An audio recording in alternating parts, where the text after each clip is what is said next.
Vendors offering a coupon rate of up to 9.5% per annum and a security cover of 110%. The issue opens on April 15th, 2026 and closes on April 28th, 2026. For issue structure, risk factors, detailed disclaimers and more information, please refer to the Sell Prospectus and the Tranche 1 Prospectus dated March 30th, 2026, together referred to as the Prospectus, are available on the website of SEBI, Stock Exchange, the company and the lead manager.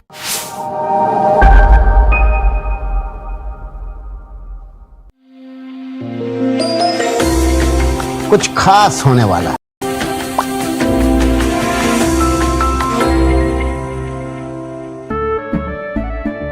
केसरिया से मन जोगी हुआ रे, दिल झूमे देखो मतवारा हुआ रे। केसरिया से मन जोगी हुआ। हर पल मनाओ केसरी त्योहार। विमल, बोलो जुबान Kesari. Government has unlocked 10,000 crores in MTNL that it's set to gain.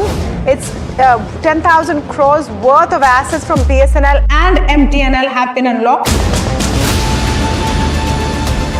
Proceeds from these, assets set to support, first to reduce the bank dues as well as, the entire sovereign debt which MTNL has. What source is indicating that asset realization has been completed, and BSNL alone is contributing around 3,000 crore, which means that the assets belonging to BSNL is going to have unlocking of 3,000 crore, while MTNL is about 7,000 crore.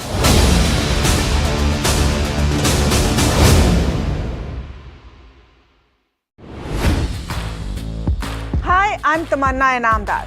Watch me on NDTV Profit, where I break down the day's biggest business stories. What happened, why it matters, and what it means for your money. Hi, I'm Neeraj Shah. Watch me on NDTV Profit for the most incisive market intelligence and meaningful corporate conversations. And I'm Alex Matthew. Markets, mutual funds, insurance, personal finance. I help you cut through the noise and make smarter financial choices. And here's where you can watch us.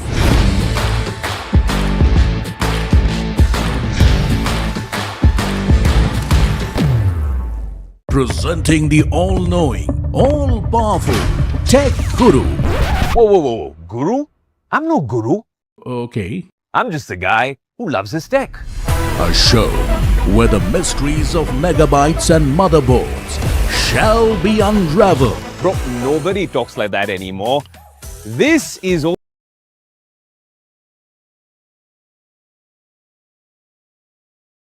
Tech 360. Real talk, real reviews, tech that you can actually use.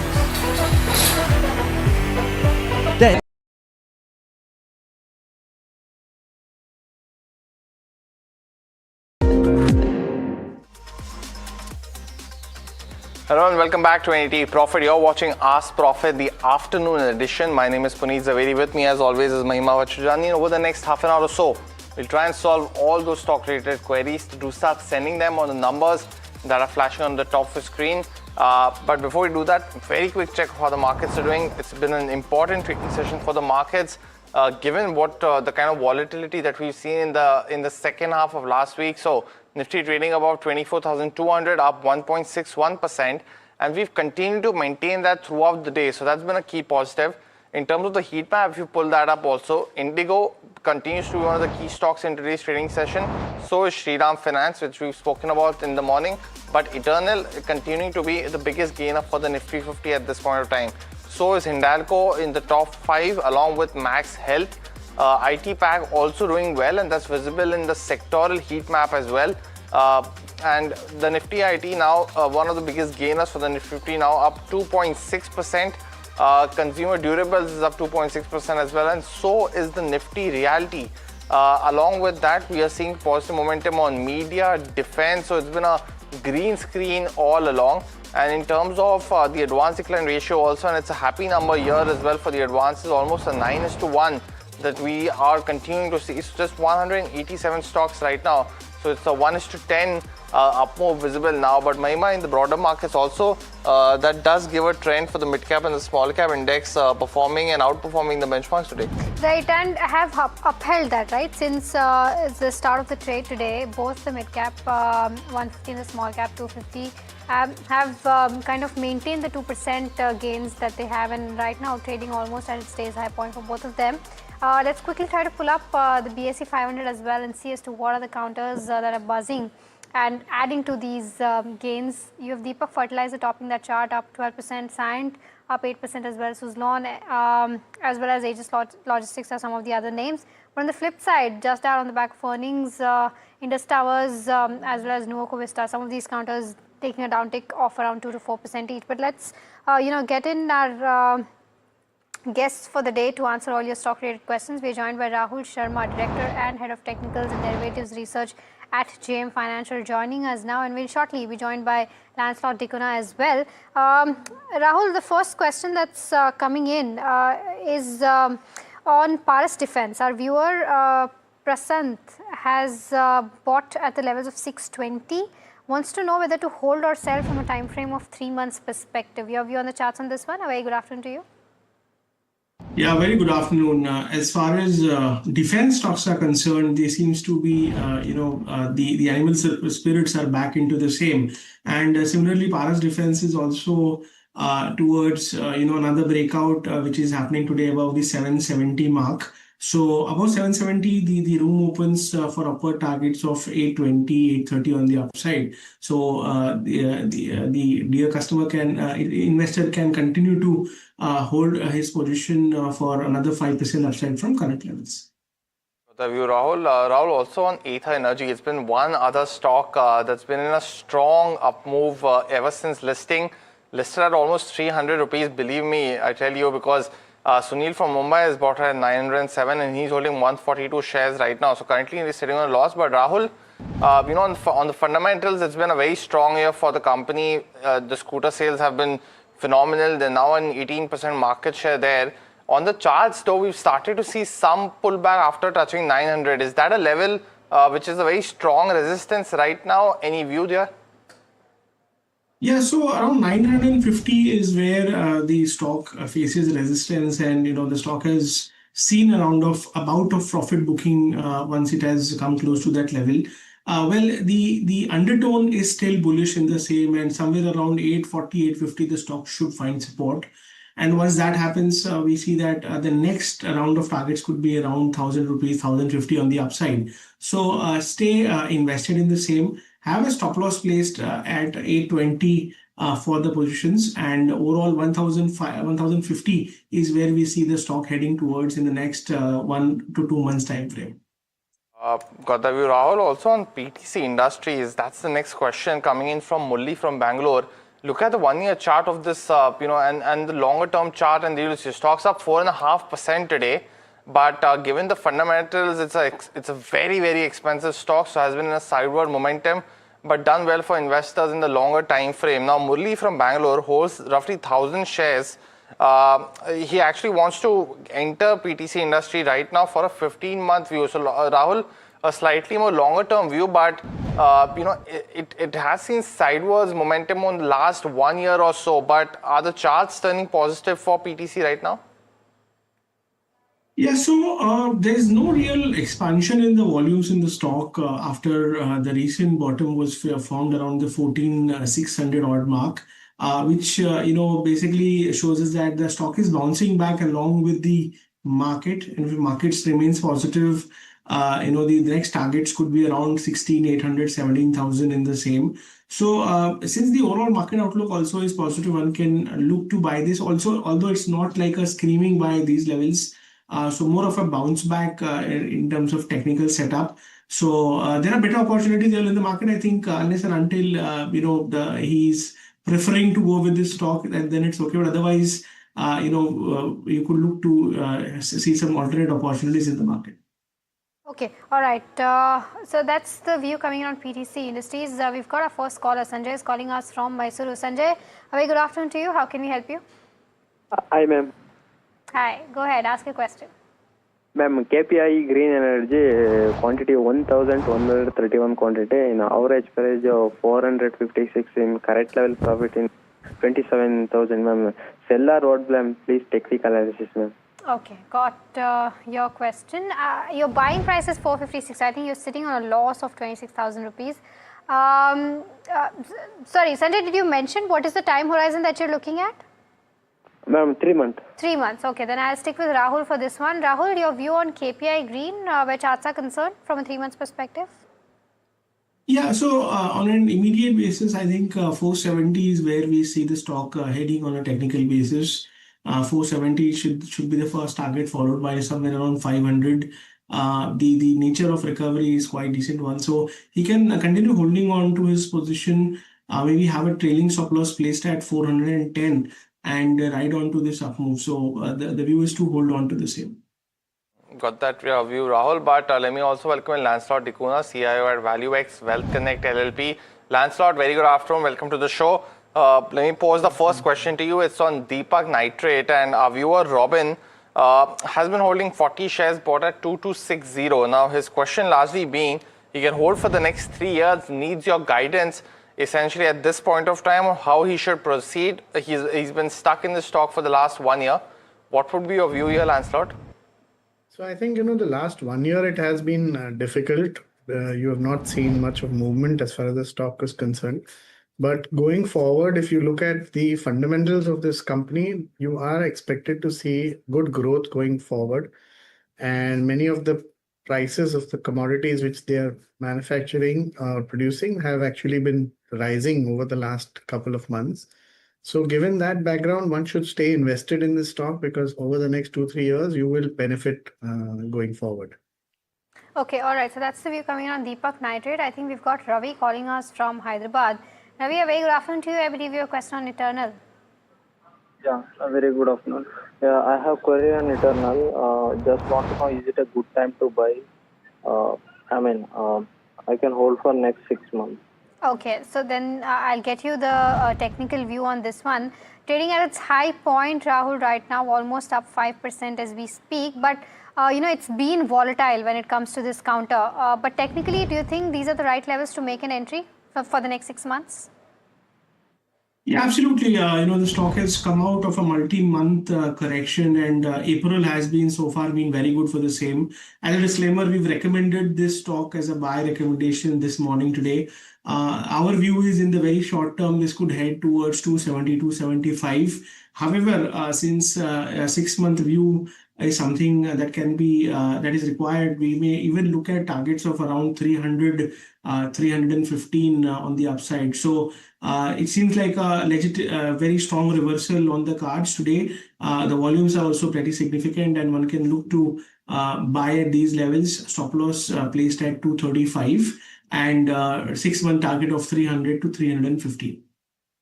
Got that view, Rahul. Let me go across, take the next question from Akshay, who's from Bangalore. And he wants to is asking a very interesting question at this point of time. What's a better proposition, Lancelot, between M&M and Eicher Motors at the current price? He wants to hold for the next 2 years. What would be your view? Because both seem to be, leading the growth in their space. I think in two-wheelers, you also have TVS doing well. But M&M largely an undisputed, stable growth driver in FY26. What would be your view? What's a better play? Well, very difficult to, sort of choose because one is both these companies are in different business segments. One is a two-wheeler. The other M&M is more on the commercial side as well as, passenger vehicles. Plus M&M also has a defense aspect to it because they do cater to the defense space as well. So if you look at all the financials in terms of valuations, both are, equally attractive in terms of valuations. So if it's possible, then definitely one should look at buying both these counters. But if one has to choose between either M&M or Eicher Motors, I think I would choose M&M at this point in time because I foresee that, with the competition that is there in the larger space, in the larger, engine space, Eicher Motors may see some amount of slowdown in that because of competition. Whereas M&M is really a leader in almost all the products that is there. It's now increased its footprint of electric vehicles. So that is also, giving them a good amount of profitability, generating reasonable profitability on that side. So if one has to choose, then M&M would be a choice. Okay, all right. The next one is coming in on e-Mudra. Our viewer wants to know as to what should be the right entry point for the next 6 to 8 months. Rahul, your view on the charts on this one? Yeah, one moment. e-Mudra is the counter. e-Mudra Limited. Yeah. So eMudra has formed a classical bullish golden flag pattern on the charts, and breakout has happened in today's session. One can look for upward targets of 540, 545 on the upside. The current setup, the stop loss comes around 490 for the long positions. So can be bought on the long side from a trading perspective for approximately 8% kind of a target from these levels. Good of you, Rahul. The next question coming in, it's on it's a counter that's not done very well for investors since listing. That's Bajaj Housing Finance, and our viewer holds shares at 98. Now, Lancelot, it did touch almost, I think, 75 on the downside during this last 3 to 4 weeks and has then bounced back. But are you of an opinion that it's still a good bet to pick? Is it a good time to average now since he's bought it at 98? What would be your view? So I think, Bajaj Finance is enough high growth business and has a proven management team. So we have seen, over the last couple of years, they've been able to grow the portfolio book as well as profitability. And however, when the IPO came, the valuations were a little on the higher side. It was trading almost 4 to 5 times book value. And now that has moderated to about 3.5 times price to book. So one can definitely look at averaging out even at this level, because from a longer term perspective, the business and the company both are good companies to invest in with proven management, strong business area. And so you will see growth going forward. It's just that, if there is a price correction, one should always add. Okay, so that's the view coming in on Bajaj Housing. The next one is on Inox India. Our viewer is bought at the levels of 945. Wants to know if this is the right time to book profits. The stock is up 4% as we speak, and it's trading at 1469. So has made good profits. However, the viewer has not mentioned the quantity. But Rahul, do you think this is the right time to book profits for Inox India, or there's more steam left?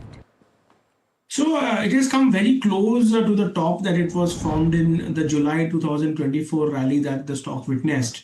So it's a landmark resistance around, very close to these current levels. So it is prudent to book profits and, wait for further corrections for re-entry. But at this point, it's prudent to take money off the table. Got the view, Rahul. But the next question coming in on Persistent Systems now.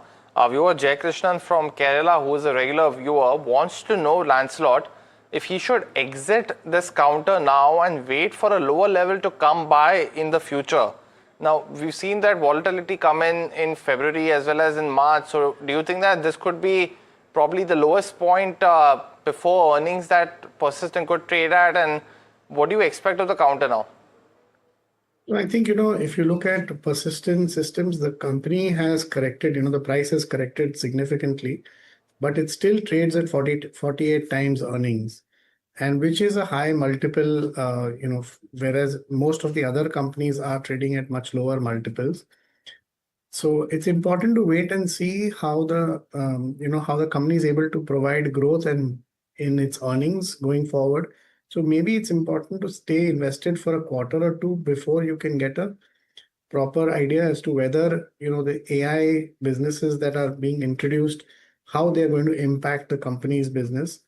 And if there is no major impact, or if the company is also be getting benefited out of the entire AI chain, then one should look at maybe staying invested anyway. Okay, the next one is on Avental.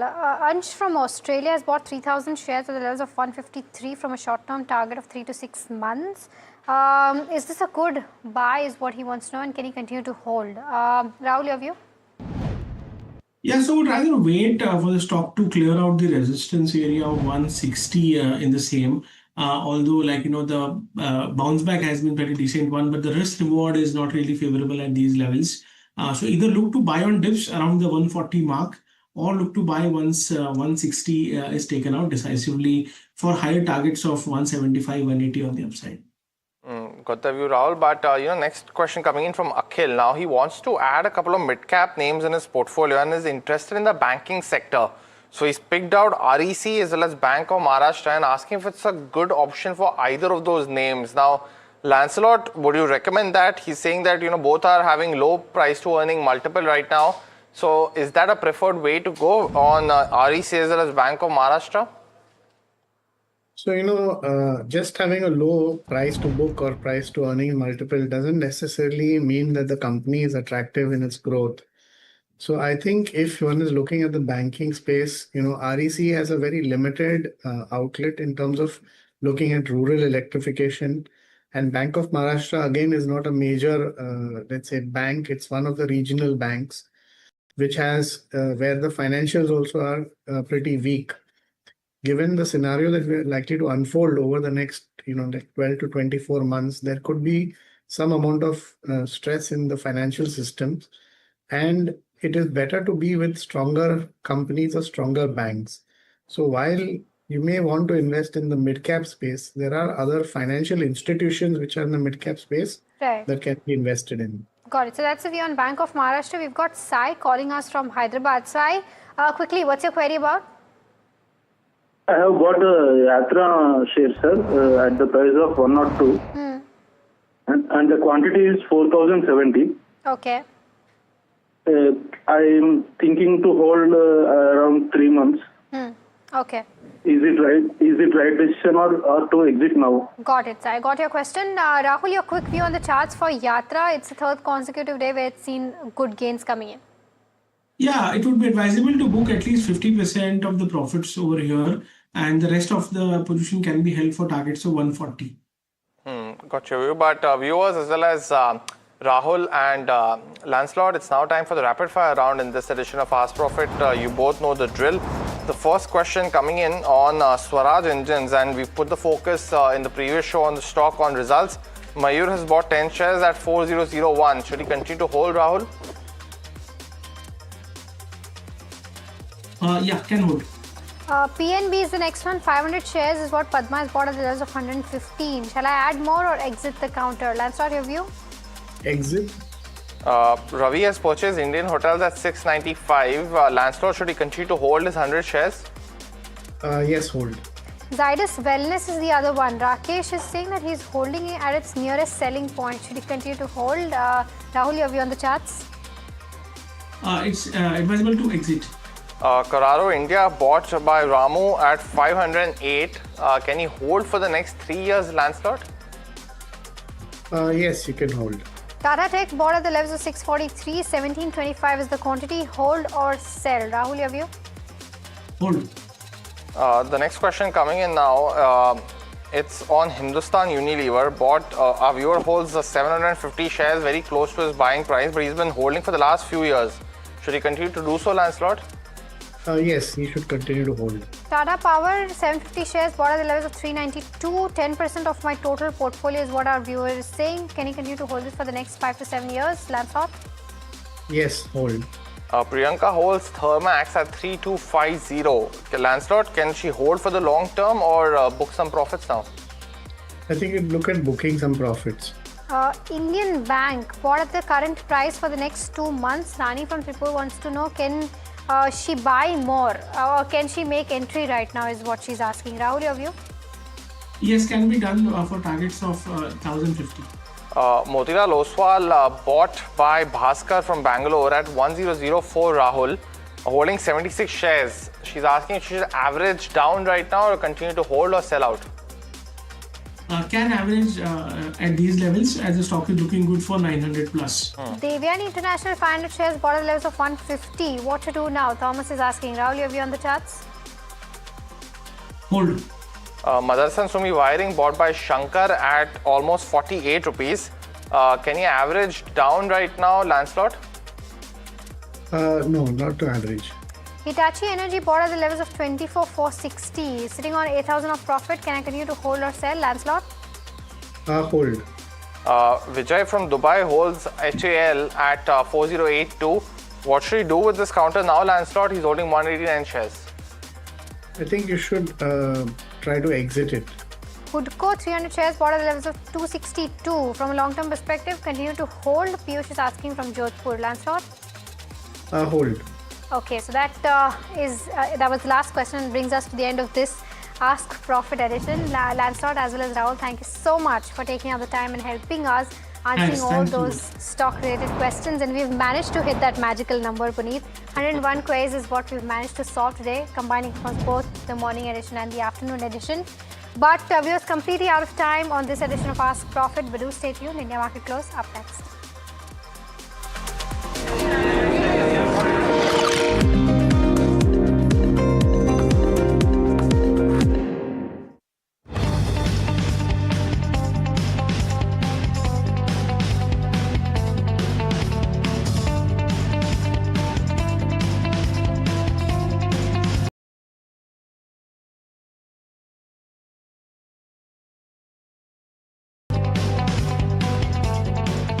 Capri Global Capital Limited is a well-diversified, retail-focused, systematically important, non-deposit-taking NBFC. The company announces its public issue of secured, rated, listed, redeemable, non-convertible debentures offering a coupon rate of up to 9.5% per annum and a security cover of 110%. The issue opens on April 15th, 2026 and closes on April 28th, 2026. For issue structure, risk factors, detailed disclaimers and more information, please refer to the Self Prospectus and the Tranche 1 Prospectus dated March 30th, 2026, together referred to as the Prospectus, are available on the website of SEBI, Stock Exchange, the company and the lead manager.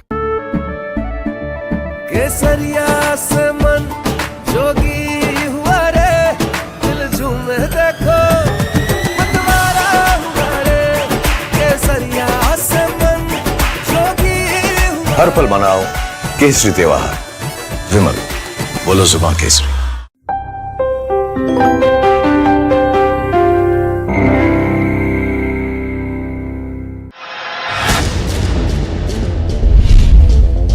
Government has unlocked 10,000 crores in MTNL that it's set to gain.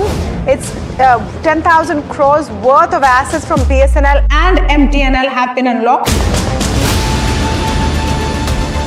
Proceeds from these, assets set to support, first to reduce the bank dues as well as the entire sovereign debt which MTNL has. What source is indicating that asset realization has been completed, and BSNL alone is contributing around 3,000 crore, which means that the assets belonging to BSNL is going to have unlocking of 3,000 crore, while MTNL is about 7,000 crore.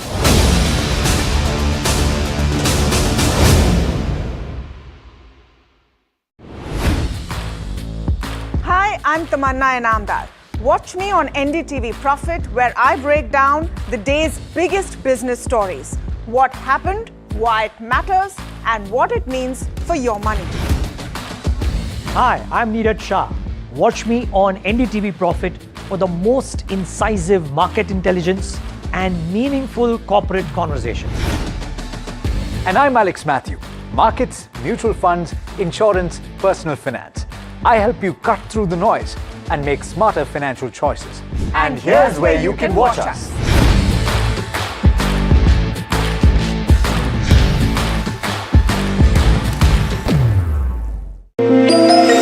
कुछ बड़ा होने वाला है।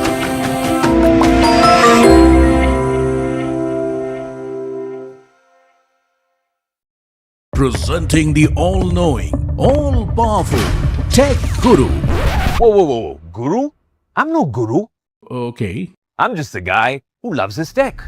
A show where the mysteries of megabytes and motherboards shall be unraveled. Bro, nobody talks like that anymore. This is all about connected ecosystems, EVs and AI that you can use in your daily life. That's what we do on Tech 360. Real talk, real reviews, tech.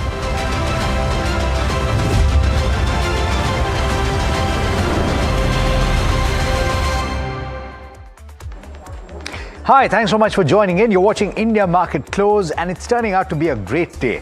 It's quite the comeback that you've seen from the lackluster trade, if you can call it that, on Monday. But even on Monday, you saw a bit of a pickup towards the end of the session. We ended significantly off the low point of the day. That seems to have carried through to today as well.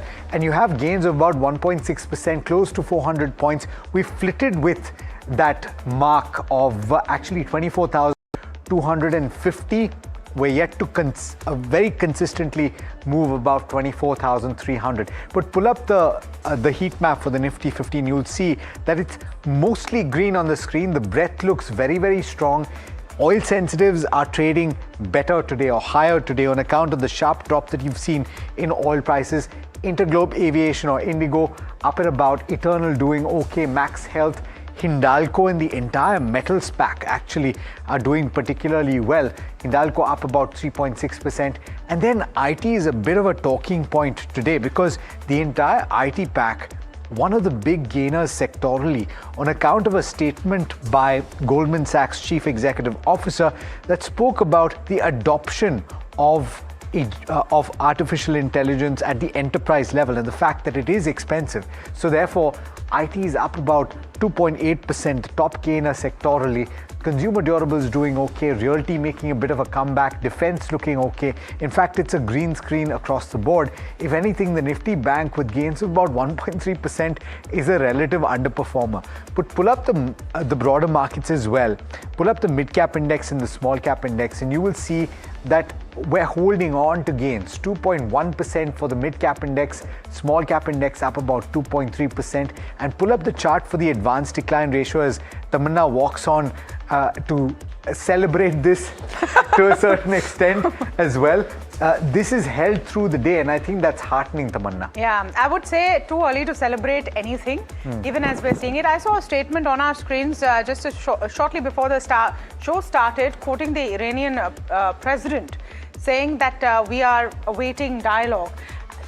The only fly in the ointment is that things turn on a dime in this situation, as we've seen in the last 6 weeks. So that's my only concern. Clearly, the street is not watching it because on top of everything else that Alex has explained so wonderfully, if you pull up the India VIX, you will see that the mood is celebratory. It's off its lows though, about 10% down though, and 18.56, 17. When you come to the range of 17, you know that things are easier than they're looking right now. But this is what's happening this afternoon. Nifty is comfortably holding above the 24,200 level, largely range bound for the last 3 hours of trade though. HDFC Bank is the top contributor for the Nifty, and the bank index is a keen gainer as well. Among the least gainers in trade, ICICI Bank and Axis Bank are draggers for the bank index. Remember, this is ahead of the results of some of these key private banks which will come in over the next 3 days. Resistance for the Nifty now at 24,300 to 24,500, and that's exciting about how those levels have moved in a day. For the bank Nifty at 56,500 to 57,000. Nifty IT is the top sectoral gainer in trade, with all components now trading in the green. Value buying continues in mid and small cap, outperforms large cap in trade. There's a risk off sentiment which is reducing because you've seen the VIX cool off by almost 10%. Rupee is strengthening, yields have cooled off as well. So all of those parameters are very, very positive. Nilesh Jain, Head AVP Technical and Derivative Research, Equity Research at Centrum Broking with us today. I'm also speaking with Samir Dalal, Natvar Lal and Sun Stockbrokers. Welcome to both of you. Nilesh, I want to come to you on the charts first. Do you think that the Nifty can sustain here and go higher? Would it be a good time to start building positions in the Nifty? Very good afternoon, Tamanna. Well, absolutely. I think the worst is behind. Looking at the technical setup, we have seen a very good base formation somewhere around 22,200 odd levels. And from those levels, we have seen the momentum has started building up. The momentum indicators and oscillators have already turned positive. We have seen a buy crossover on MACD, as well as if you see RSI, which has started moving and trading above 50 levels. So on all these technical parameters, this setup looks positive. Although the immediate hurdle now I can see on the chart is at 50-day moving average, that is somewhere around 24,450. So that is the immediate level that we are eyeing for in the Nifty index. But as far as April series is concerned, I think Nifty is heading heading towards 24,800 to 25,000 zone. So it's a buy and decline structure as long as Nifty trades about 23,800 levels. And if you see the volatility index as well, we have seen a sharp cool off in today's trading session, close to 10%. And a further drop from here will provide more comfort to the bulls. Now, if you look at the broader markets, we are getting an outperformance. We are witnessing an outperformance in the mid cap and small cap space. So across, I think this momentum, what we are witnessing right now, should continue on the upside. Although there could be possibility that in between we may see some bit of volatility, but the undertone remain bullish, and we expect Nifty to move towards 24,500 on immediate basis, followed by 24,800 in the April series. So that's the index view. Good morning to both of you, Nilesh as well as Samir. Nilesh, I want to come to you on individual stocks that you're liking at this moment, and quite a few to choose from because the breadth is looking particularly strong today. Well, Alex, absolutely. So the momentum and the strength is visible clearly in the IT space. We have seen a very strong rebound. So IT stocks are in focus. So first of all, Wipro, today, after a long time, it has reclaimed its 50-day moving average, and with a good price and volume breakout can be seen on the chart. And as well as we are witnessing a good build-up on the long side as well. So overall, Wipro looks positive for a follow-up on the upside towards 204 to 208 level on the upside. So one can keep a stop loss below 205 and go long in Wipro. And apart from that, another stock, that's Apollo Hospital, that is looking strong on the chart. In last few trading sessions, we have seen a continuation of a high top and high bottom formation, and good build-up on derivative front, as well as good price and volume breakout as well is visible on the chart. So we expect momentum in Apollo Hospital towards 7,800 to 7,900.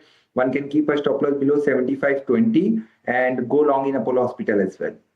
Okay, so ideas this afternoon as trade gets exciting. So let's begin with stock of the day. We're going to keep this fast and furious. Cyient is shining in trade as the company flags a potential buyback, with the board set to decide on April 23rd alongside Q4 results. Jasmeet joining in for more details. Jasmeet.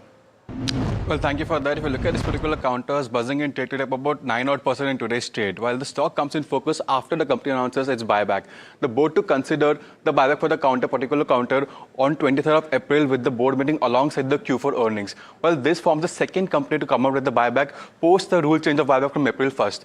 Now, if you look at the overall buyback history for the company, this is the first buyback in last 6 years.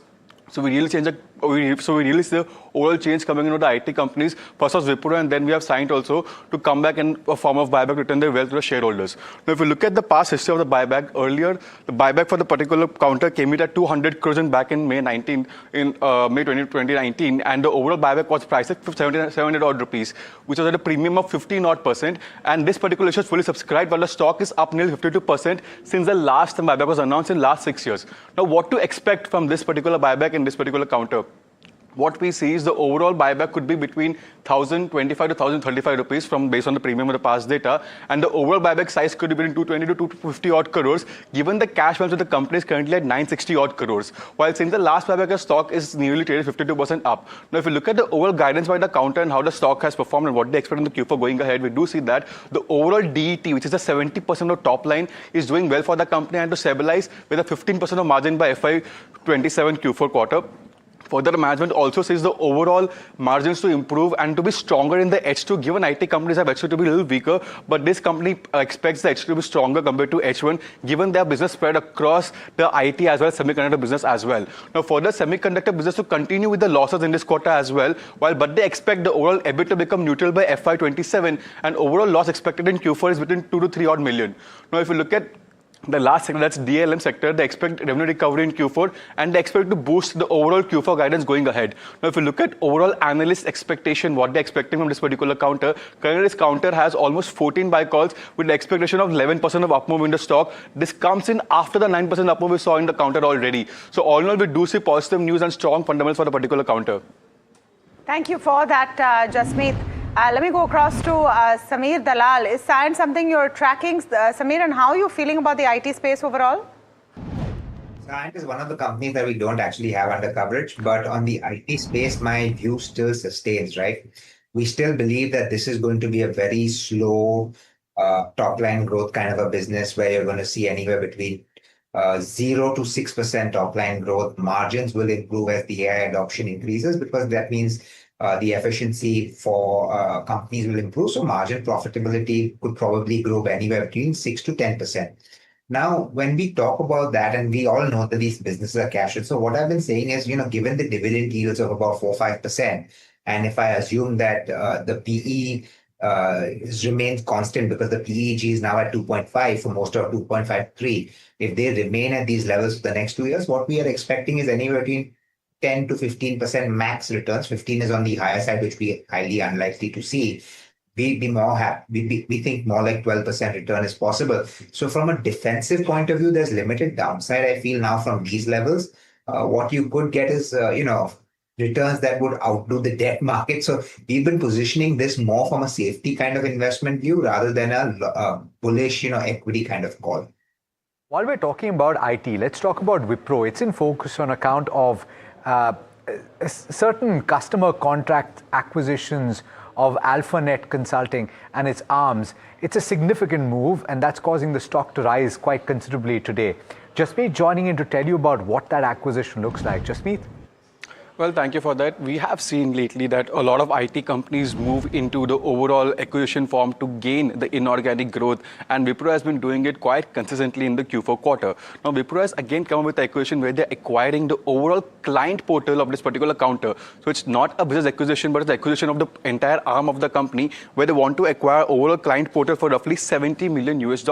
Now, this comes in as company wants to expand the overall client base going ahead. Further, they're also acquiring this particular client base in the consulting and AI powered. So we can expect the overall consulting business, the biggest chunk of the revenue, and the AI business to go further up going ahead. Further, if you look at the overall business perspective, they expect this particular acquisition to be closed by June 30. That's basically Q1 FY27. So we can expect in the Q1 results to show up the overall client addition from this particular add-on as well. But with this acquisition, the company is also acquiring the workforce along with site. So we can expect a healthy headcount addition as well. Now, a bit about the company. While company operates in California, and the company is basically working alongside data engineering and managed services. If you look at the overall top line for the company at $37 million, which is quite small compared to Wipro, but add-on of a new client and giving new services to a new portal of clientele will increase the client portfolio and also increase the top line going ahead. So all in all, we do see company acquiring a lot of companies in AI space and increasing the niche when it comes to the client base. All right. All right, thanks so much for getting us those details. Now, pull up the IT index and then go into the constituents of the IT index as well. Because part of what it's reacting to as the top performer sectorally today is a statement by the Chief Executive Officer of Goldman Sachs, where he was speaking about the adoption of artificial intelligence at the enterprise level. And he was essentially saying that it's going to be expensive and it's going to be very slow. And the reason being that there's going to be a lot of sensitive information that is available at this level for various companies, and it's going to take a little while for these companies to adopt this kind of technology. So what is the implication of that? The implication of that is that IT companies, the traditional service providers for entities like Goldman Sachs and others in the BFSI space, will continue to be trusted. And these companies will start adopting artificial intelligence at their level to improve productivity, etc. So they're not getting cut out of the pie, if anything.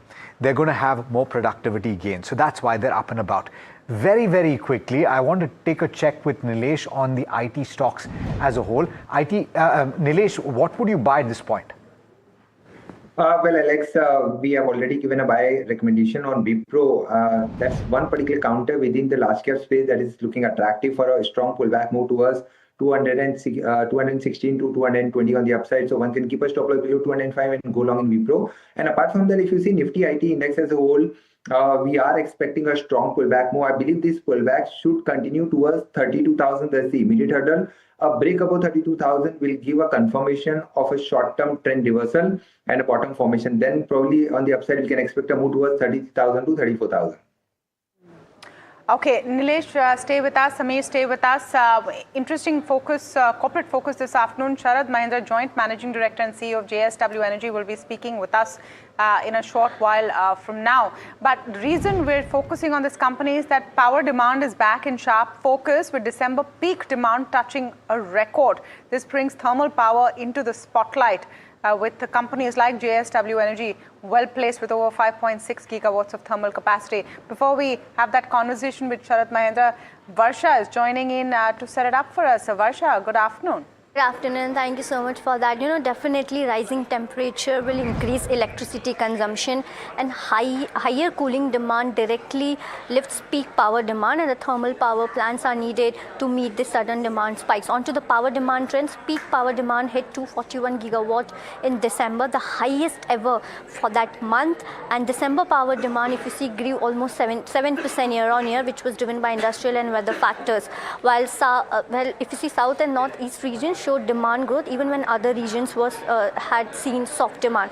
Onto the peak demand, higher temperature increases air conditioner usage, and the cooling demands create sharp evening and daytime peaks, and renewable alone cannot meet sudden peak demand consistently. Then why thermal power becomes critical, if I were to talk about, because it provides round the clock dispatchable power, and the coal-based plants ramp up faster during the peak demand periods, and the thermal power balances variability from solar and wind, and hence JSW Energy being the largest company in this will of course benefit out of this.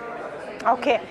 In fact, I'm going to take that question straight to Mr. Mahendra, who's the Joint Managing Director and CEO of JSW Energy. Mr. Mahendra, thank you so much for joining us this afternoon on NDTV Profit. Trying to understand how you are preparing, considering we're going to see a surge in power demand, and the predictions already show that we'll see a heat wave. Yes, I think the data, weather-related data, which we have been witnessing also, were clearly indicating toward this kind of scenario wherein a lower monsoon than the normal is expected to be there. The demand growth is going to be really more for two reasons. One is that the coal-based demand, which is there because of the extreme weather conditions. Second is also that because of this West Asia crisis, we are seeing that almost the gas-based power capacity, which is almost in the range of 20 to 21 gigawatt, is also almost has come to a stop because of the priority of the gas supplies to other essential areas.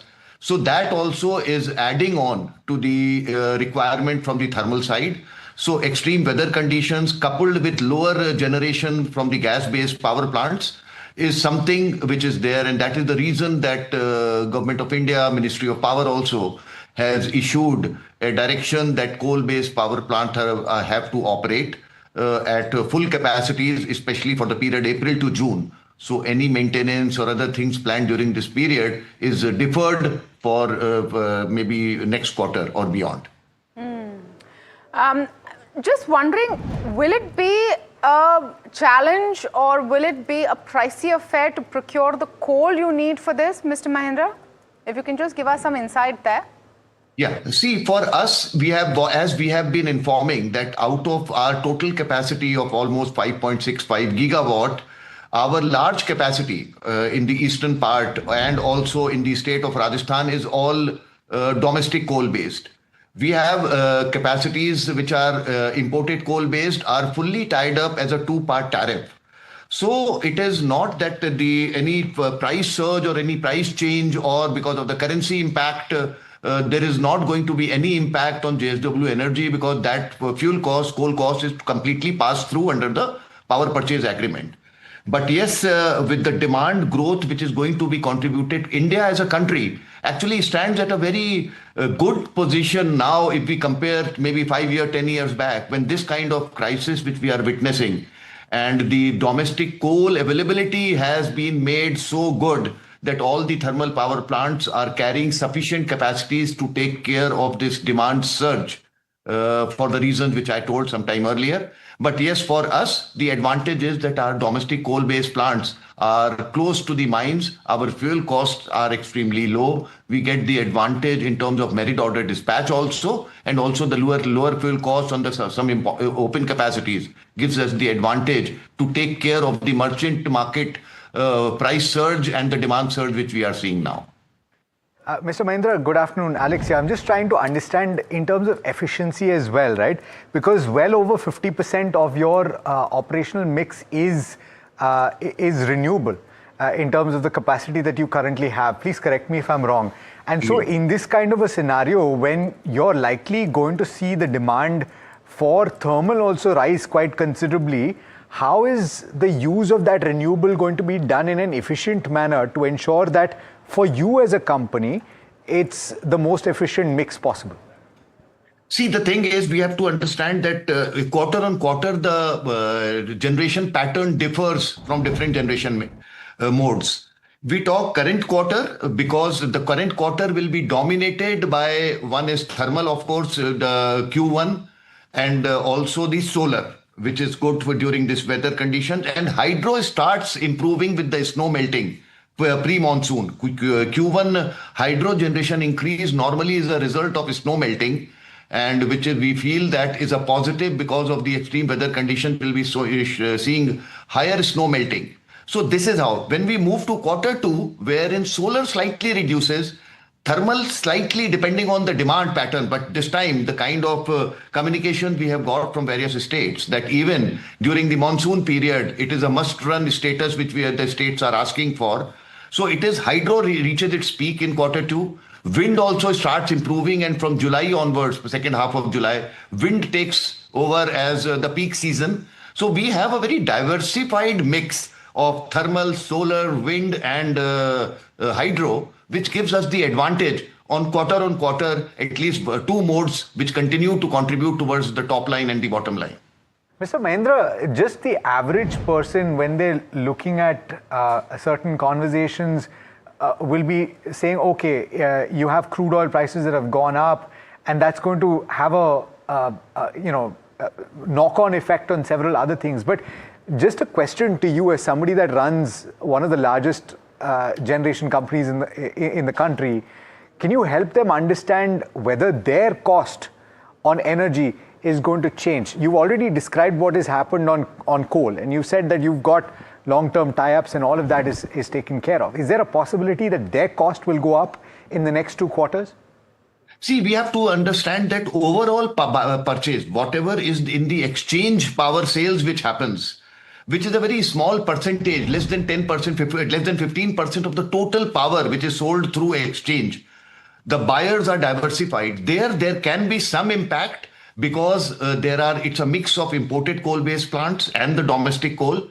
With the fuel prices increasing and the demand increasing, it's purely becomes a demand-supply scenario in exchange. So there can be some impact on increased energy power cost for the open capacity. But majority, as we know, that majority of the country operates under long-term power purchase agreements. So they remain insulated from any such shocks in terms of the energy cost. Just trying to understand, I know we're in a silent period, so we're definitely not asking you about your numbers, Mr. Mahindra.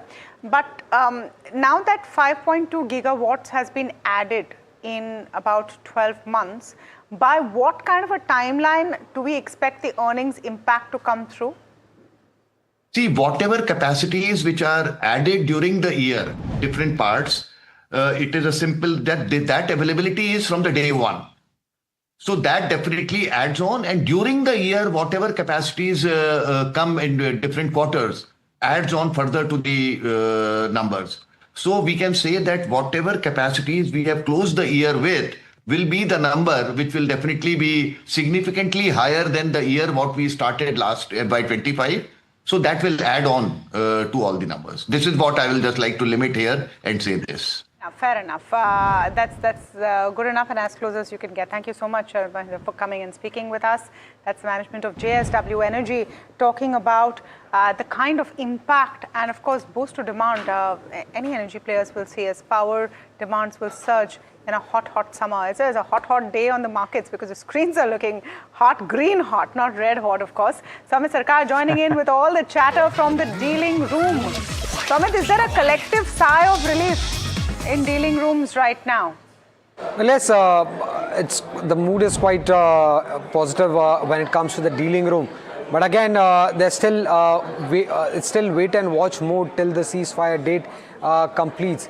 Hence, what dealers are indicating is that overall the trade is expected to be range bound going forward. So yes, it is a positive mood, but range bound trade is what is expected at least till the ceasefire dates have been done and some outcome comes in on that front. But stock-specific action continues. Firstly, when it comes to Dixon Tech, there are buy flows on the large HNI desk. The buzz again on the street is that the Vivo JV approval might come in anytime soon, and that is one of the reasons why the stock has perked up nearly 5% in trade. For Bandhan Bank, there are strong buy flows on the FI desk, and delivery volumes are also expected to be on the higher side. For BSC and Bajaj Consumer, there are buy flows on the PMS desk, and dealers are indicating that the fourth quarter numbers, in fact, for both the names, are expected to be quite strong. For Bajaj Consumer, in fact, the quarterly PAT could be one of the highest in several quarters, is what dealers have indicated. And lastly, for Tech Mahindra, the stock is gaining in trade, but there are some sell flows that dealers are indicating at the higher level in trade. And this is largely because they're expecting earnings to be weak for Tech Mahindra. Got it. Okay. All right. So again, you're seeing a few tech names come through in what is being heard on the street as well. But I want to talk about a few of the other stocks that have been mentioned. And one of them is actually Dixon Technology, where Somit says that there are buy flows on large HNI desks. I want to go to you, Nilesh, on the charts, because the stock is up as much as 5% or 4.5% in trade today. Does that momentum build through, and what are the levels that you would look at on the upside? Because this is a stock that is corrected very sharply from all-time highs.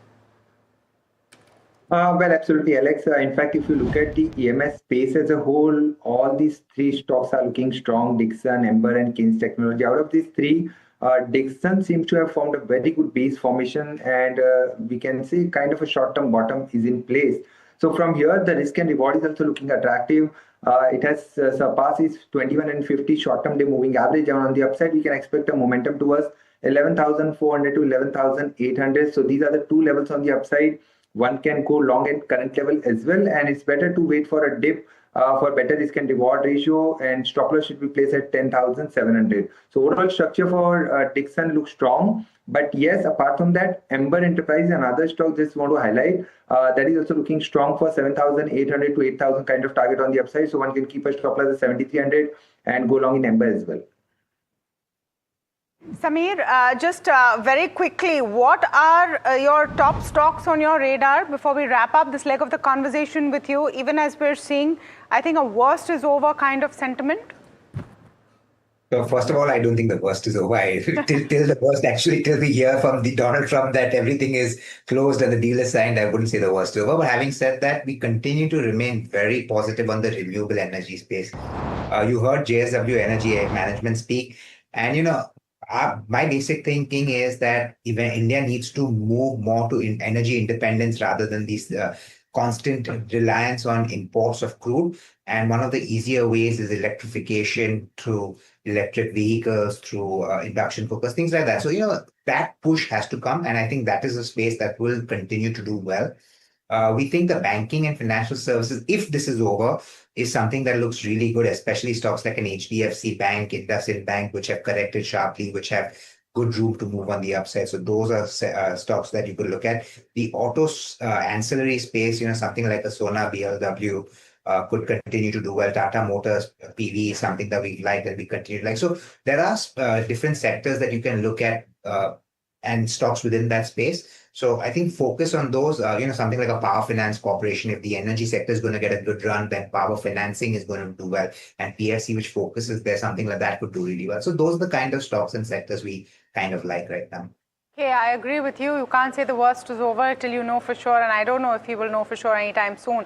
The next big red letter day has become Thursday with possible talks between the two sides. Thank you so much, Samir, for speaking with us. Nilesh, great to have you with us as always. But we're focusing on another important story. So protests had erupted across parts of North India after recent minimum wage hike demands triggered labor unrest. The Haryana government announced a wage increase that led to protests spilling into the Noida and Greater Noida industrial belt, with workers flagging concerns over the inadequacy of the hike.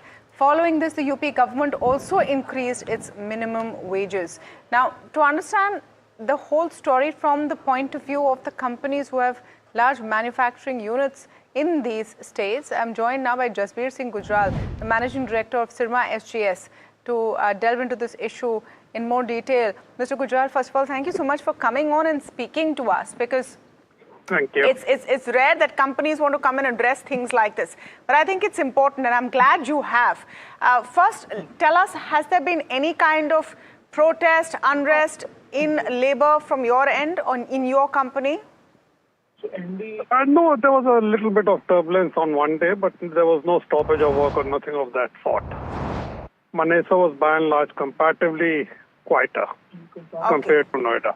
Okay, so which is why you're also seeing that the visuals we're showing you on screen is with a date key, right? That's what the April of 13th, when it was the worst day. Things have settled in now. Yes. Just trying to understand what the impact of these increased minimum wages are for you.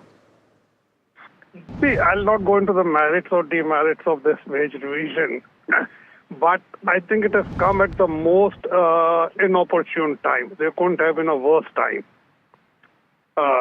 Why? See, the industry has been dealing with the tariff impact for the last 7-8 months. This was followed by the Middle East crisis now. The freight rates have gone up 20-25%. The metals have gone up. So at this point of time, this is sort of a blow to the industry. Again, I'm not saying, I'm not justifying or standing otherwise on the wage increase. But the timing, the industry, I think, has been caught in a very bad situation now. Annual contracts have just been finalized. So no one is going to pay the increase. Once the annual rate contracts are finalized, there will be a tug of war with the customers for the price increase. So I think industry will have to bear it from the pocket, more so the B2B companies. Mr. Gujral, okay, so that's a fair point. And the follow-up then from that perspective is some part of this is being directed by the government. And so it's not just your company, and it's not just your sector, it's manufacturing as a whole across that belt. So is there representation that is currently being made? Yeah. See, what happens is that now let's take the export markets, you don't get a penny out of it. So let's forget on the compensation from the export customers. On domestic front, we are not placed at a disadvantage with all competitors. That's for the grabbing the market share. But the cost impact, will the customer pay or not? That is a moot point. And we just finalized the annual contracts with the customers. All companies do that. And going immediately, it would take time. There will be a lag when some compensation may come in. I don't see it coming in the very near future, next 2 to 3, 6 months, because they have also been impacted. My customers have also been impacted. So until as they raise the prices of the products, someone has to pay. It's either the end consumer, my customer, or me. There are only 3 people who have to absorb this cost. Yes. So I think it will be a while before it settles down. Yes. And how much impact I have to bear, how much impact my customer has to bear, and how much impact the ultimate consumer has to bear. Sure, yes. Because some part will have to be passed on. Yeah. So therefore, let me not ask what the impact on you will be, because Mr. Gujral, at this stage, you will obviously not know. But if I look at the cost of labor as a contiguous whole, and the increase of which will have to be shared, as you pointed out, between 3 parties, what is the increase? See, typically the labor cost will be 3 to 4% if you see the accounts of balance sheets of all companies. The direct labor cost will be 3 to 4%. A 35% increase means about 1.5% increase. That is if it's passed on completely. That is if it's absorbed. That has to be sort of shared between 3. I would love my customer to pay for it. Okay. The customer will love the consumer to pay for it. Sure. Yeah. So if it is not shared, then it comes to 1.5%. No, it's 35% or 5% or 4% is about 1.5%. Yeah. But something will be shared. I'm not saying it will not be shared. Something will be shared, and then what happens is when you have this crippling cost blow, the sort of movement towards automation will gain momentum. Because whenever you automate, you do a cost and benefit analysis, labor versus automation. May I ask you, Mr. Gujral, is that something that you will consider speeding up the process towards automation when you do this cost-benefit analysis? Because if you have to bear Yes, obviously, 35% hike in wages, you will look at So automating more. Yes, obviously, some automations which may not have made sense earlier, and because you have a social responsibility for generating employment. But if it's a cost-benefit analysis automation makes, I think you will see more automation going forward across all industries. Big statement there, and a very important one. Once again, thank you, Mr. Gujral, for coming in and speaking with us and being so vocal and candid with all of your statements. I think that's touched a very important point, and any policy maker, any state government always has to balance both sides. No one is saying that a minimum wage or a right wage should not be higher. But the point that Mr. Gujral made, especially in manufacturing, it just makes sense to then start automating much more. And would it be counterintuitive? You will, at the end of 3 years, have higher wages, but fewer people with jobs. Yeah. I mean, it's a tough conundrum, right? Because on the one hand, you have workers that are not necessarily the happiest lot, because maybe prices or their costs have risen, gone up. Yeah, cost of living has. And so therefore, and their compensation has not necessarily kept pace with that. So, do you fix that problem, or do you say that, oh, you know what? In the event that you raise prices, then companies will hire less and do more productivity. But I'm saying the cycle is going to be so sharp, and this is in the manufacturing plant. Look at it in the services sector. Yeah. If there is, say, and there never is this kind of a protest in the service sector, but if there is, then it just pushes the accelerator towards AI adoption and replacing the number of people you hire. Yeah. So any policymaker will have to look at that side, and no business is going to say that, oh, for the greater good, let me have a higher Those are very dangerous wage words. sheet. Yeah, so it's a tricky one. All right, very short break, but so much to cover as markets are zooming. What should you do in this market? What should you buy? Should you take some profits off the table?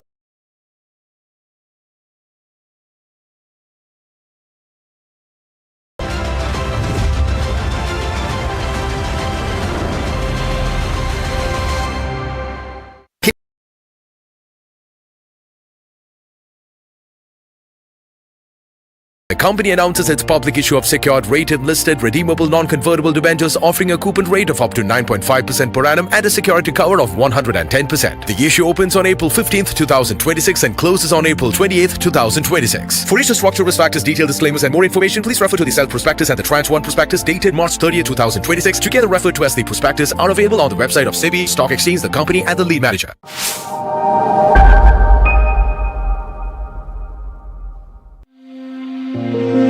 कुछ बड़ा होने वाला है।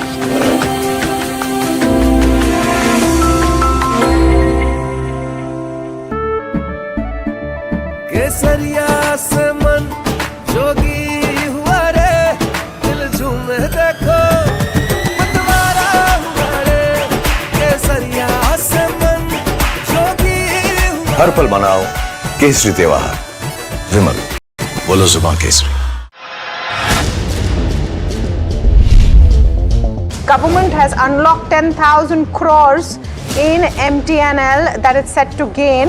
It's 10,000 crores worth of assets from BSNL and MTNL have been unlocked. Proceeds from these, assets set to support, first to reduce the bank dues as well as the entire sovereign debt which MTNL has. What source is indicating that asset realization has been completed, and BSNL alone is contributing around 3,000 crore, which means that the assets belonging to BSNL is going to have unlocking of 3,000 crore, while MTNL is about 7,000 crore.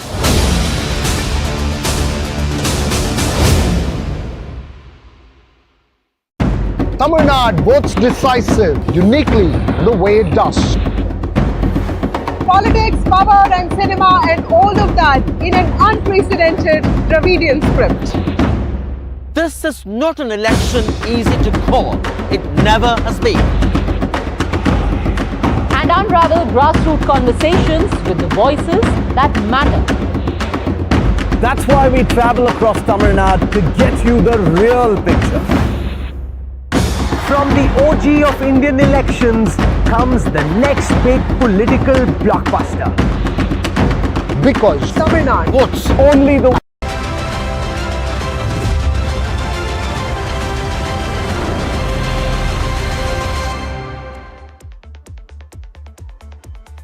Welcome back. You're watching India Market Close. It's still looking like a pretty picture, and we're joined on this side of the show by Shivangi Sarda, who's analyst equity derivatives and technical at Motilal Oswal, as well as Dharmesh Kant, head of equity research at Chola Securities. Welcome to the both of you, and good afternoon.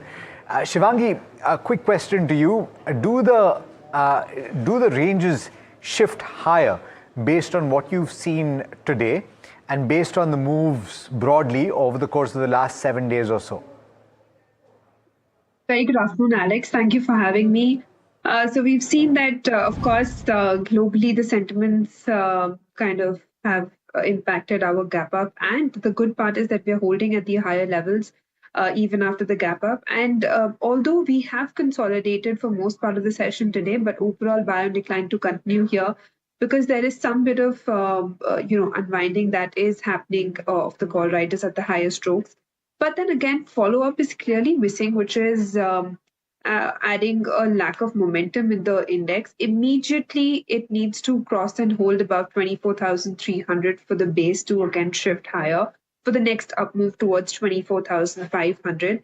But if it remains below the same, we could see a support base near 24,080 zones on an immediate basis.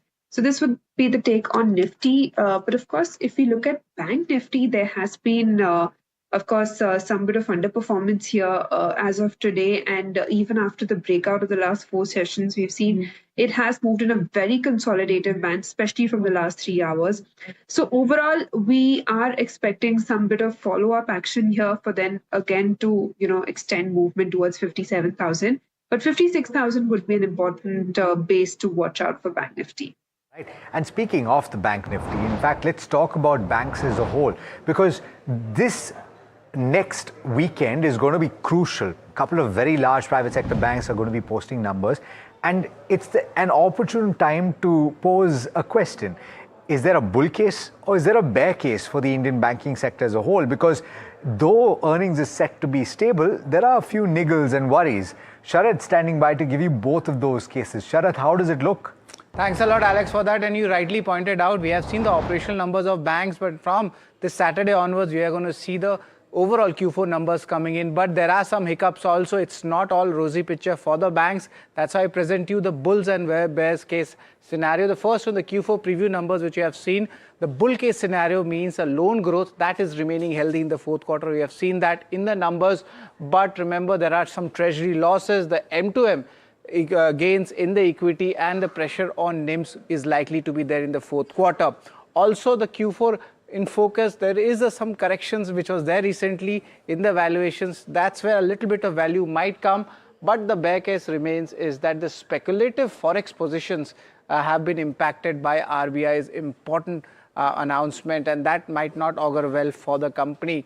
If you look at the public sector banks versus the private banks, there's a better operational setup looking like for PSU banks right now also, even though they have run up as compared to the private banks.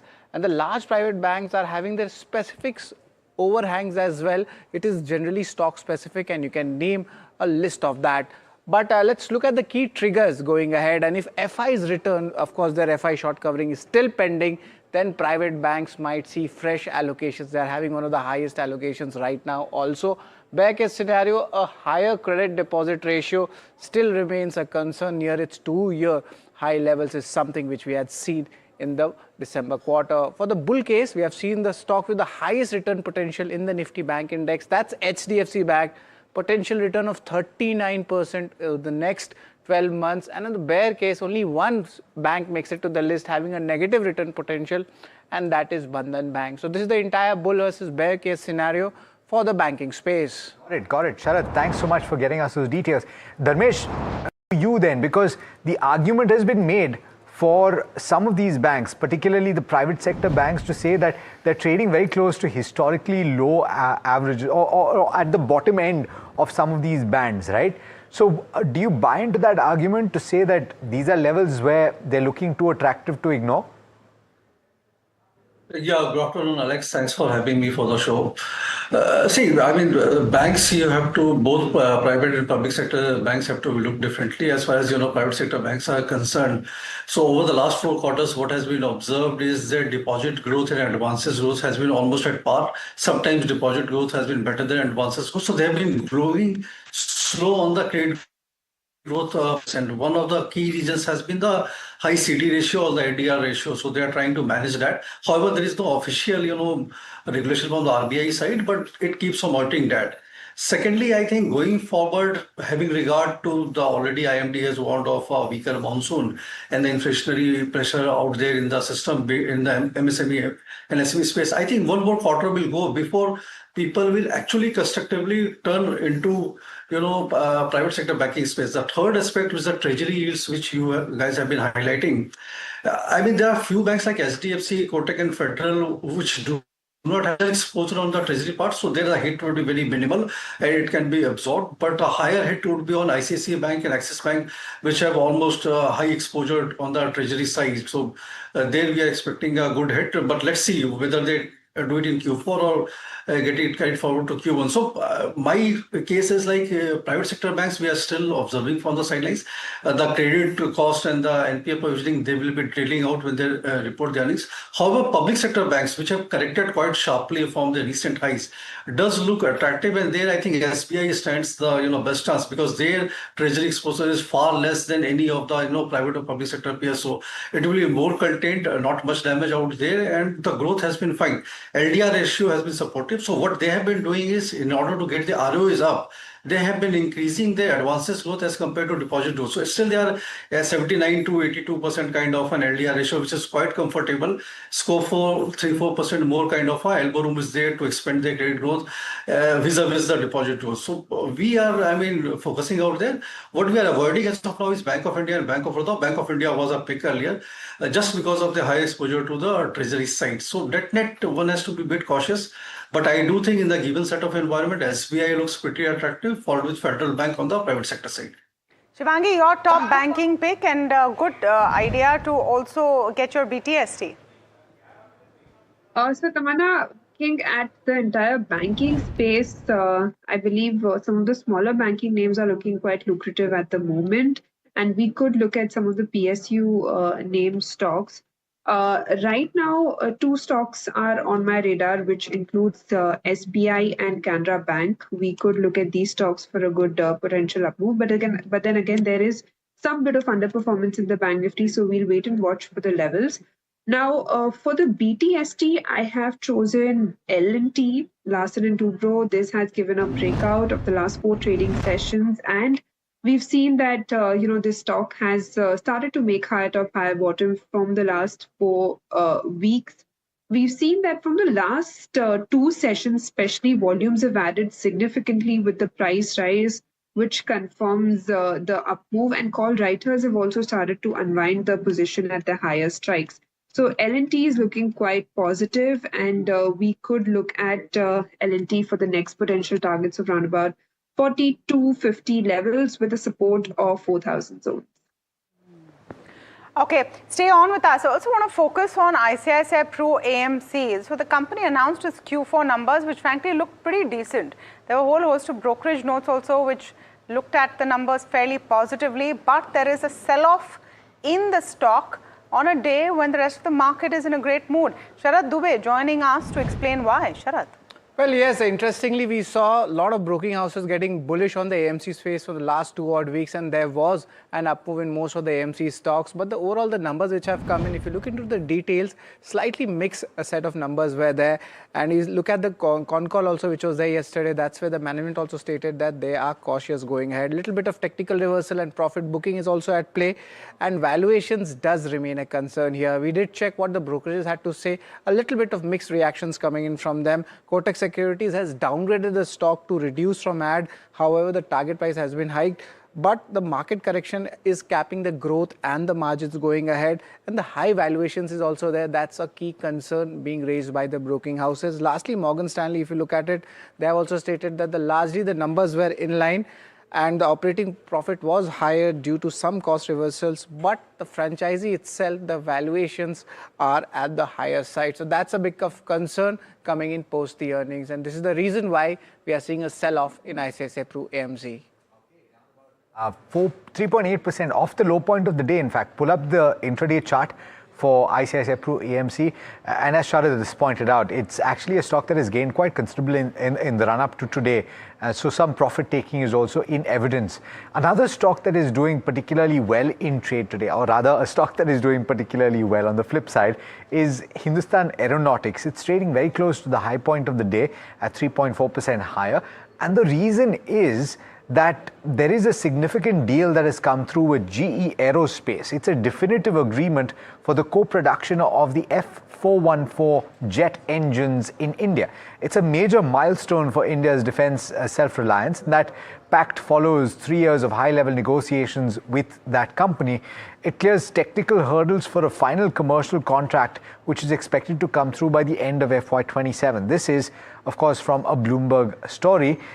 But this is also significant because it's intended to power the Tejas Mark II and also the upcoming advanced medium combat aircraft. It's a significant development, therefore, and the technology transfer deal features a roughly 80% transfer of manufacturing technology and IP rights to HAL, which is quite considerable and could well pave the way for benefits down the line as well. Dharmesh, quick view on HAL, because if we're talking about the defense pact, generally people do gravitate towards BEL because the timelines for some of the things that it takes up and the cash flow generation is faster than certain other players in the defense space.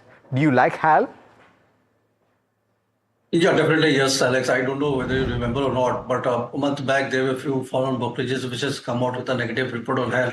And that time the stock was correcting. It was sub 4,000. It was just reaching that level. And I have steadfastly maintained a clear, committed view that it's a past where the execution problem was there with engine supplies coming from GE. Things are going to improve for HAL. So we have been recommending on any declines to buy HAL, and one of the reasons was their valuation ratios were comfortable as compared to BEL. And this, transfer technology was there in the pipeline for quite some time. Now it's happening. Good news for HAL, 250,000 crores plus of order book they are setting on.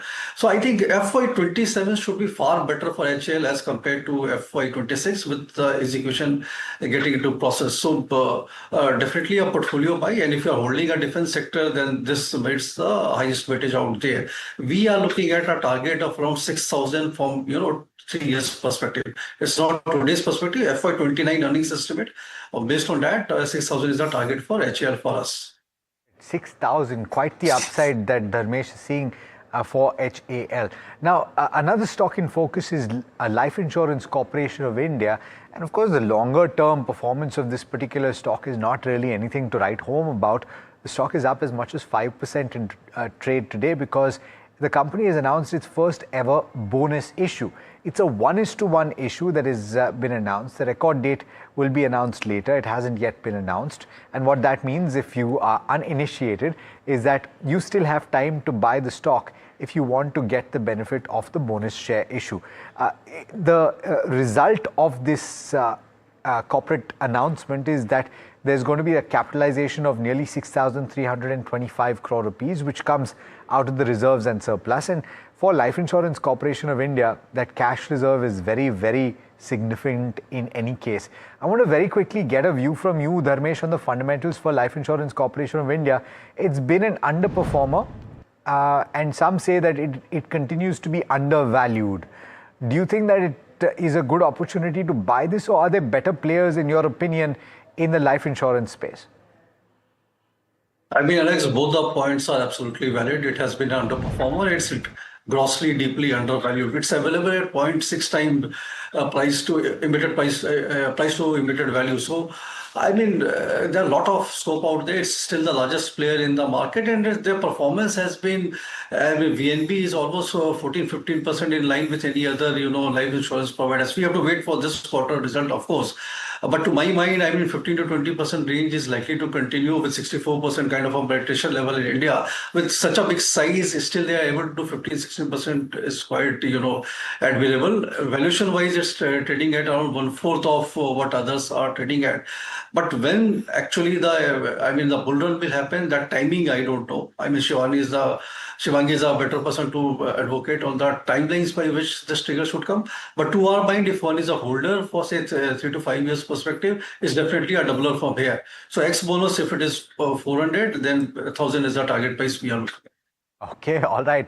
I guess to a certain extent, the worry is about the supply that will eventually come through. Remember that the dilution so far is not very significant, and the float is also not very significant. Of course, it's significant in terms of value, but in terms of percentage, not very much.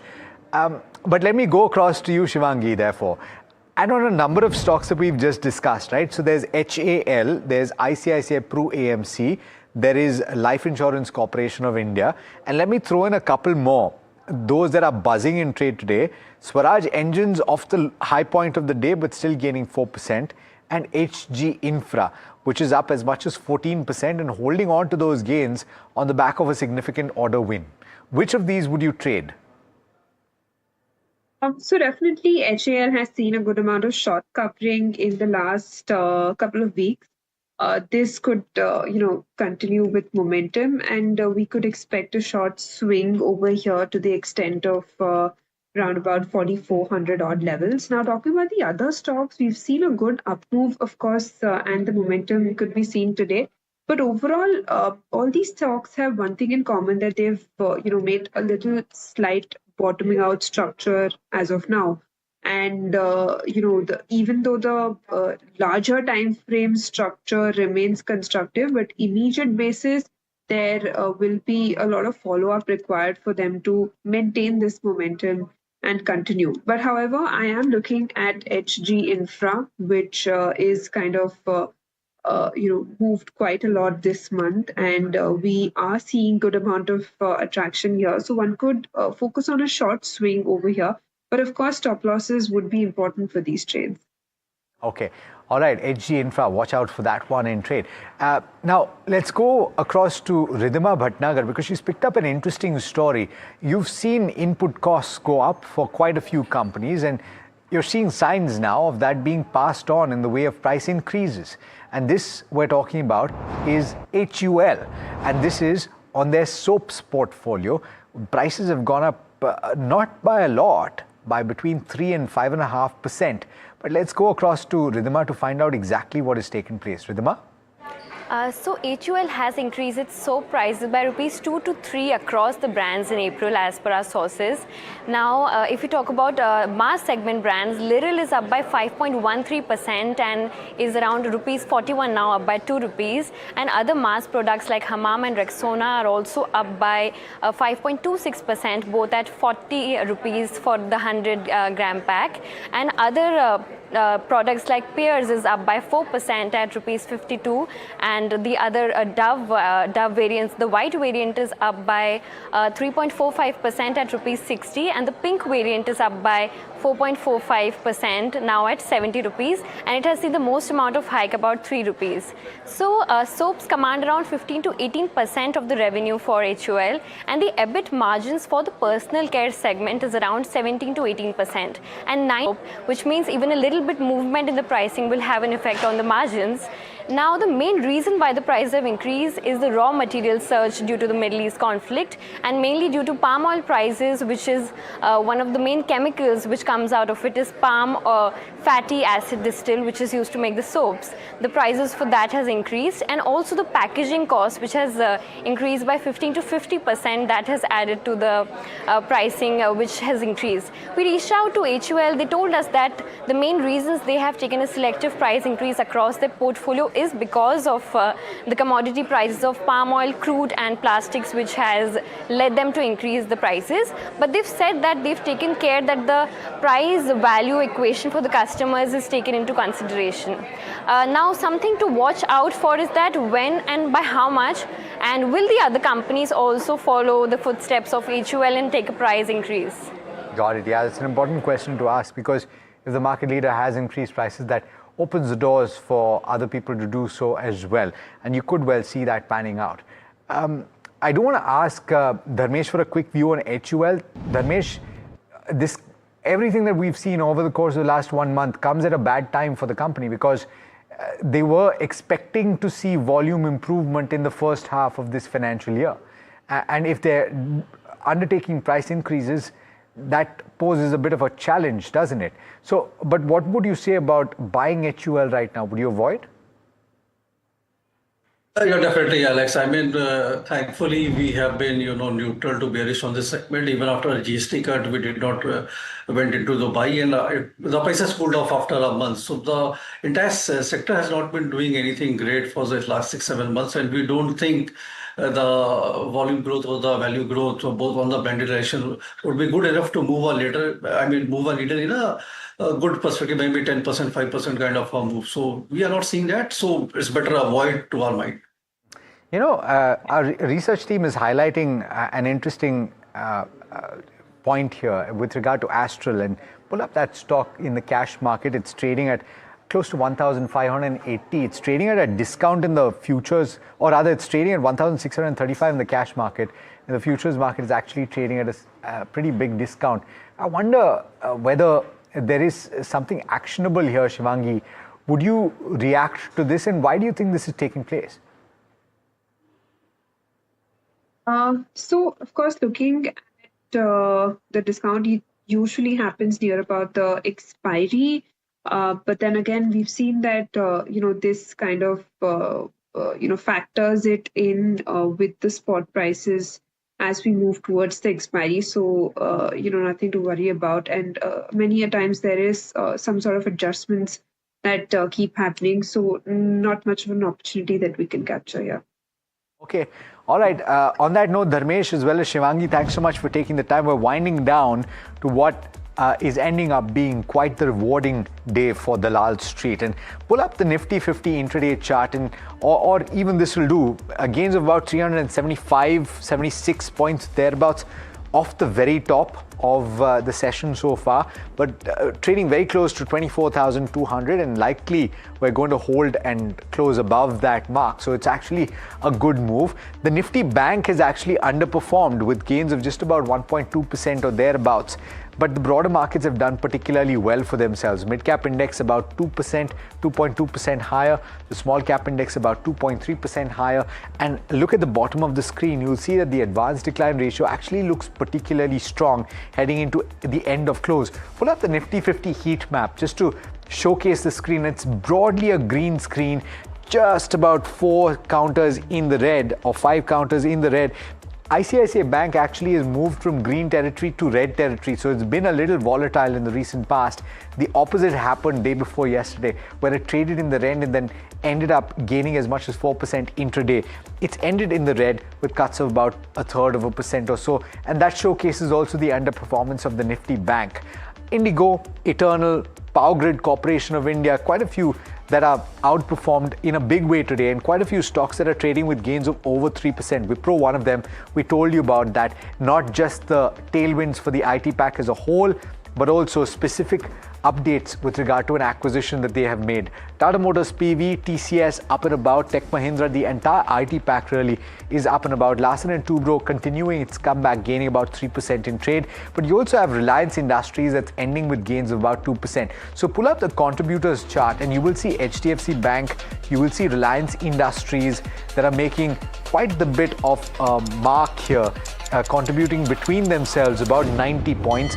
Larsen & Toubro not too far behind, contributing about 31 points or thereabouts. So 390 points or thereabouts are contributed by the gainers, just about 17 points in the red for those that are contributing here, and that's Bharti Airtel, ICICI Bank, Dr. Reddy's Laboratories and Axis. That's the extent of the declines. I do want to pull up the sectoral indices as well just to close out today. And you'll showcase something here, which is that IT as a pack has done particularly well. It has to a certain extent been pipped by the consumer durables pack, but defense has also made a bit of a comeback. What has relatively not done particularly well, it is the banking pack. And even this pack has gained about 1.2%, the Nifty Bank as a whole.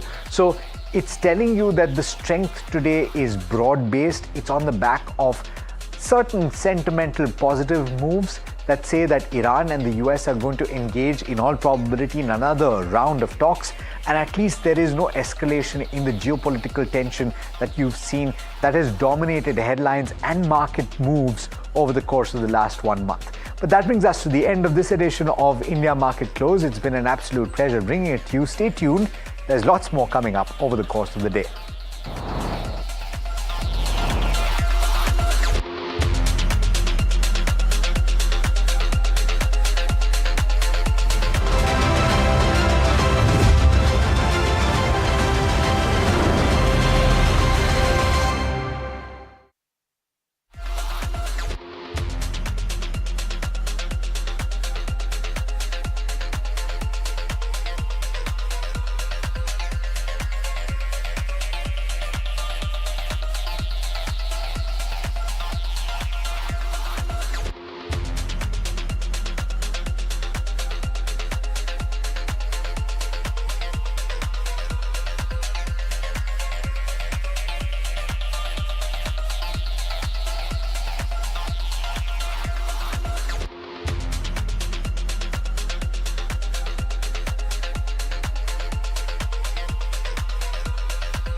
Capri Global Capital Limited is a well-diversified, retail-focused, systematically important, non-deposit-taking NBFC. The company announces its public issue of secured, rated, listed, redeemable, non-convertible debentures offering a coupon rate of up to 9.5% per annum and a security cover of 110%. The issue opens on April 15th, 2026 and closes on April 28th, 2026. For issue structure, risk factors, detailed disclaimers and more information, please refer to the Sell Prospectus and the Tranche 1 Prospectus dated March 30th, 2026, together referred to as the Prospectus, are available on the website of SEBI, Stock Exchange, the company and the lead manager.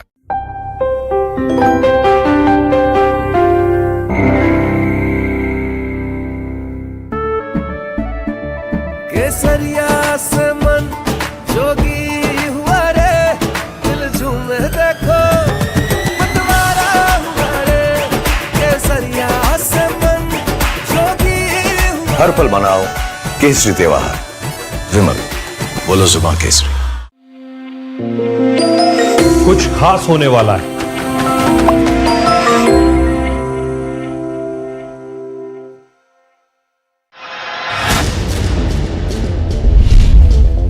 Government has unlocked 10,000 crores in MTNL that it's set to gain. It's 10,000 crores worth of assets from BSNL and MTNL have been unlocked. Proceeds from these, assets set to support, first to reduce the bank dues as well as, the entire sovereign debt which MTNL has. What source is indicating that asset realization has been completed, and BSNL alone is contributing around 3,000 crore, which means that the assets belonging to BSNL is going to have unlocking of 3,000 crore, while MTNL is about 7,000 crore.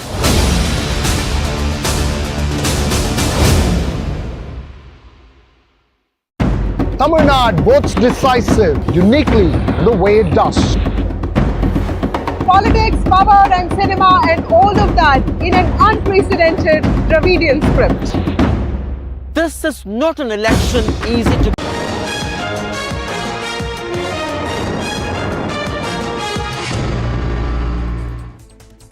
Good evening, you're watching Market Express with me, Shreyanti Singh, and this is the show that gets you a lowdown of everything that has happened in the trading day today. Also gets you up to speed with news as well, but let's get straight into the show as well and talk to you about the markets just a little bit, because you did have the bullish sentiment really returning to Dalal Street as markets end closer to 2% amid, higher amid that improved global cues and hopes of fresh US-Iran talks. Now, other than that, when you talk about the mid and small caps, they were in fact outperforming benchmarks, as you can see on your screens as well very clearly. Volatility was also cooling sharply, adding comfort across sectors as risk appetite really strengthened.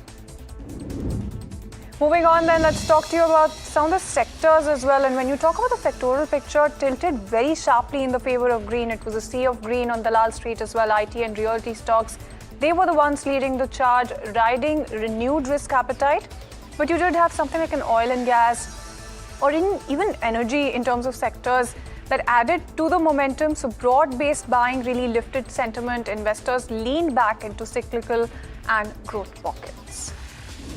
Let's also talk about some of the counters that were buzzing away in trade. So something like a Cyient was buzzing away with that 7.5% uptick coming in on the back of a fresh buyback signal. Now the board is going to be mulling a buyback on April 23rd, alongside the fourth quarter results, potentially making it the first IT buyback under the new rules effective April 1st. And you do have 818 crore in terms of the cash balance. So that really marks their first buyback move since 2019, a prior exercise that was priced at a strong premium and fully subscribed, after which the stock is up over 50%. Of course, you do have that 7.5% uptick on a daily basis as well, and the management also pointed to an improving outlook, debt stabilization, margin recovery in the second half. So a bunch of triggers that you're looking at when it comes to this particular counter. Let's also talk to you about something like a RailTel that really announced fresh order wins to the tune of about 560 crore rupees. This really provides near-term revenue visibility and includes a 44 crore contract for security-related ancillary services, adding to its diversified project pipeline. However, the update also carries a note of caution as one client really has cancelled a work order somewhere close to 17 crore rupees, but that's not something that was really being reflected when it comes to the stock as well. When you talk about the order inflows, they support execution momentum, and that's something that the stock was cheering even as investors track order sustainability as well as cancellations in a competitive environment. Let's also talk about something like an HG Infra Engineering that has strengthened its order book with a fresh win in the power segment. The company has secured an order worth about 519 crore rupees from Mirzapur Thermal Energy for civil and PV works at a thermal power project. Now, when you talk about this particular order, it's adding to the execution pipeline and enhancing revenue visibility in the core EPC business. The focus is now shifting to timely execution and even margin discipline, especially as power and infrastructure spending continues to gain momentum. Let's also talk about something like a Just Dial that reported a weak set of numbers in the fourth quarter. The stock, of course, was tanking in trade with that nearly 5% downtick also coming in, profit under pressure despite steady revenue growth. When you talk about this particular hit, it is in fact coming in from a sharp fall in the other income as well as higher bond yields weigh on treasury gains, while the rollout of new labor codes also leads to a one-off expense. When you talk about the company, they've also announced the exit of its chief financial officer, adding to near-term uncertainty. That's also something that was weighing on the stock just a tad bit. Let's also talk about something like a Dr. Reddy's that has hit a regulatory roadblock in Brazil for its generic semaglutide application. Now, when you talk about the country's drug regulator that has really denied registration, citing gaps when it comes to meeting technical requirements, even as competition is heating up in the market with multiple filings. So when you talk about semaglutide, that is a widely used diabetes and weight loss drug, just to remind you, sold globally by Novo Nordisk, and also Dr. Reddy's had applied after patent expiry timelines became clear. The stock was just a little bit under pressure on the back of this. Let's also talk about something like a Swaraj Engines that posted a strong and inline performance for the fourth quarter, backed by record sales. When you talk about the revenue and profit, they in fact grew about 20% on a year-on-year basis. Let's also talk about the margins as well that remain broadly stable despite higher volumes. Now, the company in fact also reported its 16th straight quarter of profit growth and crossed a key annual volume milestone for the first time. The board declared a healthy dividend, underlining confidence in the earnings momentum. Let's also talk about something like an LIC that was in focus after announcing its first ever bonus issue since listing. LIC approves a one-to-one bonus, signaling confidence in its balance sheet and long-term earnings strength. When you talk about the insurer, they in fact are planning to capitalize a portion of its reserves with the record date to be announced later as well. On the back of that, the stock was up about 4.5%. Let's also talk about something like Wipro that announced the acquisition of select customer contracts from US-based AlphaNet Consulting, strengthening its consulting-led technology services. And when you talk about the deal contours, it's giving Wipro access to key clients along with an experienced workforce, and is also expected to support its AI-enabled application services push. Now, the transaction is valued at up to around $70 million, slated to be completed by the end of June as well. Let's also talk about ICICI Prudential AMC that was under pressure with a downtick of about 4%. At the very end of the trading session, investors booked profits after a mixed fourth quarter showing. And you do have Kotak Securities that has in fact downgraded the stock, while Morgan Stanley maintains a neutral stance, citing rich valuations despite stable operations. Now, both brokerages are saying that the franchise remains strong though, but limited upside, and a slightly cautious near-term outlook is something that they flagged in terms of the AMC space, and that is weighing on the sentiment. Let's also talk about something like an ICICI Prudential Life as well. Macquarie, in fact, is maintaining a neutral rating with a target price of 710 rupees, citing weak APE growth and slower VNB and EV growth as well. In terms of the persistency, they're talking about those pressures also being there, they're flagging growth as weaker than peers, with the ROEV still below the cost of equity, and saying that FY27 guidance is something that you should be watching out for. Investec, meanwhile, is upgrading the counter to buy from a hold rating. 2.7% uptick is what you saw coming in. The upgrade, in fact, follows a Q4 VNB beat driven by stronger APE growth and margin expansion helped by product mix, but also yields through growth challenges that remain.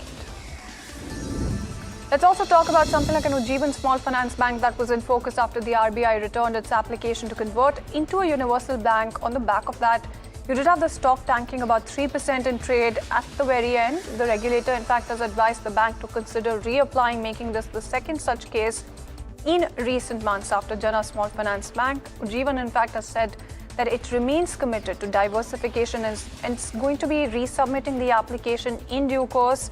This is one move that really underscores that the transition path for SFBs or small finance banks remains uneven at this point in time. Regulatory clarity still evolving as banks really eye the next phase of growth.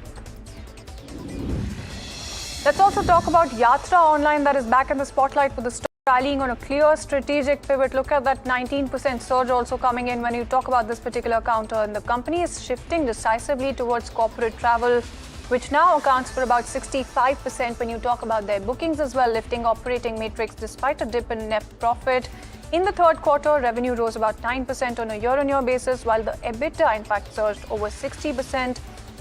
And when you talk about the margins as well, they expanded, helped by better mix and scale. A 151 crore duty demand being dropped by Sestat also added a little bit to the sentiment, even as promoters exited a small stake. So the focus now is on sustaining this particular growth through the B2B-led model.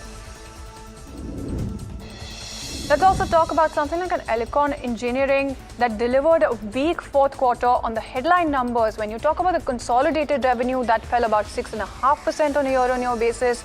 So that's something that you're looking at on that front as well. When you talk about something like an Elecon Engineering, EBITDA in fact declined about 19%. Margins contracting to just over 20%. Net profit dropped sharply to about 6 crore, largely due to a one-time loss of 102 crore booked during the quarter.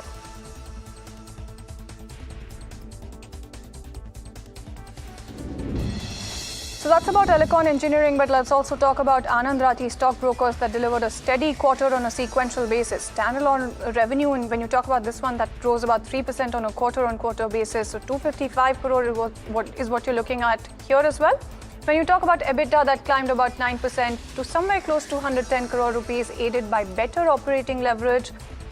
Margin expansion is also something that really stood out, with EBITDA margins improving to 43%, net profit growing 11% as well, reflecting disciplined cost control, stable business momentum. Let's also talk about Mindspace Business Parks REIT that has announced a large inorganic expansion. Let's talk about what they've done here. The company is going to be acquiring a 51% stake in International Tech Park, Chennai, Radial Road for somewhere close to 3,000 crore rupees. It's a joint transaction that you're looking at with 361 Asset, which is going to be holding the remaining stake. Now, the seller is Capital and India Growth Fund 2.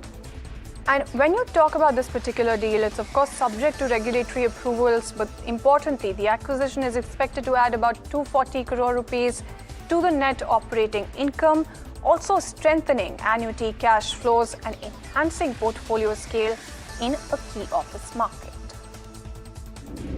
Let's also talk about Bharat Forge Chairman Baba Kalyani rejecting a plea to really move a long-running family dispute to mediation. He tells the Bombay High Court that the matter must continue through court proceedings, opposing efforts by his sisters to enforce an old family agreement over control of the group. While the court nudges both sides to explore mediation, it makes clear that any settlement depends on mutual consent with a decision due shortly. Let's also get you some other stories as well. The government is considering a fuel price stabilization mechanism to protect consumers from sharp spikes when it comes to global oil prices caused by the Middle East crisis. Officials, in fact, are exploring options that are close to something like a buffer fund or even mulling temporary excise duty adjustments. The idea here is to prevent frequent changes when it comes to petrol and diesel retail prices. This comes as international crude rates have risen due to supply concerns from the Middle East conflict as well. And a final decision, in fact, is expected after interministerial consultations. Let's also talk about HUL that has increased the prices of several popular soaps, including Dove, Pears and Liril. Now, the company cited rising raw material costs driven by inflation when it comes to not just crude oil, but also palm oil and even plastics, largely due to the Middle East war as well. And in its official response, HUL in fact said that it is taking selective price increases across its portfolio while ensuring that the consumer price value equation remains balanced and affordable. Let's also get you some business news then. India's wholesale price index inflation rose to a 38-month high of 3.88% in March 2026. This sharp increase was mainly driven by higher food prices, but also rising fuel costs amid global oil volatility. In fact, the previous high was recorded back in January 2023. So that was a while ago. Economists are noting that the jump reflects mounting input cost pressures on manufacturers. The government is closely monitoring the trend as it could eventually feed into retail inflation. Let's also talk about TCS. In terms of the TCS Nashik sexual harassment and misconduct case that has widened with multiple women employees alleging coercion and radicalization by colleagues, 7 staffers and HR manager Nida Khan, who's absconding, have been named. The company has suspended the accused and launched an internal probe led by CEO Aarti Subramanian as well. And N. Chandrasekharan also called the allegations gravely concerning. The National IT Employees Senate has written to Labour Minister Mansukh Mandviya as well, seeking a posh compliance audit across IT firms. Let's also get you some other updates as well. The Reserve Bank of India held discussions with major banks to explore ways to boost deposit growth. Senior RBI officials met with representatives from public and private sector banks to really address the current slowdown. When it comes to deposit mobilization, the central bank, in fact, is concerned about the widening gap between credit growth and deposit growth. Banks were asked to focus on innovative deposit products, improve customer outreach, and also offer competitive interest rates. Let's also move on and talk to you about Air India that has approached its promoters Tata Group and Singapore Airlines for fresh capital after reporting a 2.4 billion rupee loss in the December quarter. Now, the airline is seeking funds to support operations, fleet expansion, but also working capital needs amid high fuel cost and intense competition.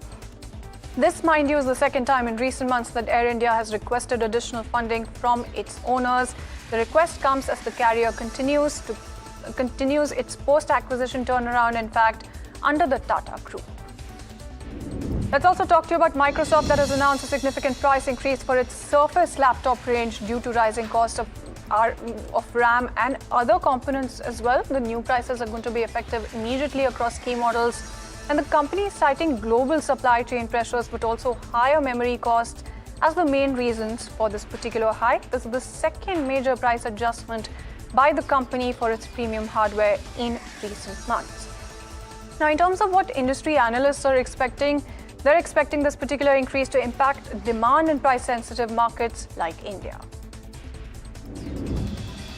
Moving on, then, let's talk to you about Google, that has been sued by Portuguese app store Aptoide as well for allegedly abusing its dominant position in the Android app distribution market. Aptoide, in fact, is claiming that Google's Play Store policies and practices have unfairly restricted competition, making it difficult for rival app stores to reach users. The lawsuit is accusing Google of using its control over Android to favor its own services and stifle competitors. Moving on, then, let's talk about Amazon as well, that has acquired a majority stake when it comes to satellite communications company Globalstar. Now, the deal is seen as a direct challenge to Elon Musk's Starlink.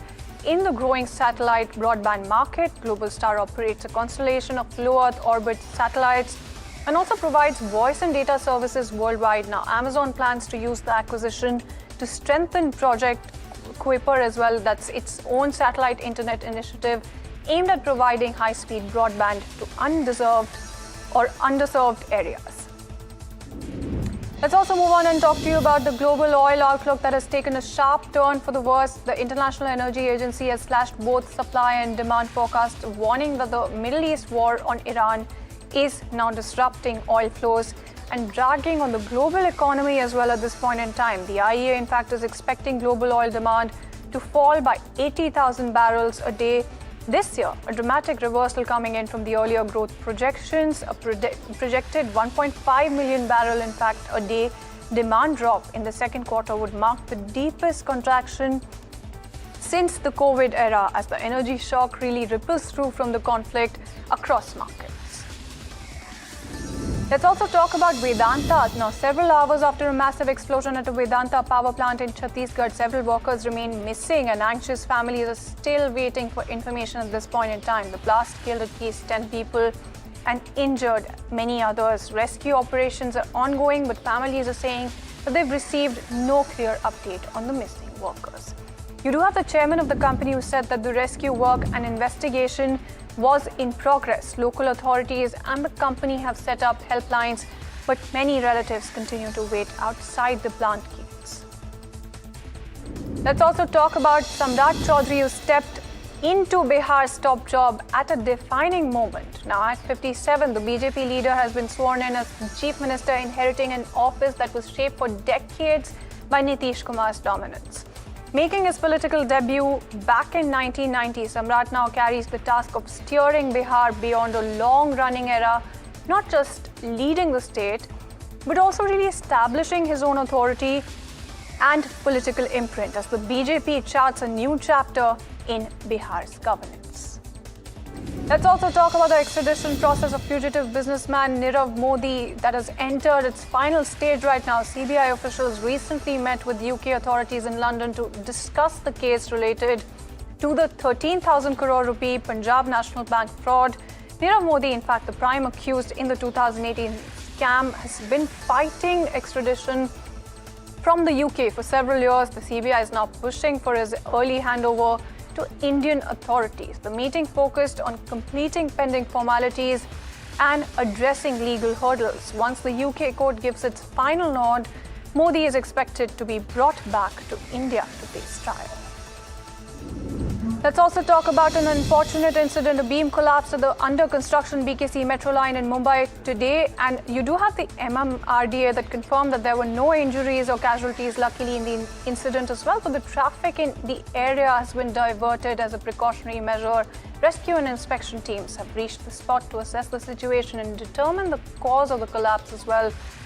When you talk about this particular project, it's part of the Mumbai metro expansion, and the affected section was undergoing construction work at the time of the incident. MMRDA said that the work has been temporarily halted pending a detailed probe. And an Indian delegation is set to visit Washington from April 20th to 22nd to take negotiations forward. The Commerce Ministry says that the discussions follow an interim trade deal announced on February 2nd, which signaled intent to ease long-standing trade frictions. Washington has also launched 2 trade investigations, including India focusing on excess industrial capacity and also forced labour concerns. Now, India has submitted its response defending its trade practices and the BTA. In fact, the discussions are coming at a crucial time as both economies look to strengthen supply chain resilience. On to some international news then. There are fresh signs of diplomacy in the Middle East, with US President Trump as well indicating that talks with Iran could resume as early as this week. This is coming in as tensions remain high and a blockade continues in the region as well, while earlier negotiations had broken down. You do have both sides that are now appearing open to re-engaging, raising hopes really of a possible de-escalation. Moving on then, Saudi Arabia has announced fresh support for Pakistan at a critical juncture. Riyadh will place a new $3 billion deposit expected within the coming week, while also extending an existing $5 billion deposit beyond the earlier annual rollover arrangement. And you do have Pakistan's finance minister saying that this particular move is going to be reinforcing foreign exchange reserves and stabilize the external account, offering much needed relief as the country really navigates heavy financing needs. All right, then with that, it's a wrap on this edition of Market Express. Thank you so much for tuning in.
Capri Global Capital Limited is a well-diversified, retail-focused, systematically important, non-deposit-taking NBFC. The company announces its public issue of secured, rated-listed, redeemable, non-convertible debentures offering a coupon rate of up to 9.5% per annum and a security cover of 110%. The issue opens on April 15th, 2026 and closes on April 28th, 2026. For issue structure, risk factors, detailed disclaimers and more information, please refer to the Sell Prospectus and the Tranche 1 Prospectus dated March 30th, 2026, together referred to as the Prospectus, are available on the website of SEBI, Stock Exchange, the company and the lead manager.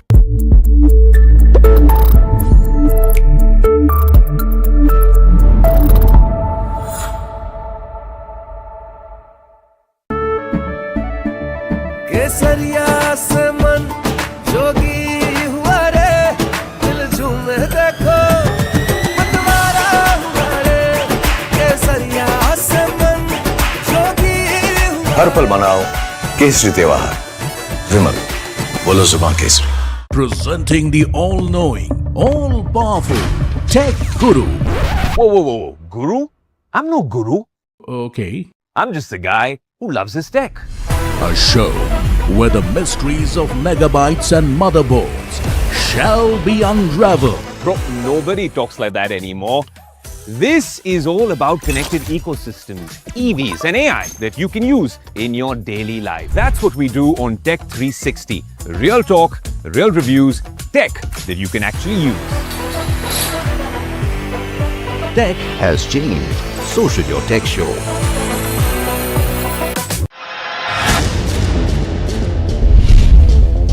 Government has unlocked 10,000 crores in MTNL that it's set to gain. It's 10,000 crores worth of assets from BSNL and MTNL have been unlocked. Proceeds from these, assets set to support, first to reduce the bank dues as well as, the entire service. Optimism over second round of talks cheers up Dalal Street today. Nifty ends in green, up over 1.5%. Broader markets outperformed the benchmarks today. Real estate and IT lead the gains, with all major sectors in the green. Crude oil prices soften, hover close to $95 a barrel on hopes of a fresh round of talks between the United States and Iran. After Iran's president echoed Washington's recent signals indicating openness to negotiations. Top government sources tell NDTV Profit amid West Asia tensions center mulls fuel price stabilization to shield consumers from global oil volatility. Plan under consideration to create buffer for petrol, diesel and LPG. Amid elevated commodity costs, Hindustan Unilever increases soap prices, attributing the move to inflation in crude derivatives, palm oil and packaging materials. Middle East war pushes wholesale inflation to 3.88%, driven by higher costs of crude oil, metals and manufactured food products. Sharply hits India's trade. Government flags over 50% drop in exports and imports. India-US trade picks pace. India delegation to visit Washington from April 20th to 22nd for next round of trade talks with US authorities. After TCS harassment case, SIT to widen its probe, likely to probe multiple IT firms for radicalization links. Workers' protest in Noida and Haryana spirals into chaos. Factory staffs are really demanding higher pay turned violent, vandalizing vehicles and clashing with police, triggering heavy congestion across key industrial roads as security forces moved in to restore order. Bharat Forge Chairman Baba Kalyani rejects a mediation plea and seeks full control over Empire as sisters demand 1/3 share in 1 lakh crore rupees family feud. Bihar has a new chief minister. Samrat Chaudhary has taken oath, becoming the first BJP leader to occupy the top post in the state, marking a key political shift as the party now holds the chief minister's office across the Hindi heartland.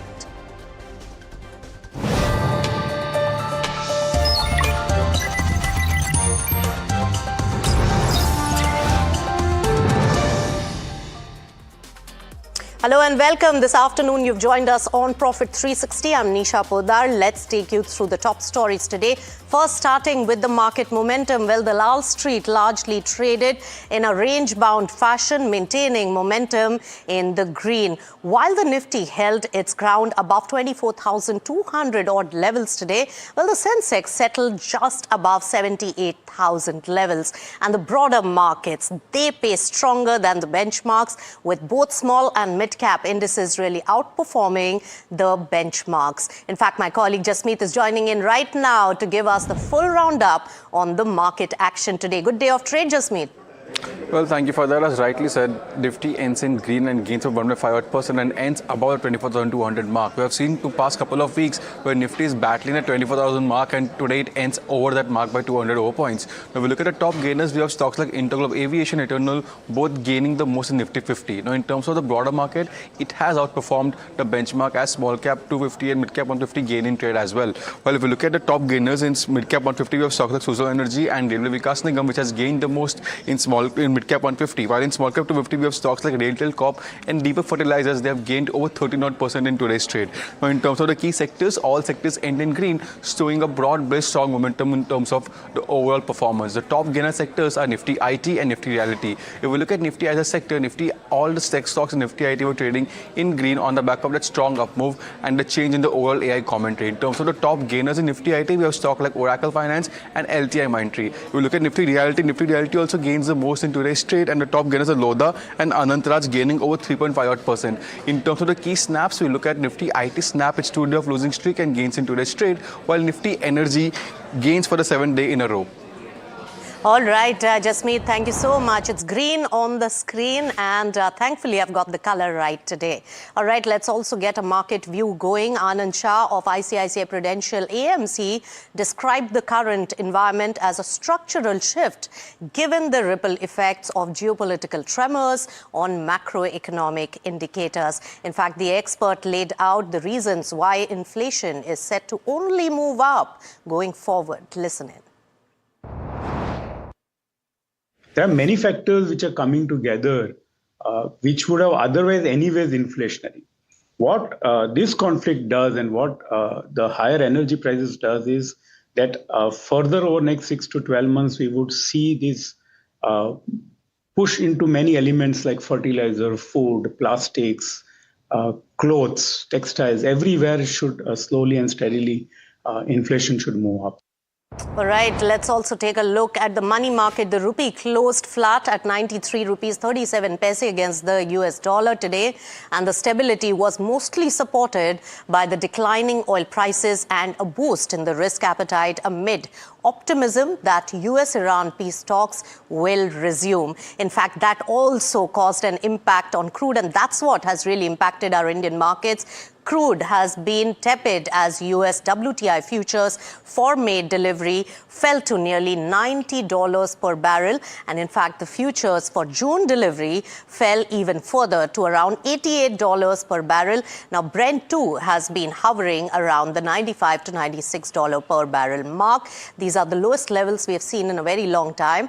And this relaxation also comes in the backdrop of hopes around second round of US-Iran negotiations, though no official schedule has been set yet for that. But definitely, crude softening gave cheer to the Indian markets today. All right, let's move on to some top stories of the day. And sources tell NDTV Profit that the Indian government is considering a new fuel price stabilization mechanism to protect the people from sharp rises in petrol, diesel, LPG prices due to the global uncertainty. Amid tensions in West Asia that are really disrupting energy supplies, well, the plan aims to create a special buffer for these fuels. Now, this buffer, remember, would work like the existing model used for agricultural commodities. Under this proposal, well, the government would build reserve stocks of petrol, diesel, as well as LPG, and these stocks could be released quickly when prices spike suddenly, helping to keep the costs stable for the consumers. More importantly, this fuel buffer will be completely separate from India's existing strategic crude oil reserves. So contingency when it comes to our fuel supply.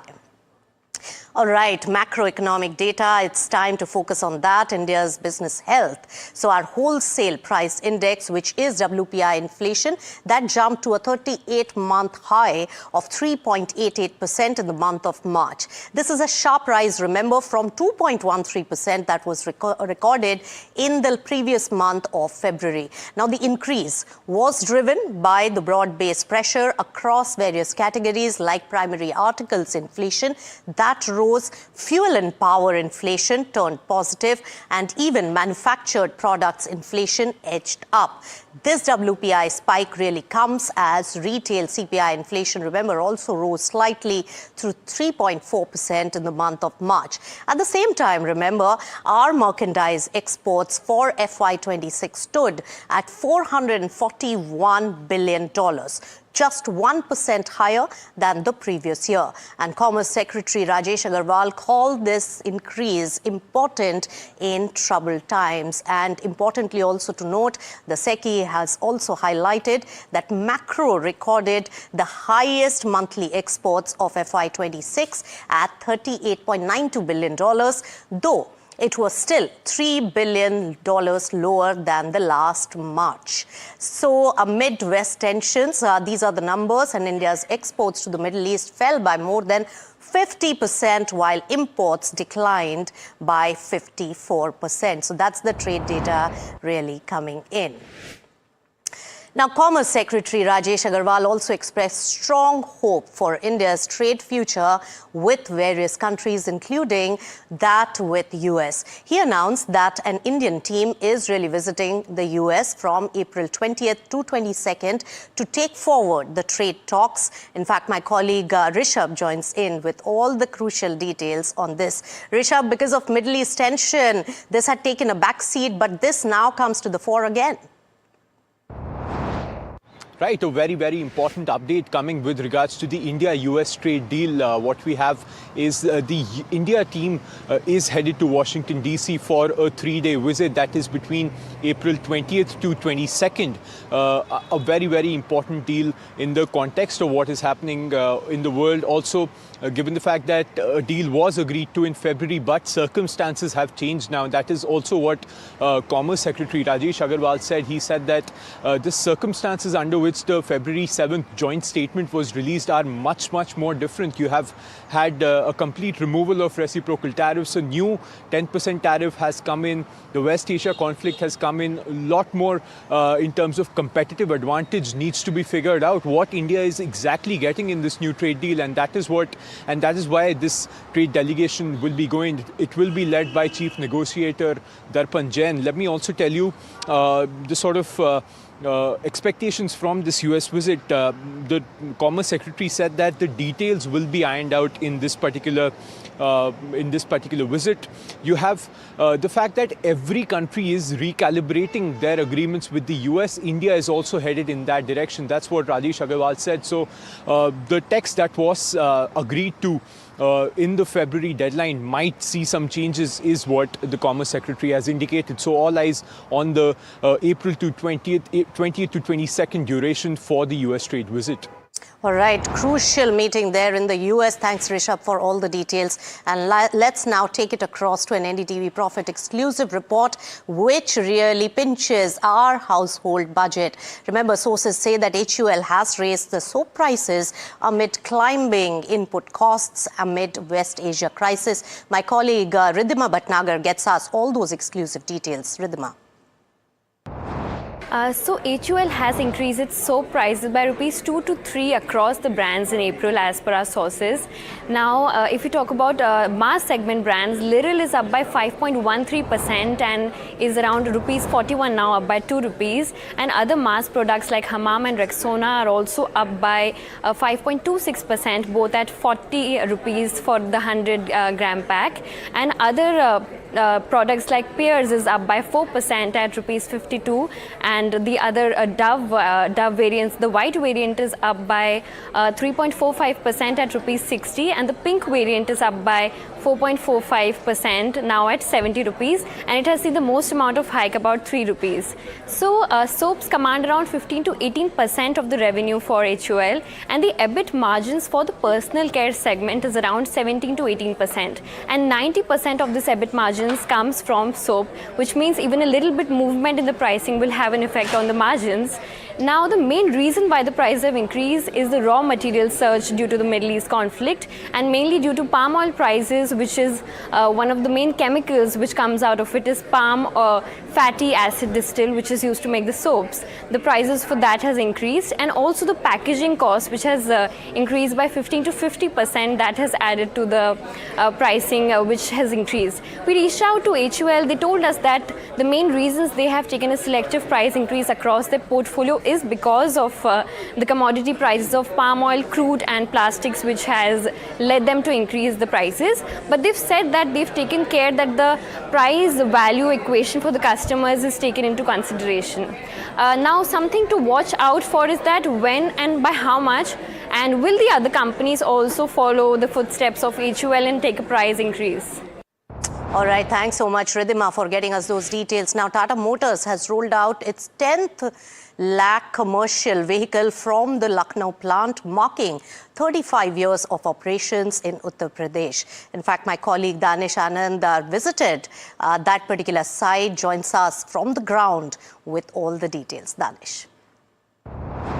Well, today indeed is a big day for Tata Motors Commercial Vehicles, as the company today has rolled out the 10th lakh vehicle from its Lucknow manufacturing facility, and that's where NDTV Profit is reporting from at the moment. Earlier in the day, we saw that Mr. Yogi Adityanath, who is the Chief Minister of UP, along with Mr. N. Chandrasekaran, who is the Chairperson of Tata Sons, and Mr. Girish Wagh, who is the MD and CEO of Tata Motors CV, they flagged off the 10th lakh vehicle, which was actually an electric bus, which was rolled out as a 10th lakh vehicle for Tata Motors Commercial Vehicles. But going back a bit in the history, the plant was initially constructed somewhere between 1986 to 1990, and the first vehicle to be rolled out from this plant was way back in 1992, and after 32 years we are seeing that this plant has now rolled out the 10th lakh commercial vehicle from this particular factory. But earlier in the day, Mr. N. Chandrasekaran also said that the way India's GDP is growing and the way India's economy is booming, though that day is not far away when the 20th lakh commercial vehicle will be rolled out from this particular facility. And Mr. N. Chandrasekaran has also talked about that how this plant is an integral and an important plant for Tata Motors Commercial Vehicles. And if we especially talk about this plant currently manufactures at least 70% trucks and 30% buses, and all of this is catered to not only to the domestic market, but this plant is also catering to the export market, as at least 15 countries receive these trucks and buses from this plant. All right, Danish, they're reporting straight from the facility. In fact, he also caught up with Girish Wagh, who's the MD and CEO of Tata Motors CV at the event. Listen in. Today's outcome, which is the rollout of a 10 lakh vehicle, is indeed a very, very satisfying one for all of us at Tata Motors. I think over the years, a plant which started with one medium-duty truck as a vehicle being produced here, now having a full range of light, medium, heavy-duty trucks and buses, light-duty to medium-duty, that means 20-seater to 54-seater, and that too multi-fuel, diesel, CNG, battery electric, hydrogen. I think it is something to be really proud of. I think future milestones, of course, this plant will play a very important role in Tata Motors Commercial Vehicles' future, whether it is growth of the core commercial vehicle business or whether it is the other ventures that we started in the downstream businesses. I think this plant will continue to play a very, very key role. And Tata Sons chairman, also N. Chandrasekaran, was right there at this particular event, and he spoke about the rolling out of hydrogen buses for Pan-India from this particular facility. Listen in. If you have done the 10 lakh vehicle, it has taken 34 years. I am very sure that the 20th lakh vehicles will happen within the next 5 years. Because there is a lot of growth. There is a lot of opportunities in India. Indian economy is poised to grow for the next few decades, higher than any other economy in the world. Our portfolio was small, now our portfolio is very large. We will not only be making traditional trucks and buses, now we have gone to many other powertrains. Apart from diesel, we have got CNG, we have got electric vehicles. और आगे वाले दिनों में hydrogen buses and hydrogen trucks will be manufactured here. And this will not only be for the state of Uttar Pradesh, but it will be for selling across the country in India. All right, that was from the house of Tatas. Now, our latest update also coming in on the war front, and we shouldn't lose sight of that. In a positive sign, there are reports that the US and Iran gave in-principle agreement to extend truce. Meanwhile, also the United States Navy has confirmed the crash of its most expensive surveillance drone, the MQ-4C Triton.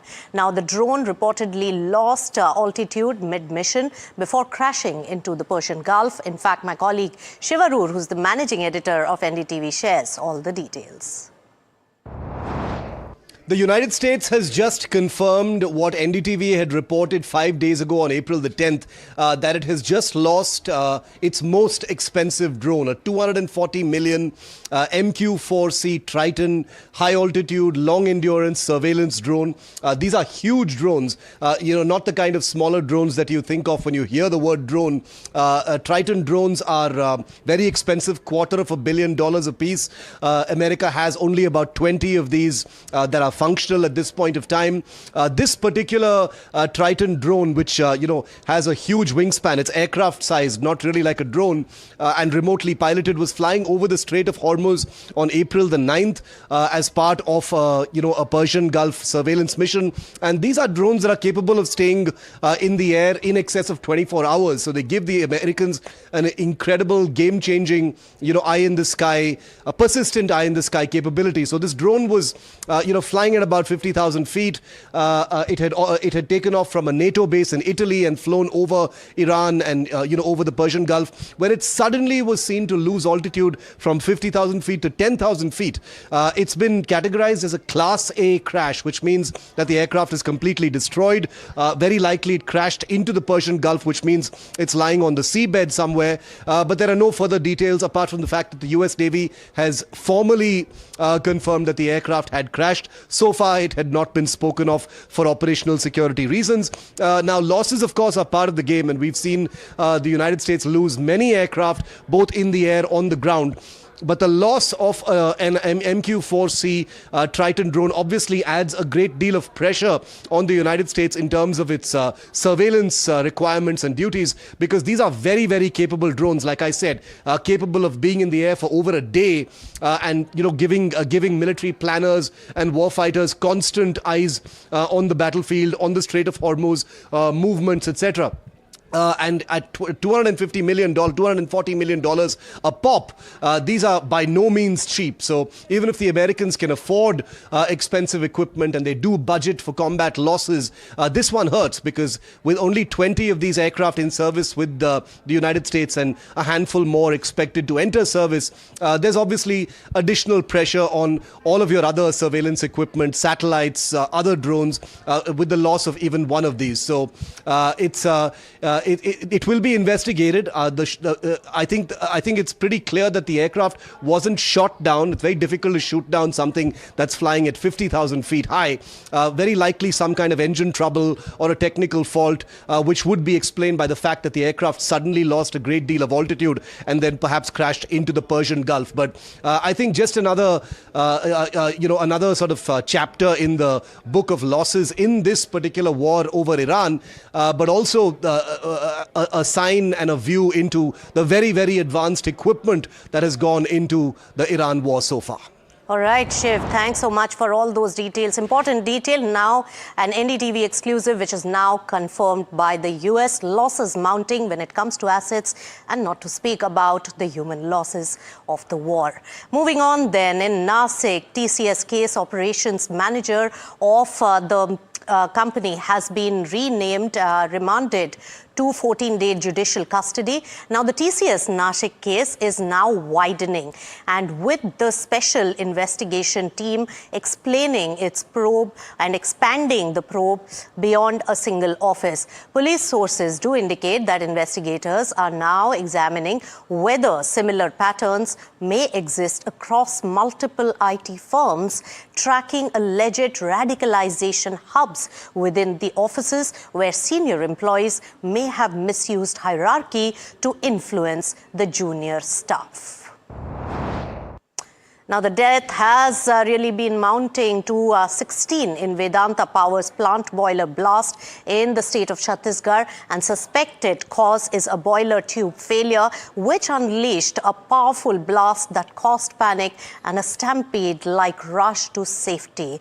Companies said that extending full support to the injured, closely also coordinating with attending medical teams and the local authorities. So investigation as well as rescue and recovery mechanism all on.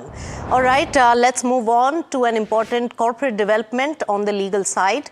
Well, Bharat Forge chairman Baba Kalyani has rejected a mediation plea in the nearly 1 lakh crore rupees family dispute, urging the Bombay High Court to proceed with the hearing of his plea without any delay. He has challenged his sister's bid to enforce a 1994 family settlement, even as they seek a one-third share each and push for mediation. My colleague Nimit Dikshit is joining in with all the details and the legalities of this particular matter. Nimit.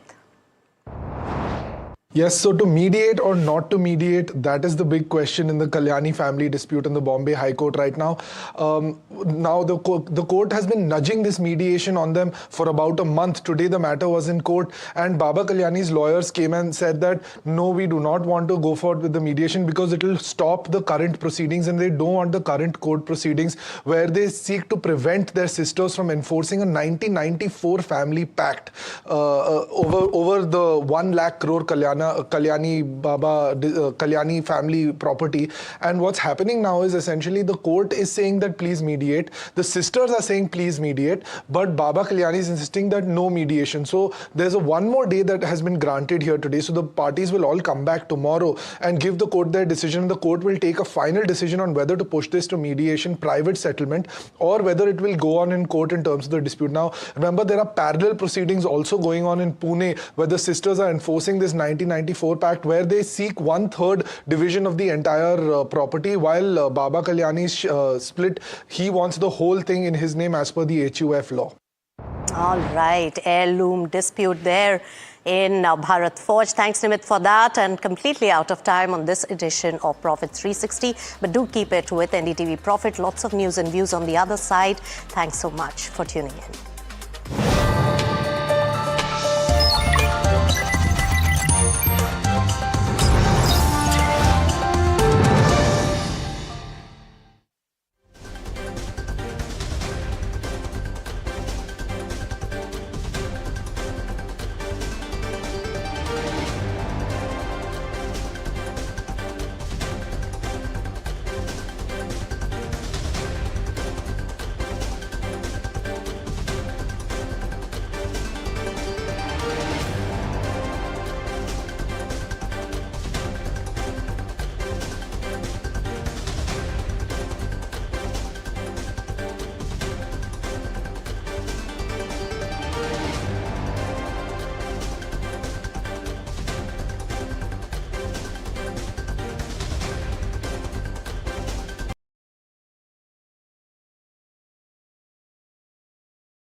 Presenting the all-knowing, all-powerful Tech Guru. Whoa. Guru? I'm no guru. Okay. I'm just a guy who loves his tech. A show where the mysteries of megabytes and motherboards shall be unraveled. Bro, nobody talks like that anymore. This is all about connected ecosystems, EVs and AI that you can use in your daily life. That's what we do on Tech 360. Real talk, real reviews, tech that you can actually use. Tech has changed. So should your tech show. Tamil Nadu votes decisive, uniquely the way it does. Politics, power and cinema and all of that in an unprecedented Dravidian script. This is not an election easy to call. It never has been. And unravel grassroots conversations with the voices that matter. That's why we travel across Tamil Nadu to get you the real picture. From the OG of Indian elections comes the next big political blockbuster. because Tamil Nadu votes only the way Tamil Nadu does. Tamil Nadu elections on India's original election voice.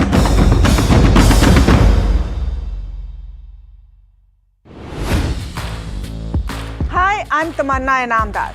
Watch me on NDTV Profit, where I break down the day's biggest business stories. What happened, why it matters, and what it means for your money. Hi, I'm Neeraj Shah. Watch me on NDTV Profit for the most incisive market intelligence and meaningful corporate conversations. And I'm Alex Matthew. Markets.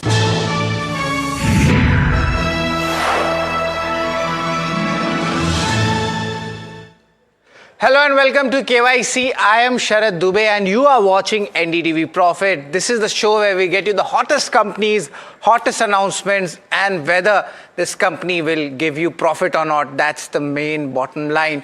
But interesting company today, but I'll give you some hints. Try to understand what this company is all about. The company is a B2B procurement platform. Yes, there are 2-3 peers also in this space, so you need to work a little bit more hard. The second important development is the stock was just listed last year in June 25. It's just been around 9 months. So you must be getting close to the company which I'm talking about. But sadly, the stock is down 49% from its IPO price. But if you have been reading the recent news flows, the stock is in focus. The stock recently had an MOU with Capsite Infra as well. Enough of hints. Let's go to the company. The company in focus, which is there, is Aris Infra Solutions. This is the company which we are talking about in our entire KYC show. But the question remains is, why are we calling this company? Why this small cap company which has seen a big fall from its IPO price? Is there any positive news flow for the turnaround in the stock? That's the big question we want to ask. The first question, how much benefit actually comes from this MOU with Capsite Infra? It's almost an 800 crore project, a 5-year tenure. What does the role company have in this MOU? The second important question we'll be asking is, what is the B2B and the B2C profile of the company? Is the company moving towards the B2C segment? If yes, their margin profile and the numbers do change going ahead. There is a seasonality at play as well. And what is the company actually doing to mitigate this in the first place itself? Another question to be asked for Aris Infra is the FY27 growth outlook ahead. What are the key numbers to watch out for? And now we will be judging the company on the full financial year basis. It normalizes our view as an analyst for this company. Any new focus areas is the company building apart from its core solutions, or is it something more? Asphalt is something which the company recently entered. Balance sheet concerns, the key debt reduction plans. We saw the net debt levels coming down, but the inherent nature of this business is a high working capital business. So we'll try to understand a little bit about the financials as well. And does the company still have a higher reliance on short-term borrowings to fund its working capital? That's the big question to be asked. And this is something which we had seen during the IPO as well. Some questions were asked, some questions were unanswered, but some were answered. To give us the entire picture will be Srinivasan Gopalan. He's the CEO at Aris Infra Solutions, where Mr. Gopalan will be answering to our queries and also a lot of issues which the investors have written to me, and we'll get that in front of the management. But ये company करती क्या है? B2B tech procurement sounds a bit technical. That's why I'm here to make it a simplified version for you regarding the procurement which happens in the real estate, and the company itself is also in that level. Now they are serving leading infra and real estate developers as well, which we pointed out. There is of course the procurement business also and the B2B business. They are backed by 3,000 plus strong client base, and roughly 78% is a broader repeat order, because the clients, the stickiness of the business model is such that the clients cannot change their customers in this segment. Now there is raw material construction, there is steel and cement, construction chemicals, asphalt, value-added services. This is the portfolio where they are giving their services in and around. So, but the market still needs to understand and give a clarity on their business model. 2,000 plus vendor networks with a pan-India reach. Interestingly, there is a concentration also. I'll come back to that as well. Seamless delivery across thousands of project locations. That's what company claims. Let's see whether it's true or not. Apart from this, The analysts say the MOU with Capsite Infra may offer more growth going ahead. This might be an inflection point because the stock has taken a big beating and now we might see some positive news flow. But will this change the fortunes for the company? This is roughly a 800 crore procurement order coming in from Capsite Infra. And this is where the interest comes for the street, and that's one of the reasons why I have called this company, but there are more details to it. Second reason is that the order tenure is for 5 years. So if you just cut that down, it's around 160 crores worth of work out of which the company will give its services, and there will be a certain percentage which the company will be earning. But let's see the segmental revenue breakup, how things are happening. B2B supply, it's roughly 47%, and 44% if you look at it is this contract manufacturing setup, and around 9% is your other value-added services. So this is almost even Stevens when it comes to our analysis. But let's talk about the geography where the situation is there. Manufacturing, especially in Maharashtra, that's the 52% revenue coming in, and then we take in like Tamil Nadu, that's around 33%, and you could say Karnataka, that's the remaining 8%. So there is a concentration involved, and whenever there's a concentration involved in this business model, seasonality also comes in, and that's one of the questions as well. There are marquee customers also, infra, they are having L&T, Tata Projects and Afcon to make it to the list. And if you look at the real estate segment, that's where Sobha and Vadhva Group also make it to the list. Consultancy services bhi company deti hai. Lodha, Piramal Capital are the clients, to name a few. So they have marquee customers, but why is the stock out of favor? A lot of you have written to me about this. A lot of investors have written. First thing is lack of analyst coverage. This stock needs to be talked about as and when in across huge stakeholders. DIFI sell-off was there post the listing, and there hasn't been any lapping up, and that is where the concern starts coming in. I dug deep into it, and the street is questioning the moat of the business because there's a lot of competition happening. Startups are also coming in. So what's the exact moat? That communication has not happened to the street yet. The seasonality is definitely impacting the business, and that's something which, of course, the business or the promoters can't do anything about it. That's the way the nature of business is. And the reliance on short-term borrowing to fund working capital requirement. This was the concern during the IPO last year.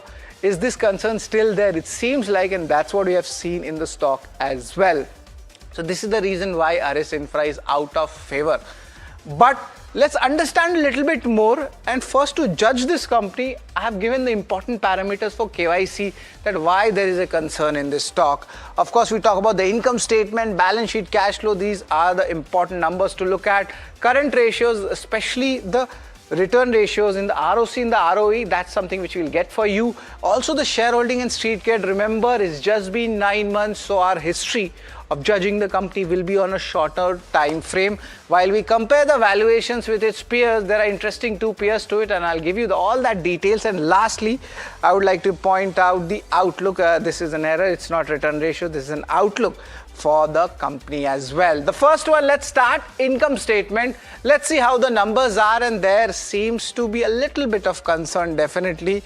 The normalizations from the FY22-23 numbers were on the lower side, but then the company started improving its parameters if we talk about EBITDA or PAT. So yes, the company is on an improvement path, but we need to give it more time to understand what is the sustainable rate of growth in this kind of a business. The Q3 numbers largely were decent. The EBITDA numbers saw good spike coming in. The margins also coming in a proper double-digit numbers coming in. But the question is, how sustainable is this? That is what the street wants. So the company needs to perform 2 to 3 odd quarters to get us something more information on the sustainable growth rates for a model, at least on the asset light side. That's what the company says. So net, it's a neutral rating when it comes to the income statement. Balance sheet, during its IPO, there's a lot of concern on the balance sheet, especially on the debt and the business model about it. Over here also, the FY28 numbers, if I talk about, if you could just show the borrowings, they are still on the higher side. But on the other hand, the company came out with this press release. It was a 9-month FY26 numbers, if I talk about, and that is where there was a significant reduction in net debt. But the street is still not concerned. Actually, it is actually very much concerned, especially on two things. The first one is the working capital. how it's being used, and is the short-term borrowings increasing as the scale of the company goes up. So that is a little bit of concern as well. So net post its IPO listing also, the clarity the market needs, especially on the working capital management front as well. So it's a neutral rating for balance sheet. Cash flow, let's see how the cash flow moves. It's largely the business model as such. There might be a little bit of lumpiness or seasonality, something which we talk about. The cash flow from operations, this is over here, you can see that's around 21 odd crore rupees. PAT has improved, but net, it's difficult to understand. I'm giving a benefit of doubt to this rating parameter for this company right now because there's no clarity as such which is coming in when it comes to the cash flows. And to be honest, let's be fair with the company and give it a little bit more time to understand what's the flow actually looking like. It is not an asset heavy business, remember that.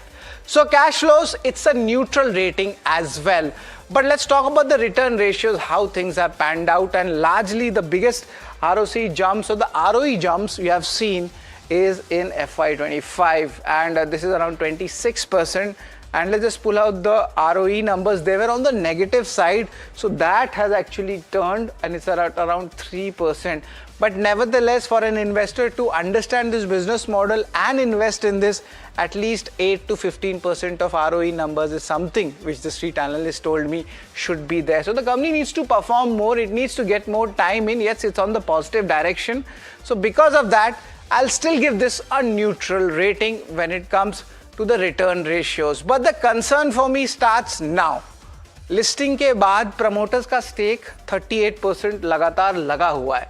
But the concern is for FIs and DIs. What we had saw during the IPO, FIs had 10% stake, DIs had 6% stake. And to be honest, that's pretty much very strong for a company which had a 1400, 1500 crore kind of a market capitalization during its IPO. But after that, there was a sell-off. There's a big sell-off here. FI sold off, DI sold off, and that is where my concern comes.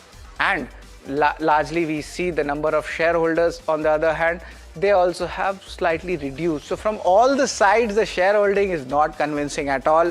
No major support coming in. So because of that, I'll give this a strong thumbs down when it comes to the shareholding pattern. But let's talk about street cred. Paisa bana hai ki nahi? That's the big question. Whether it's an IPO investment, post-IPO investments, have you actually made the money or not? From the IPO price, the stock is down 49%. Of course, small mid-cap, there was a huge carnage. We saw overpriced IPOs also coming in. And of course, there are concerns because of the IPO pricing, especially in the small and mid-cap space. Maybe there is an impact here. And from listing price also, there was a 8% discount listing, nothing much to be there. 6 months stock is down 31%, and year-to-date basis also the stock is down 12%. So all in all, nobody made money. That's the impact and that's the fact. But so street cred also, it's a strong thumbs down for Aris Infra as well. But let's see more details about it, how things are panning out. And yes, the company is towards that path to profitability, but are there peers? Are they cheaply valued? Of course they are. India Mart is at 21 times its last 12 months forward P. So that is something to watch out for. And also let's look at SG Mart. They have the same business model, B2B procurement ka rehta hai. Of course, if you move to the B2C segment, the street expects a little bit of premium as well because of the margin angle to it. But SG Mart is also 64 times. So it is still cheaper than Aris Infra. Aris Infra is at 331 times. So we need higher earnings so that this number keeps coming down. Maybe in the next 2 to 3 odd quarters, that's what the management will give us that important view, and then maybe we'll be able to understand. But right now, valuations, despite the correction, is on the higher side if you are a long-term investor. So it's a negative rating when it comes to valuations for Aris Infra as well. But let's talk about outlook. Not everything can be bad. There is a very important order of Capsite Infra which the company has announced. So that itself is a very important trigger for the company. The company is growing in the services vertical and focusing on B2C. This is a very important point which you should understand. There is a threat from startups, AI and rising competition. So the question remains is, where is the moat of this business or this company? That is what the street wants to know. Apart from this, they are deepening in the category expansion. We'll try to get some more clarity in as well, is what's the exact outlook, because you need some quantified outlook as well. Maybe FY27 outlook the company will announce post its Q4 earnings. The recent announcements into the asphalt market, how big the market is and how is the company placed. That is something which we'll be asking the management as well. But net, the outlook is neutral. It's not negative. There is, of course, a scope. It's a futuristic business model, and maybe the markets might take a little bit of time to value this company and this industry as a whole. So net, it's a neutral rating. But total numbers kya hai? Where is the concern lying in my ratings? Definitely there are some concerns which we'll try to address it from the management. Largely all of these ratios which I have spoken about is neutral. There isn't anything very great about it. Of course, there are some overhangs also, but a little bit of concern starts coming in when I see the shareholding, when I see the stock price movement. That is where the concern starts coming in. The valuations are not attractive at all right now, but the outlook is still neutral. And we'll ask the management overall what is their thought process going ahead, especially with a very, very large order MOU signed with Capsite Infra. But net, the total rating parameters for RS Infra stands at 2.5 out of 8. This is the final rating coming in for this company, and of course the company needs to show that in its numbers, in its announcements, and of course the street also needs to understand where is this company actually functioning and what valuation should be given. And to join us is Mr. Srinivasan Gopalan. He is the CEO at RS Infra Solutions, and a little bit of about him. He has 30% of years of experience across industries, also more than 15 years of that coming in the leadership roles, especially in the real estate. Mr. Gopalan is a man of very much hats, and I'd like to point out he held leadership positions in real estate firms, Chambers.com and ROW2. These are important companies as well years ago, and he's a qualified CA and a cost and works accountant as well. And to join in is Mr. Gopalan. Good afternoon, Mr. Gopalan. It's always a pleasure to have you. First and foremost, this important announcement which you have given, this is worth around, you could say, 800 crores from Capsite Infra. Just explain us how is this order going to play out, and by when the timelines can be there for this order.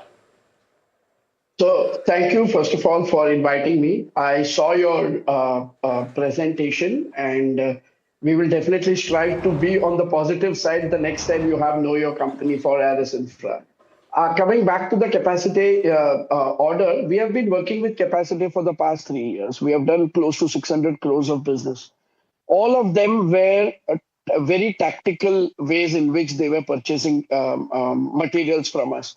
We wanted to bring in a predictability, and April, May, June, the Q1 is like the first 6 overs of the T20 match for us. So we fix up our entire year's orders in the first 3 months itself. So that sets a tone for our T20 match.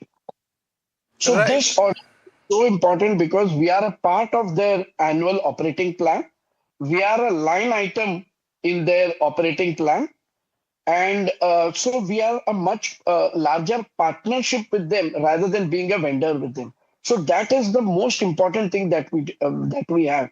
The second thing is we are going to be working with them on close to 9 to 12 different projects on more than 100 SKUs.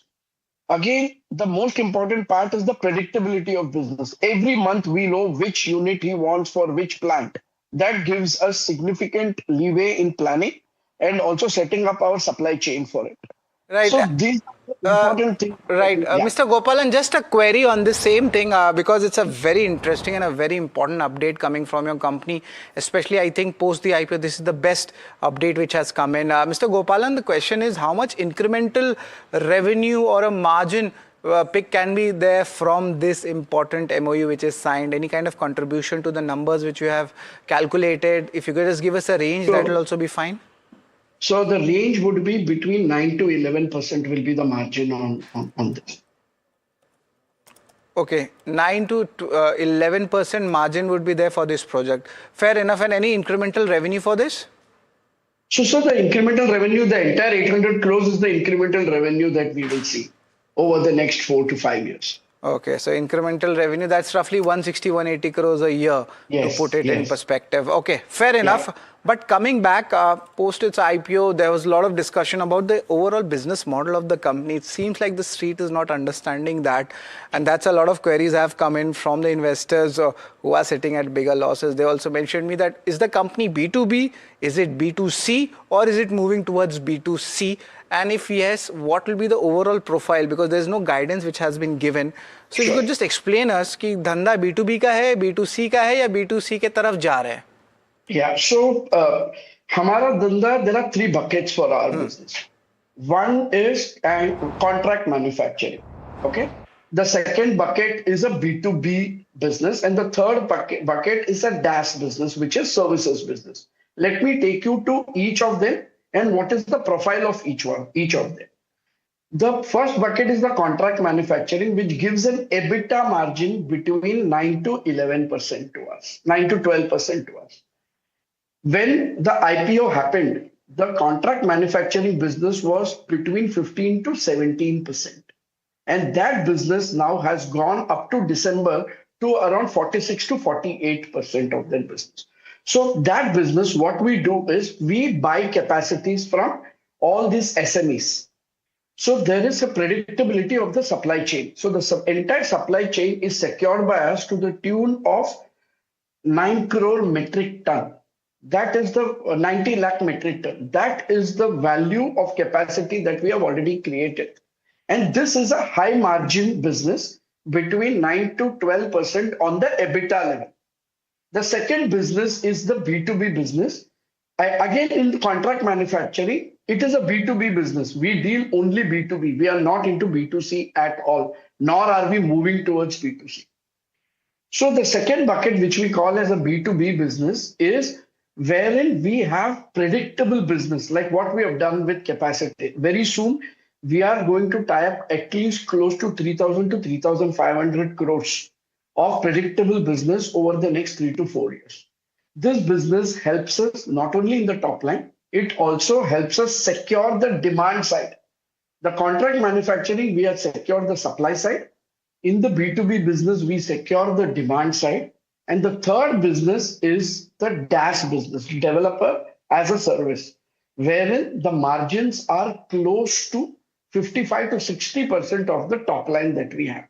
So let me explain the services business. In this services business, we already have contracts wherein the revenue that Aries will get is approximately 180 to 200 crores. Out of that, the profit itself, the PBT itself will be between 100 to 120 crores over the next 2 to 2.5 years. Also, this business gives me cross-selling opportunity of 300 to 350 crores where materials will be supplied to these companies, these real estate companies. So there are three distinct... Right. Mr. Gopalan, you have explained us. But the thing is, there is a lot of value in the table. And I think the market is not able to understand whether all the value should come from your same company itself, or there must be some kind of a corporate action where we can see more value emerging right now. Maybe there's a little bit of confusion there, but there's one more thing. There's a confusion at the seasonality part. What's the seasonality element in your line of business, and is it across the industry, and how different it is impact when it comes to your other listed peers? So first of all, I don't think we have other listed peers who are doing what we are doing. There is practically nobody who does this contract manufacturing with a tech background of AI and machine learning and the services all put together. Okay. All these three businesses are integrated business. The one feeds into the other, the top line or the profitability. So from a perspective, I don't think there is any corporate action to be required. We don't believe in that. What is important for every investor to understand is that here is a company which will grow 35 to 40%. And between April, May and June, we will have visibility of 90% of our business. How much we will be doing every month. What more does an investor need from a predictability point of view? And most of the orders are already tied up. So we also know the margins that are going to be there. So the guidance that we have given, if you look at the last 2 quarters, we have not deviated even 5%. And that 5 to 10% has been on the positive side rather than on the negative side. That is the business that we are into. We are into the huge industry of construction materials. So there is no dearth of demand which is going to be. There is still enough place for many more areas infras to come in and serve this industry. That is point number one. Number two, we are into a business where we are running the business with a very, very predictive machinery. The third is the services business, which feeds into my structures, wherein the profitability is like 50 to 60%. So I don't think that there can be any business which is as predictable as what we are running it the way we are running it. Mr. Gopalan, just correct me if I am wrong. These are the three important things which have been there, and I think it's the first time you're giving us a good clarity on the stock, and that is why KYC is there, where everybody sees that 3,500. I really appreciate this.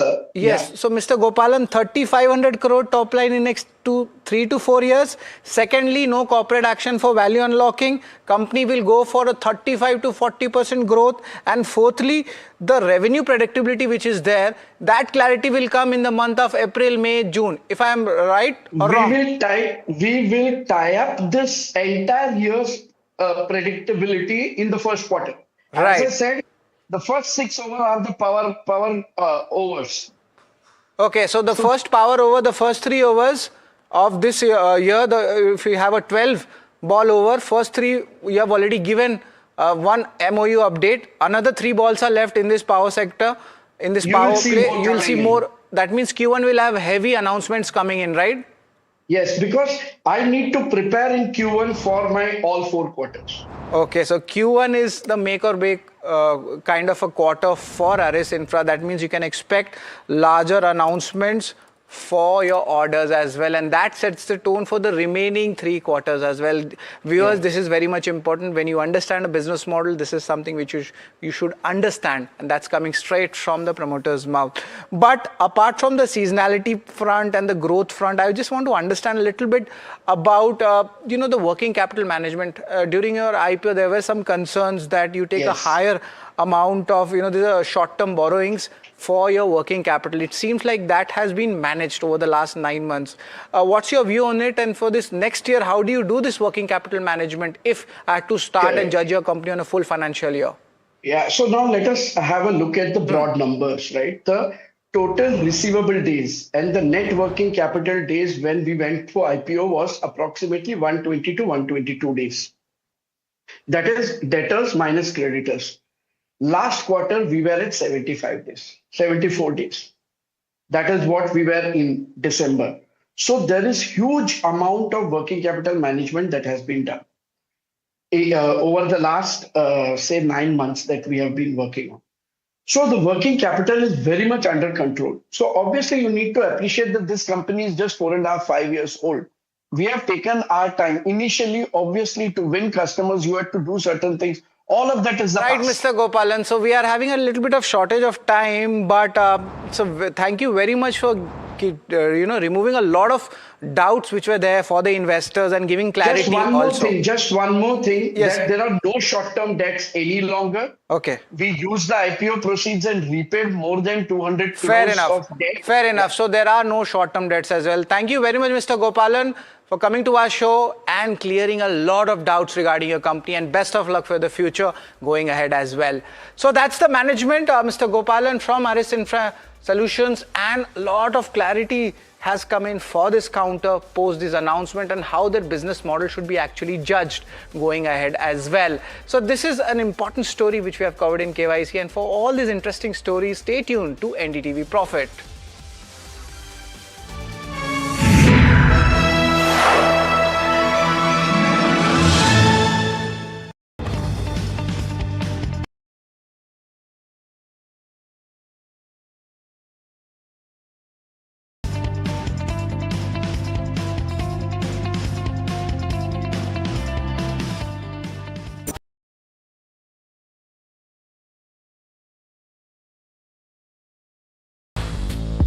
Hi, I'm Tamanna Inamdar.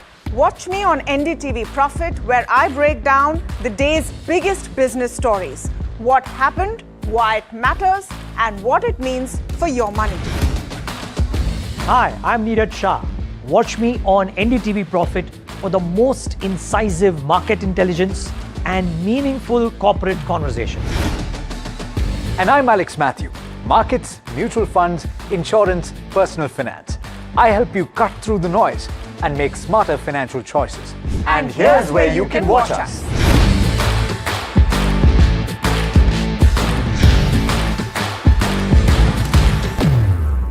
Presenting the all-knowing, all-powerful Tech Guru. Whoa, whoa, whoa, Guru?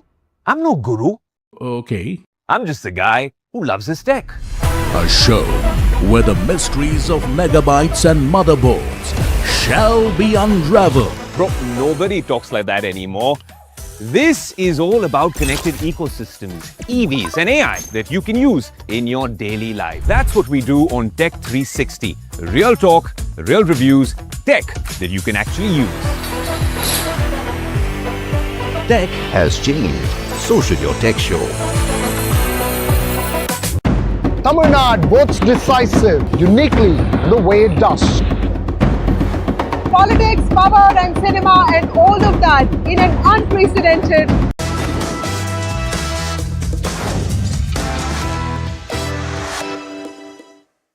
Hi, we're talking about Your Money Matters on NDTV Profit, and my name is Alex Matthew.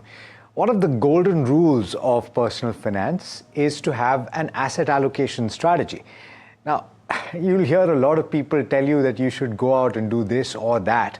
And some of them might just have told you that equity is your best friend in your 20s and you should have most of your portfolio allocated towards equity. That's not really the way to go about it. In fact, there is a strong case to be made for asset allocation, and there are actually multiple ways in which you can choose to allocate your money towards these assets. And by these assets, I'm talking about equity, fixed income, gold, real estate even.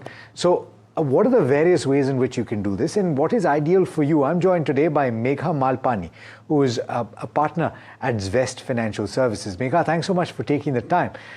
And let me ask you at the onset, should everyone have an asset allocation strategy that they're using?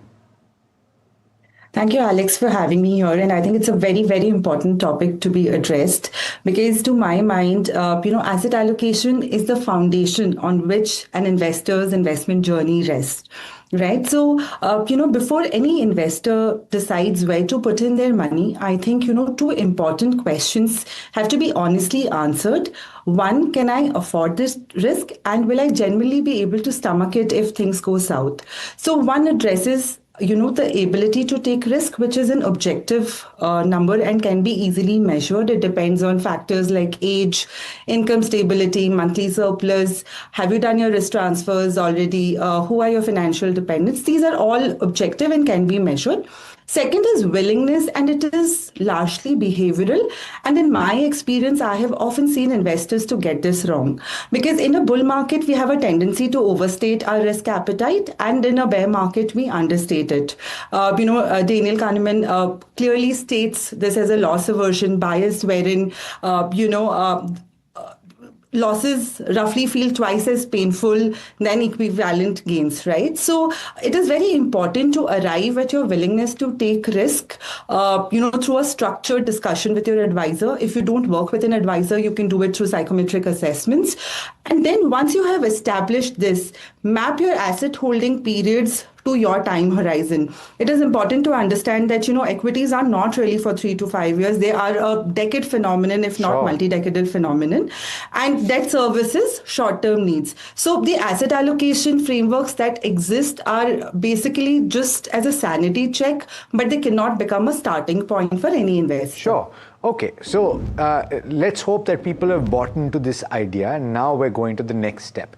But just before we start, the big drawbacks of not having an asset allocation strategy, it's quite likely that you've got too much risk or not enough that you are taking, and so as a result of which you will either lose money and lose capital because you're over allocated towards an asset class that might not be relatively safe when you need it to be, and two, it's possible that you're under allocating towards that asset class, and conversely, you're not earning enough to beat inflation. Is that the long and short of it? Absolutely.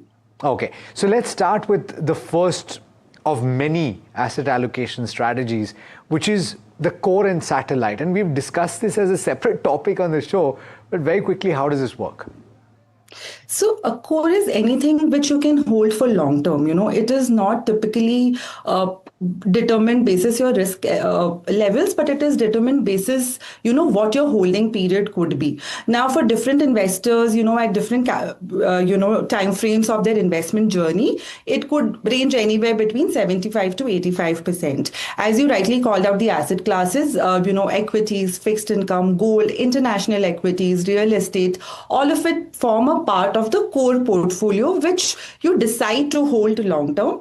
Satellite is something wherein, for different investors, it can be taking different risks in the portfolio, right? But it is also very important to understand that, while you are taking a satellite approach in the portfolio, you should very well define what your exit points would be, and it should not be on the basis of a FOMO, right? Now, what are the products that fit into this list? It could be PMS, it could be an AIF, it could be private credit, SIFs now, etc. But it is important to analyze the returns of these strategies at a net level.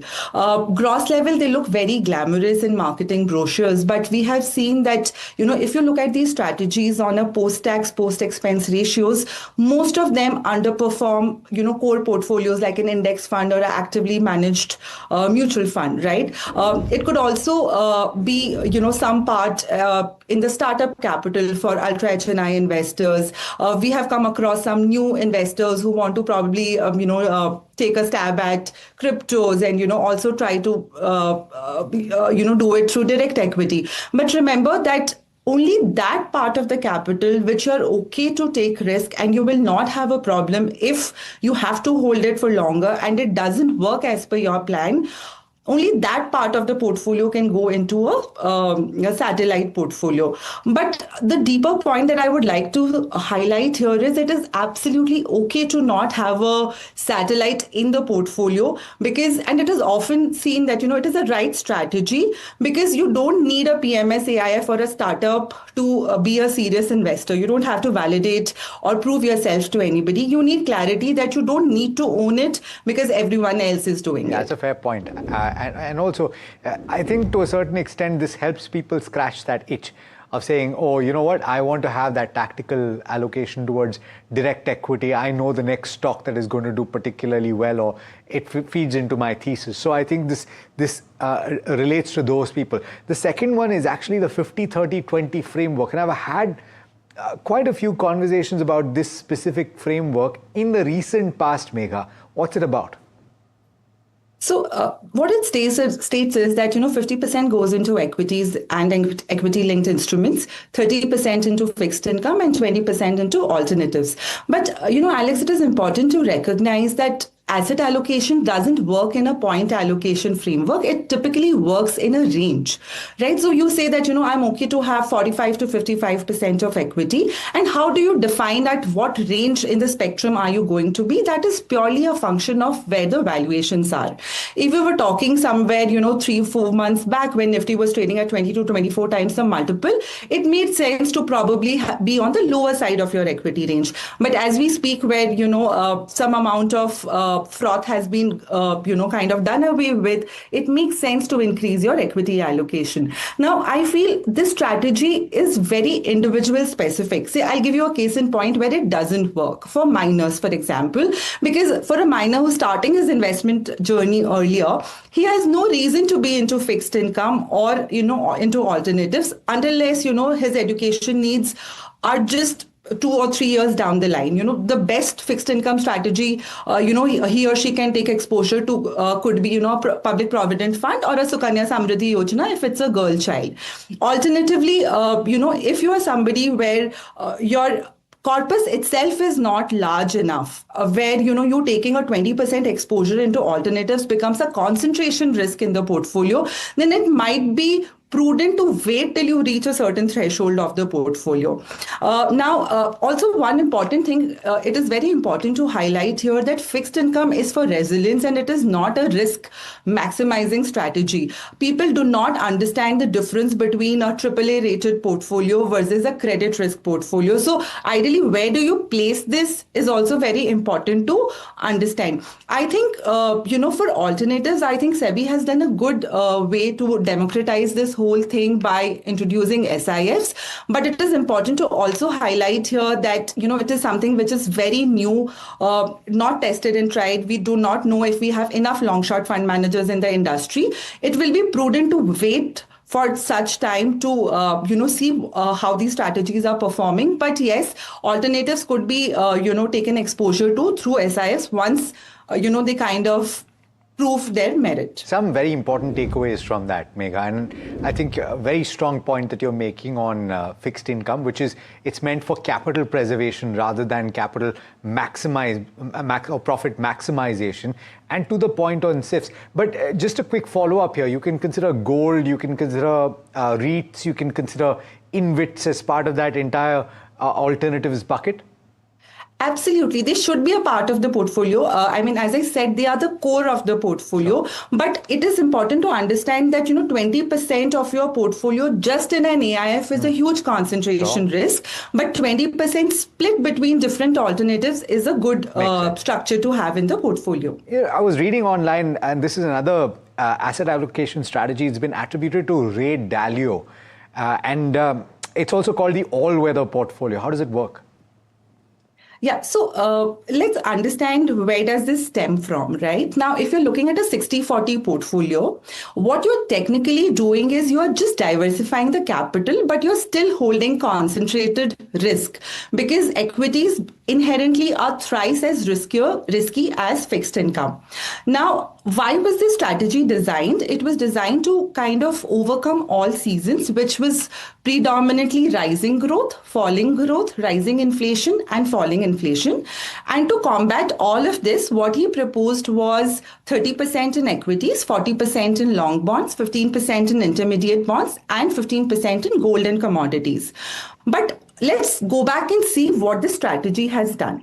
For the last 10 years, in dollar terms, this strategy has delivered a 3.6% CAGR versus S&P, which has done about a 10 to 12% CAGR. Of course, in the 2008 global financial crisis, this strategy performed. But look what happened in 2022, because this structure was built on the assumption that interest rates are always going to be falling. This strategy had its worst possible year and gave a 18% negative CAGR. Right? So the point is that it works in certain macroeconomic situations for certain set of investors. I don't think in the Indian context it works because we do not have the kind of markets it is talking about. We can't trade in commodities. Our GSEC market is very, very thin. The only possible proxy that we have is gilt funds. We do not have a TIPS equivalent, in India to trade on. So I think, it is an operating system, but, we cannot just copy paste. We need to derive better applications out of this framework. Okay. I haven't asked you about the age allocator because that's the most simplistic thing, and I'll come to that if we have the time. Tactical asset allocation, and this is the last one of the primary asset allocation strategies. How does this work? Right. So let's understand what is strategic asset allocation and what is tactical asset allocation. Strategic asset allocation basically looks at your long-term target mix. It is set very deliberately. We advise to review it annually and not to react on it unnecessarily. But tactical asset allocation is basically a deliberate time-bound deviation based on a specific thesis about an undervalued asset.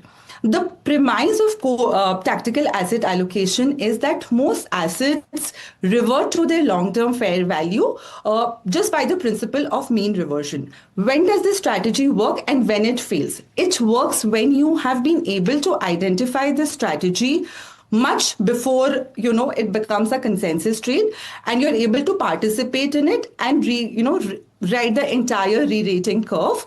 And it is prudent. It is equally important to understand when do you exit this strategy. if this strategy is done when you're a late entrant to the party, it can become a very, very expensive affair. Let's look at what happened in the Indian markets, right? 21-22, small caps had negative flows and they were going through a period of underperformance. But come late 23, at 30-35 times the multiples, small cap funds saw the maximum inflows, and the year 25 was followed by a 7% fall in the small cap space, and 1,000 stocks fell 50% from their all-time highs.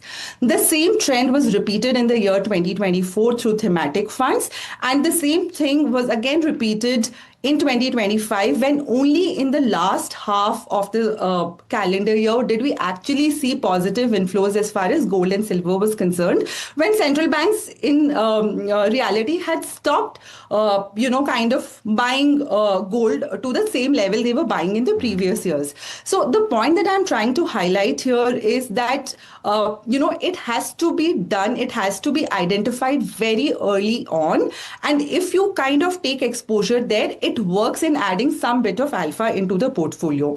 Now, another point I'd like to highlight here is if your strategic asset allocation says 60% into equities, through tactical asset allocation, your equities can just go up maybe to 65 to 70%. It can't become 90%, because if you do that, you will damage the entire asset allocation that you have built for yourself. Okay, just closing comments now. And Megha, the reason I didn't bring up that age allocator is because it's supposed to help people cut their teeth and maybe start with the process of asset allocation, right? It's a little more involved than that. But having said that, we've discussed a few pretty technical details of asset allocation. If somebody is looking to keep it simple, how should they go about it? Because in a sense, if you've decided on a certain asset allocation strategy, in this kind of a market where equity is going down very sharply, you can actually use that to correct imbalances, right? That's the basic premise of it. It prevents you from using your emotions when you're buying or selling things, right?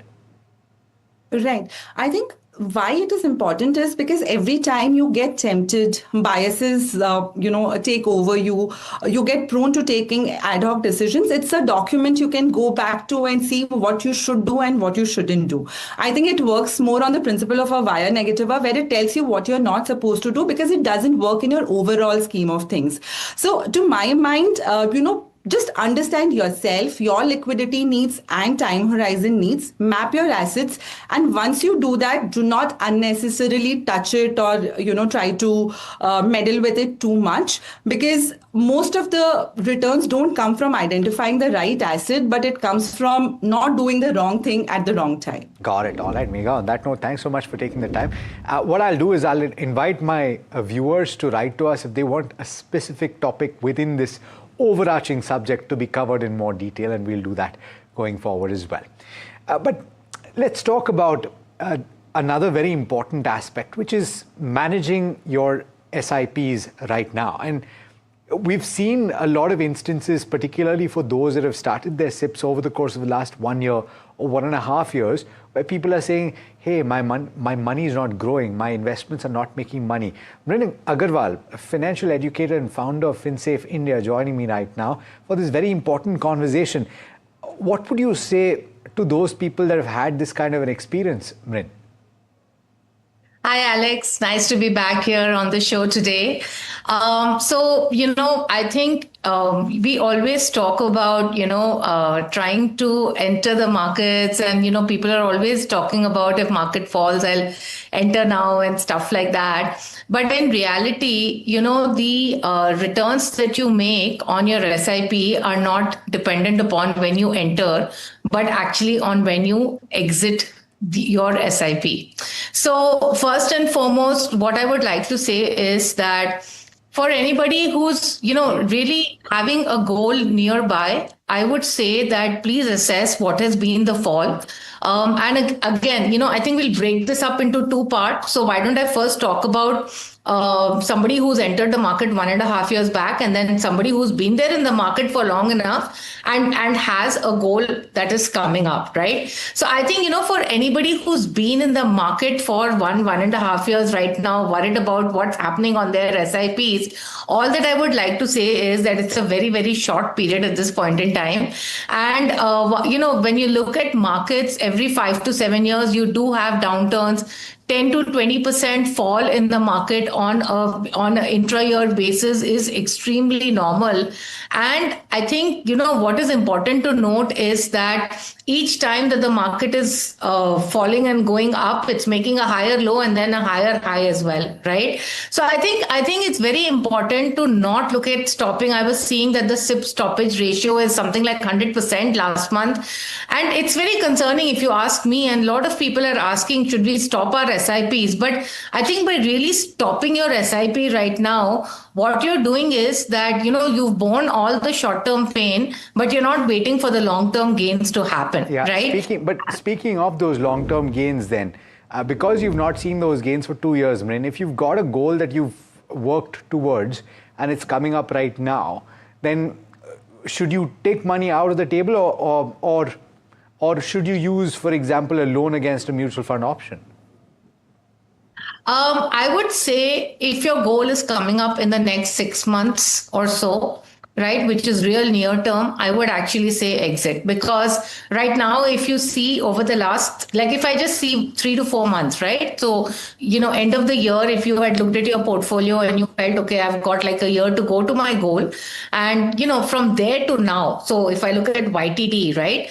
The fall in the NAV is about 5 to 6%. Even when you look at SIPs, like I looked at various SIPs, large cap, mid cap, small cap, in most of the cases, the fall was somewhere in the range of about 6 to 7% in most of the cases. So what I would say is that given the fact that the fall is not that much right now, I would actually say pull out the money and keep that capital into a safer instrument that you can use for your financial goal. And again, I just want to bring out some statistics, that why it is important to do this, because if there is a bigger fall, and nobody knows, right, like where the markets are headed at this point in time, if there is a bigger fall, there's a lot more to lose, right? So just when you look at the 2020 experience for somebody who had invested, let's say for 10 years, from 2010 to 2020 and exited, before the big crash that happened during COVID, their SIP returns, let's say, were in the range of about 10% or so XIRR.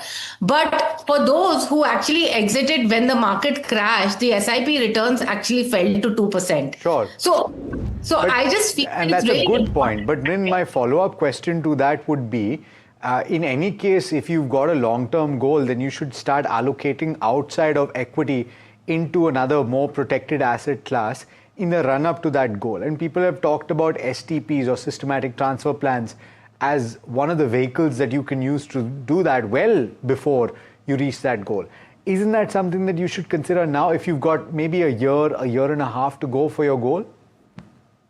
Yes, absolutely. I think you can do that, but I feel that people, right, when the markets are like this, people tend to become a lot more cautious and a lot more conservative. So I think it really boils down to, at the end of the day, what you're feeling right now. If you have a year and above to go, let's say 1 to 2 years to go, maybe, one thing could be to pull out some part of it and then leave the rest of it. So it's very individual depending upon what is the wealth that you have. But yes, the point that you've made on doing the systematic transfer plan is something that people should be certainly look at doing. Okay. Speaking of the loan against a mutual fund unit, the interest rates aren't really very attractive, are they, Mrin? Yeah, also and it's so interesting you bring this up, Alex, because very often people ask me, and this is when markets were good, that, we'll take a loan against, let's say, gold, or take a loan against mutual funds at 9-10%, and we'll invest it in the markets where we are expecting a much higher return. All of these so-called arbitrages play out on Excels, but they actually don't play out in reality, because what happens is that first thing is that, of course, people don't remain invested in the long term for this arbitrage to play out. But, specifically where you're talking about taking a loan, for example, right now, see, the thing is that the LTV on the loan is about 50% if you're looking at taking a loan against securities, specific loan against equities, basically, right? And on that 50 lakh loan, your EMI is actually not very high. It's about 40,000 rupees a month. But the point is that you will need to still pledge 1 crore rupees because of the LTV being 50%, right? It's called a loan to value. Loan to value, which is how much collateral do you have to give up in order to take that loan. Yeah, that's a fair point. Yeah, and so one thing is you're locking 1 crore, right? Second thing, of course, you're paying the EMI, which is, of course, an additional cost that you're paying. Now, the problem is that if the markets continue to fall, then you have to give in more margin. Right. Yeah. So this is where I feel that from a goal perspective, I feel one should really not be taking a loan. I think, the LAS works as a good short-term funding tactic, but certainly not to say that, okay, I'll wait because I expect markets to come up. So, let me take a loan against mutual funds on my other funds and utilize it for paying for a goal. And then, take care of matters, and basically expect markets to go up. I feel that's leaving too much to chance, honestly, So not for a goal is what my answer would be. Okay. And just to close things out, you mentioned that it's important to not close out your SIP. But what if you paused it because you were unconvinced or you said that the market's horrible, I don't want to participate right now? Is this a good time to restart the SIP for the long term? My answer would be that it's always a good time to invest, because see, we've seen multiple data points. I'll just quote 2 of the data points, right? One is that, if you miss out the best 10 days in the market, right, you typically lose out 40 to 50% of your return. Right. So depends on what period you look at it. But I looked at this data point which said that 7 of the best 10 days occurred within 2 weeks of the worst 10 days. And if you missed out the 15 days in the last 25 years, the best 15 days, that is, then the portfolio lost 2/3 of its value. That's point number 1. I also saw this statistic that came out recently, where they compared doing the SIP with buying only at dips. Okay. And again, if you see, the returns were pretty much similar. The amount that you accumulated also was pretty much similar. So I would say that all of this getting in, getting out really doesn't help. What actually helps is remaining invested because you're actually buying units at a lower price. Time in the market.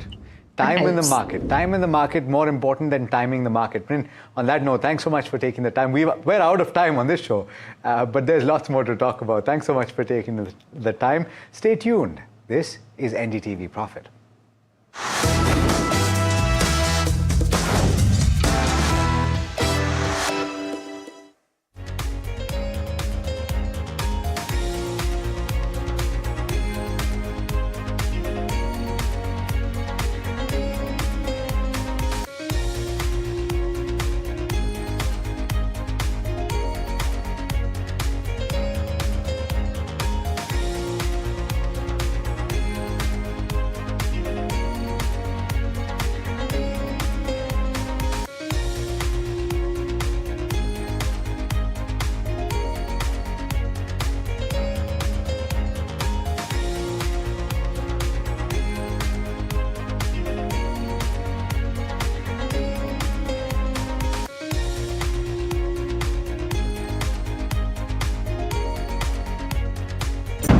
Tamil Nadu votes decisive, uniquely the way it does.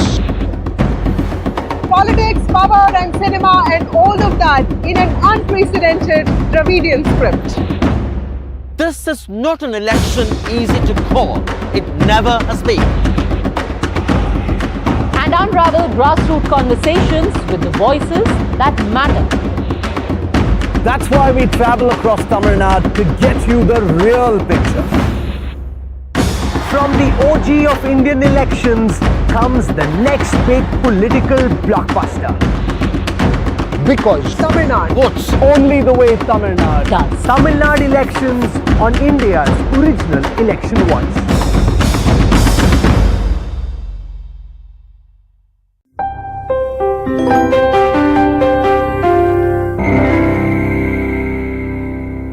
Presenting the all-knowing, all-powerful Tech Guru.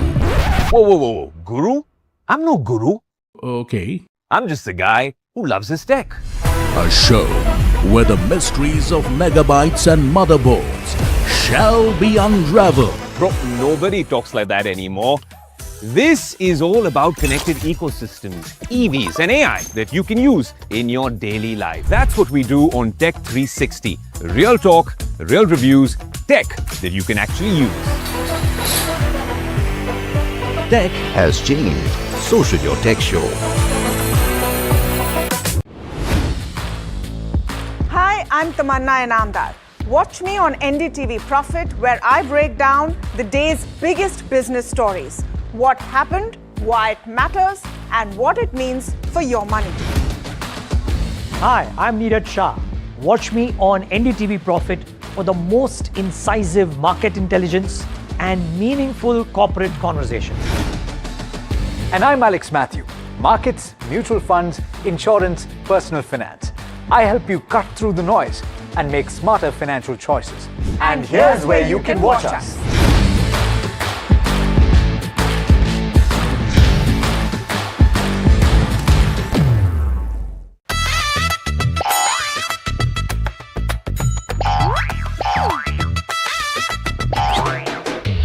To understand the Tamil Nadu twist, join me in the midst of our people, language and politics. Vanakkam Tamil Nadu, here we come.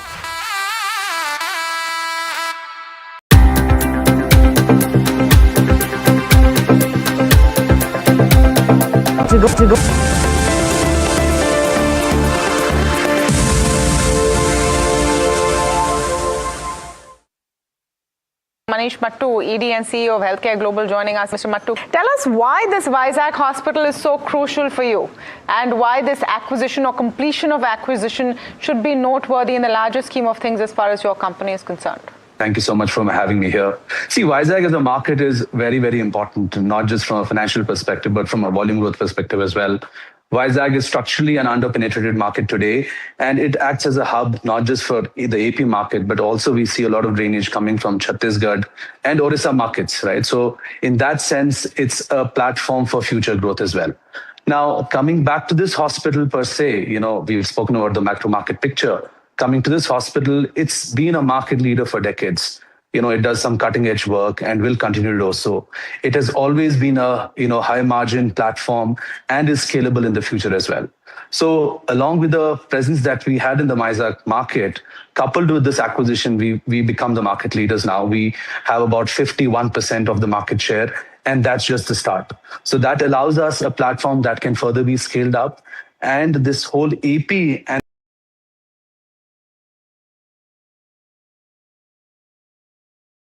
that, prior to this acquisition, HCG was dominant in, Karnataka, West, the Gujarat and Jaipur belt. This helps us with the geographical diversification as well. Now we will become dominant players in this part of the country as well. So from multiple perspectives, it's a great acquisition to have. Okay. Hi, Mr. Mattu. Alex, I'm just wondering, how have you funded this latest acquisition?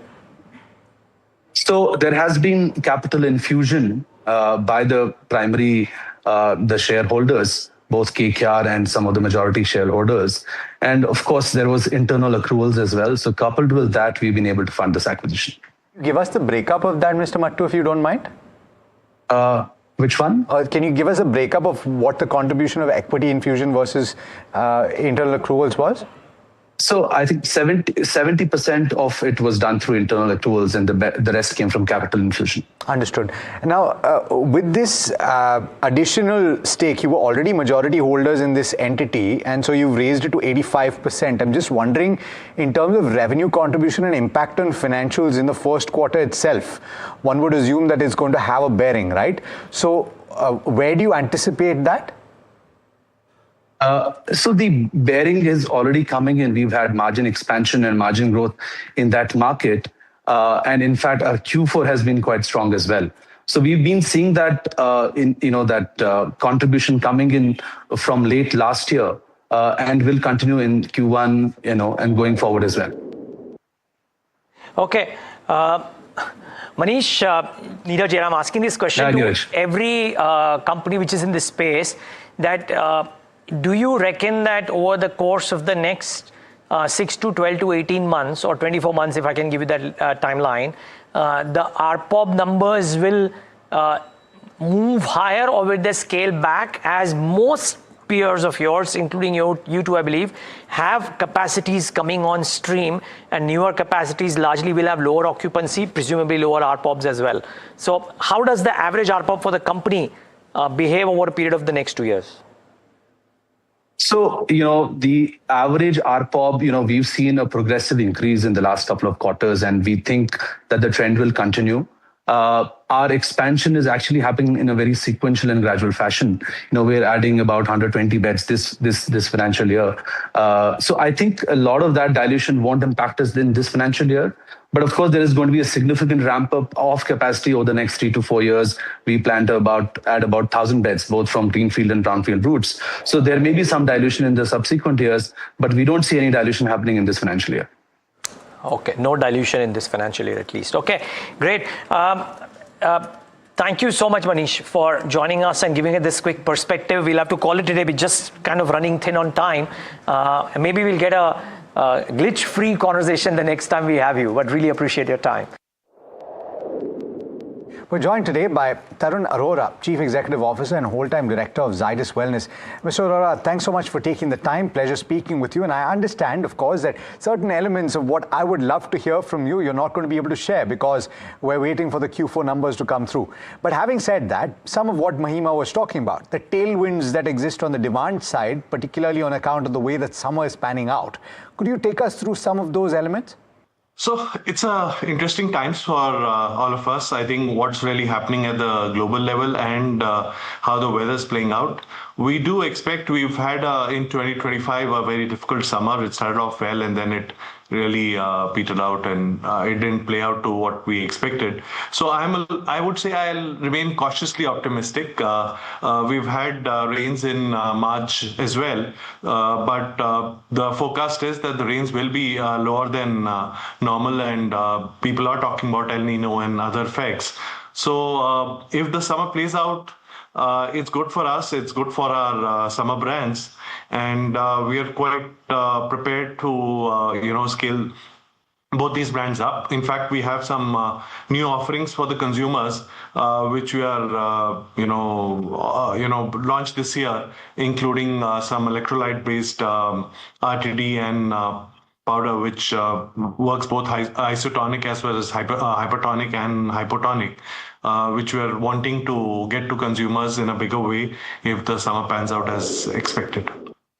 Mr. Arora, okay, so that covers the demand side and things are looking good, at least for the first quarter. But then the concern that a lot of companies have is that supply chains have gotten disrupted. And so I'm wondering that for your whole suite of products, is there an impact on any of the inputs that you've already witnessed? So the way we work is we typically cover for the future for most of our products. So quite a bit of our products are well covered in the past. So some of the packing material which we covered by practice in October and November. So those are really helping us manage it much better. Some of the petro-based packaging material, which we buy in a more medium-term, short-term kind of approach over 2 to 3 months, those are impacting us. So obviously there will be some amount of impact in cost side that we expect from us, which I think we're well prepared. We are managing through cost actions and several other initiatives.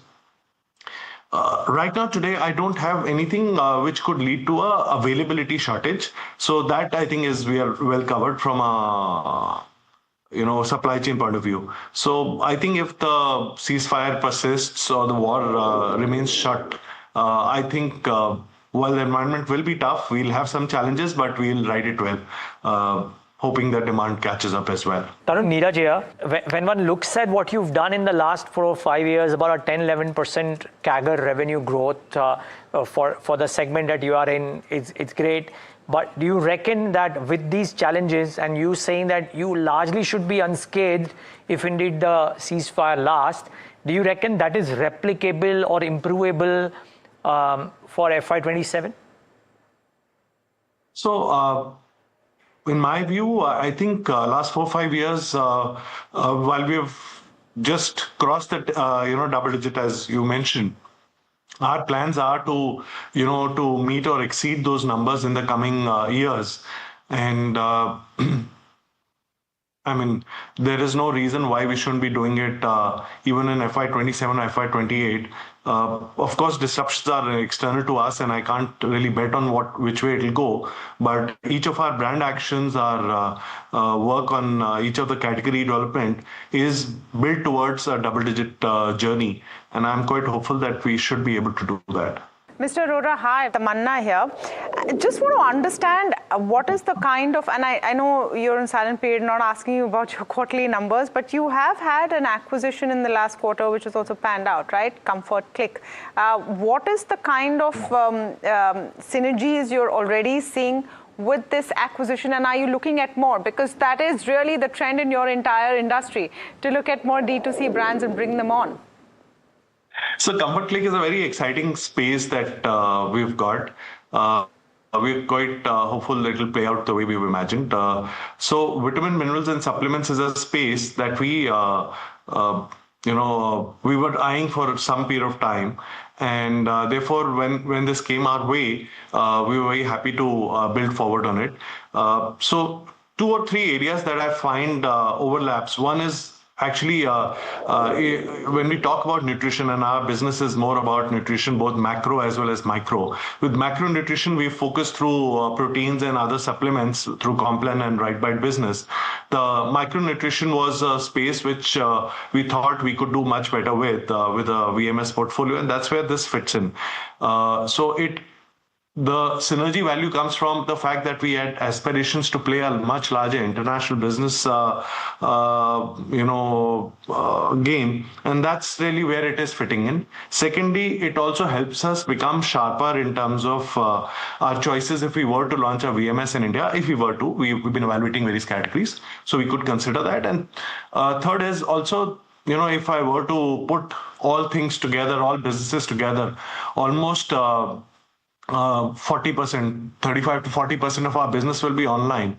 As the businesses shift from being offline to online, and it's not just happening in India as we experience it with quick commerce and every other thing, there has been a lot of changes, and online will be a right space for us to be. So almost 1/3 of our business with this acquisition becomes international, almost 40% becomes digital, and this is the direction the organization wants to move. So there is synergy both in terms of category development that we can pull together, direction and choices that we want to make as an organization, both in terms of markets and channels we want to play.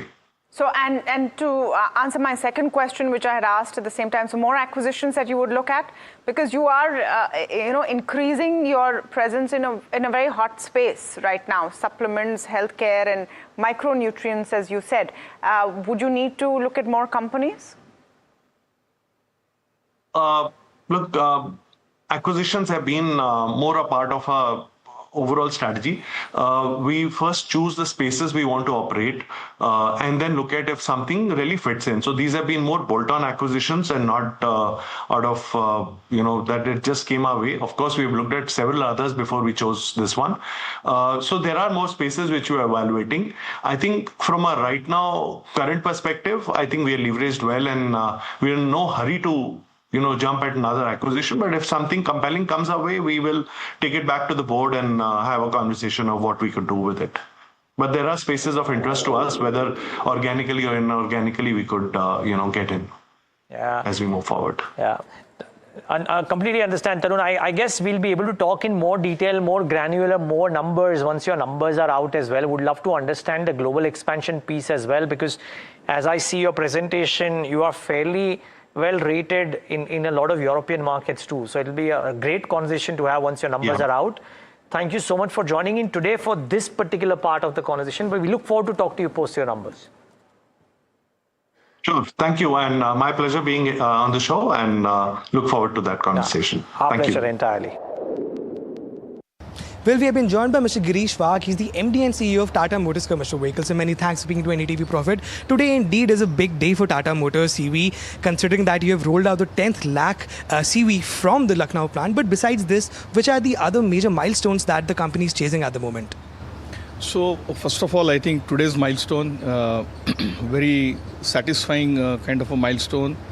This plant started way back in 90s. And in all these years, I think we've been investing continuously in this plant, in new products, new technologies, new processes, and also in skill building. So today's outcome, which is the rollout of a 10 lakh vehicle, is indeed a very, very satisfying one for all of us at Tata Motors. I think over the years, a plant which started with one medium duty truck as a vehicle being produced here, now having a full range of light, medium, heavy duty trucks and buses, light duty to medium duty, that means 20-seater to 54-seater, and that too multi-fuel, diesel, CNG, battery electric, hydrogen. I think it is something to be really proud of. I think future milestones, of course, this plant will play a very important role in Tata Motors commercial vehicles future, whether it is growth of the core commercial vehicle business or whether it is the other ventures that we started in the downstream businesses. I think this plant will continue to play a very, very key role. I think the most important piece, if I may say so, is as the penetration of electric and electrification increases, I think this plant will continue to play a much bigger role. So the previous fiscal was really good for Tata Motors EV. You ended the fiscal with over 15% sales and overall jump in sales. How is the new financial year looking like to you, considering the West Asia crisis is there? So I think you rightly said last financial year has been very satisfying with the kind of growth we achieved. But last year was a year of two halves. The first half was when the demand was more or less flat with respect to the previous year. But GST 2.0 or the GST rate rationalization turned out to be a very important inflection point. And since then we have seen from October onwards, there has been a consistent double-digit growth. As a result, only in H2, the industry actually grew by 25% on a YoY basis. Now, towards the end of February, the external event of Middle East war has started, as you rightly pointed out. Since then, we have been tracking the most important macro indicators of logistics industry, whether it is the e-way bills, the diesel consumption, the fleet utilization that we are able to track with our own Fleet Edge platform. I think most of these macro indicators still remain to be in a healthy zone, with almost double-digit growth, right, year-on-year basis. Similar trend is what we are seeing in April also. But I must say that since the crisis started, I think it has impacted the sentiment to some extent, and more so in few specific segments like port operations, etc. And this, therefore,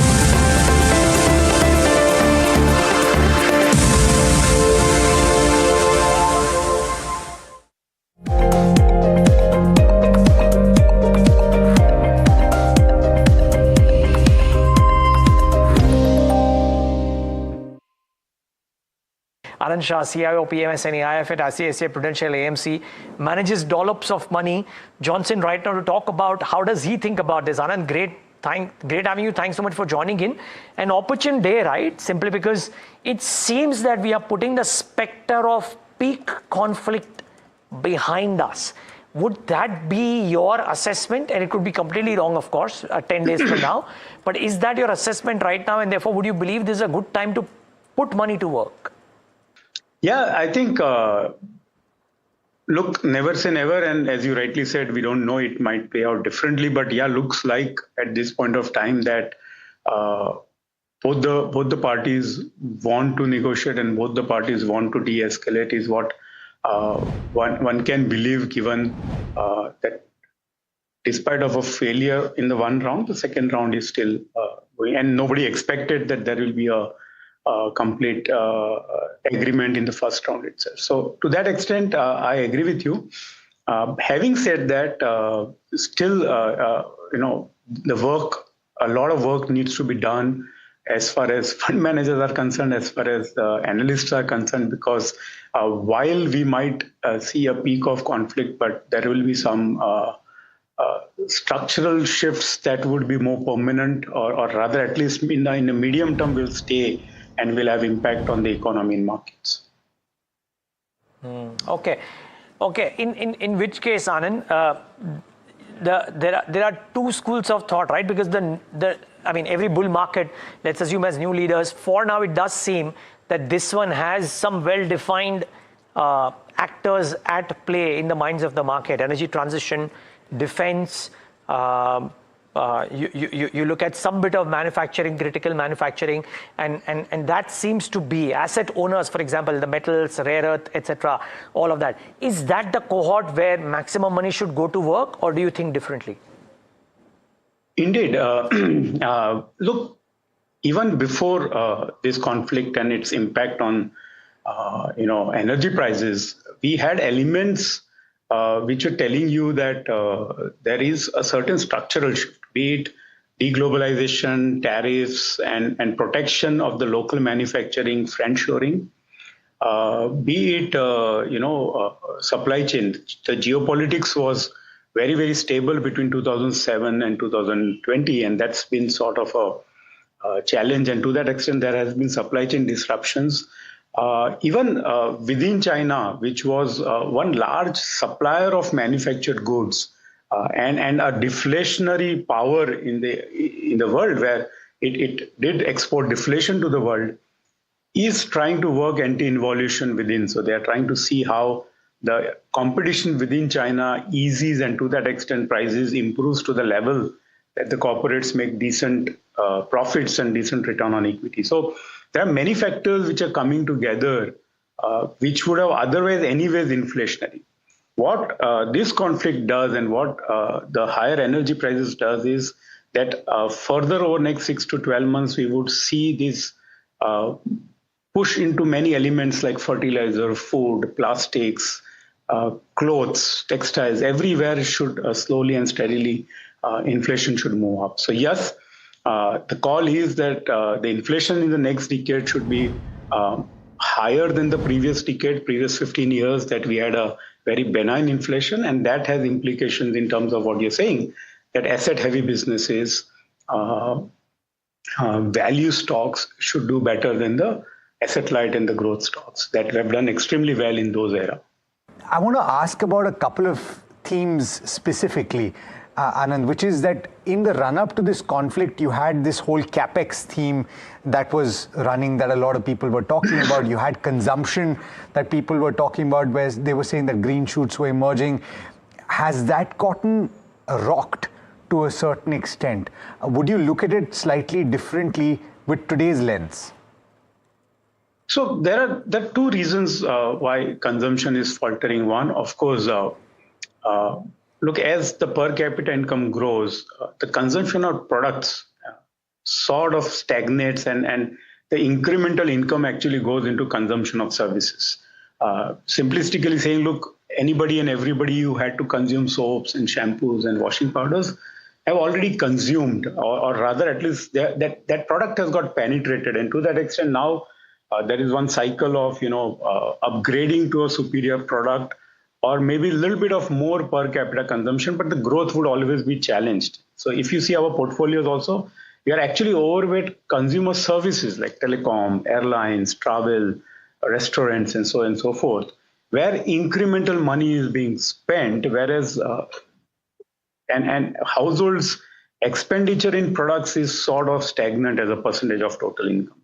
So that's the one element. The other challenge with consumer companies, which makes us remain underweight on them, is that growth will be challenged, but the valuations are too high.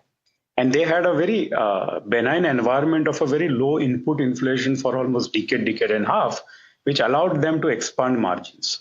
So they're making one of the highest profit margins they would have otherwise made in long time because the input cost was very benign and they had certain pricing power.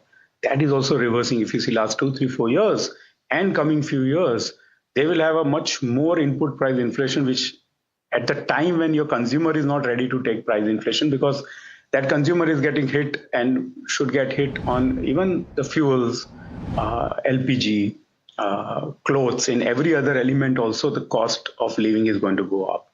So while your consumer is stressed, you will be hit by an input price inflation, and that would put them in a very difficult spot as I see. Anand, hi, Tamanna here. The difference between the market rise in the last few sessions and maybe before that, when we've had talks of ceasefire, is the sense that the worst of the war crisis is over. Well, no one can know that for sure.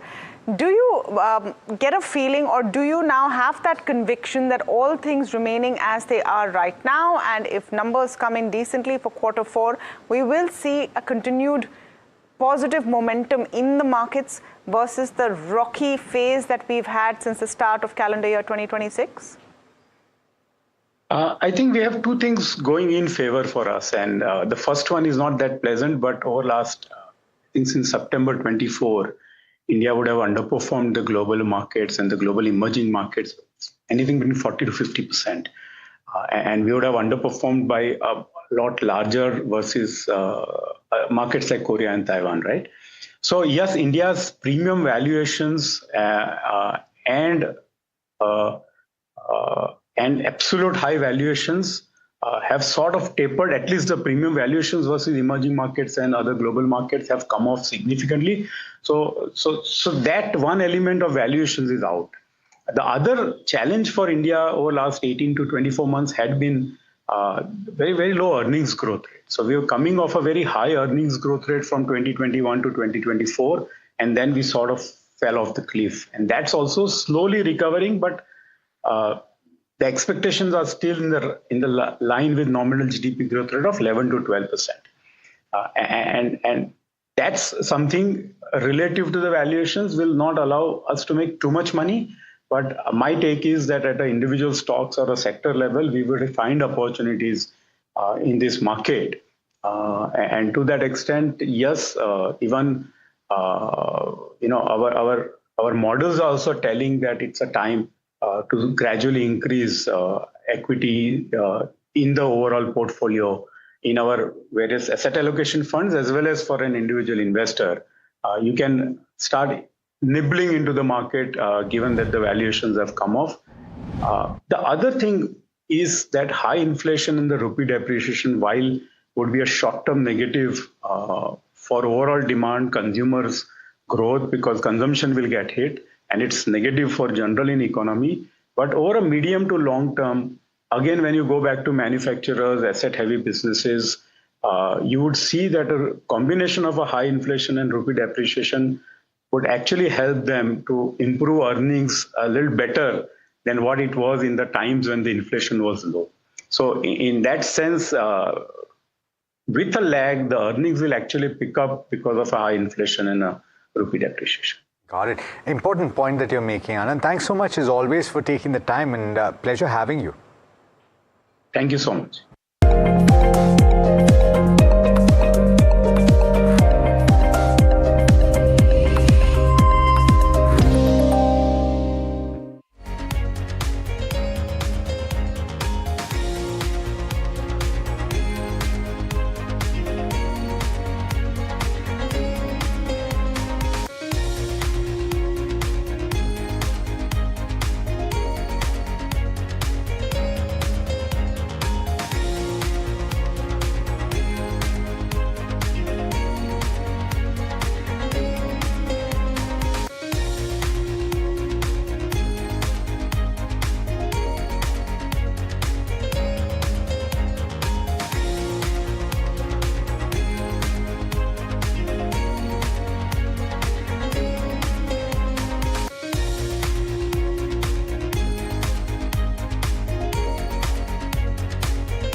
Tamil Nadu votes decisive, uniquely the way it does. Politics, power, and cinema, and all of that in an unprecedented Dravidian script. This is not an election easy to call. It never has been. And unravel grassroots conversations with the voices that matter. That's why we travel across Tamil Nadu to get you the real picture. From the OG of Indian elections comes the next big political blockbuster. Because Tamil Nadu votes only the way Tamil Nadu does. Tamil Nadu elections on India's original election voice.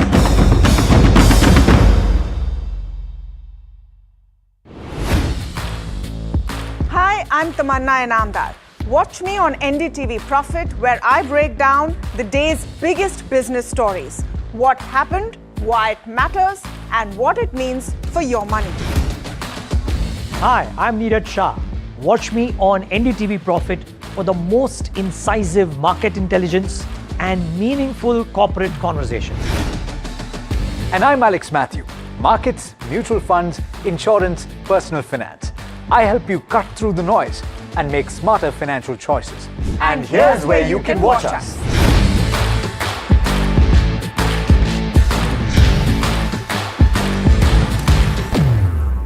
Presenting the all-knowing, all-powerful Tech Guru.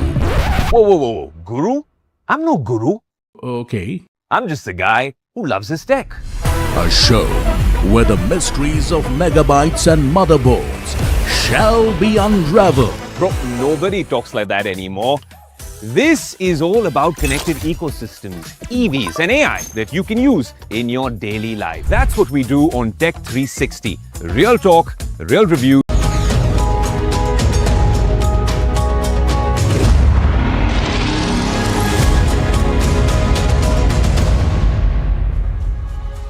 Good evening, I'm Vikram. You're joining us on The Big Question here on NDTV Profit. So two different companies, two very different workplaces, but one question that feels increasingly familiar and deeply unsettling. So in Nasik, there are allegations at Tata Consultancy Services, at TCS, and they've gone far beyond isolated complaints. The claims of sexual harassment, exploitation, and coercion, some dating back several years. They've now triggered multiple FIRs, arrests of team leaders and senior staff, and an ongoing criminal investigation. Now, what is striking is that many of the women involved, they allege that they did try to speak up internally, but they say their complaints were ignored before the matter finally reached the police. On its part, TCS has stressed its zero tolerance policy towards this, assured cooperation with law enforcement, and they're saying it is following due process. Meanwhile, in Pune, a woman employee at Anand Rathi Wealth has also approached the police alleging sexual harassment and intimidation by senior officials, claiming that she feared career repercussions when she tried to raise the issue internally. So the company says it is advised, now it is advising her, had done it in the past, to approach the internal POSH committee. That's the committee that ensures the prevention of sexual harassment. The company has also said it is cooperating fully with the authorities. Now, these are serious allegations that we are talking about. They will take their legal course. But what needs to happen now is to step back for a moment. A broader pattern begins to emerge when you do that, because even as POSH frameworks for the prevention of sexual harassment are mandatory, internal complaints committees, they exist on paper. And governance standards, they have tightened. So the number of sexual harassment complaints in corporate India, they have continued to rise. But even more worrying are the pending cases which are growing. There are many matters that still seem to escalate outside organizations before they are actually addressed meaningfully inside them. So tonight, we're not putting companies on trial. That's not what we're doing. We're asking a more fundamental question about trust, about power, about fear, and accountability in the modern workplace. So how easy is it in 2026 for corporate India for employees to speak up against any problems that they face without any fear of repercussion? That's the important debate that we have. Is it still unsafe in 2026 in corporate India to speak up at the workplace? Let's take it across to our panel. Let me introduce you to them. Joining us on the discussion today is Supreme Court advocate and posh expert Aditi. Of course, Sandhya Kohli is joining us from Delhi. Also joining us today is Brinda Arige, is a women's rights activist, and she, of course, joins us from Kalburgi. And Kalburgi is in northern Karnataka. From Delhi, senior lawyer Mrunalini Deshmukh is on the panel with us as well. With Ravina Jain, she's an HR business partner for APAC, Middle East and Africa at Atlas Technology Solutions. Prateek Vaidya is joining us. He's Managing Director and Chief Vision Officer at Karma Global. He's joining us from Mumbai. So great to have you with us this evening.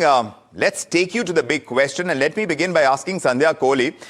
Sandhya, when we talk about speaking up at work, the conversation often focuses on sexual harassment, but employees, they often hesitate to raise issues of coercion, of abuse of authority, of unethical practices, or even favoritism.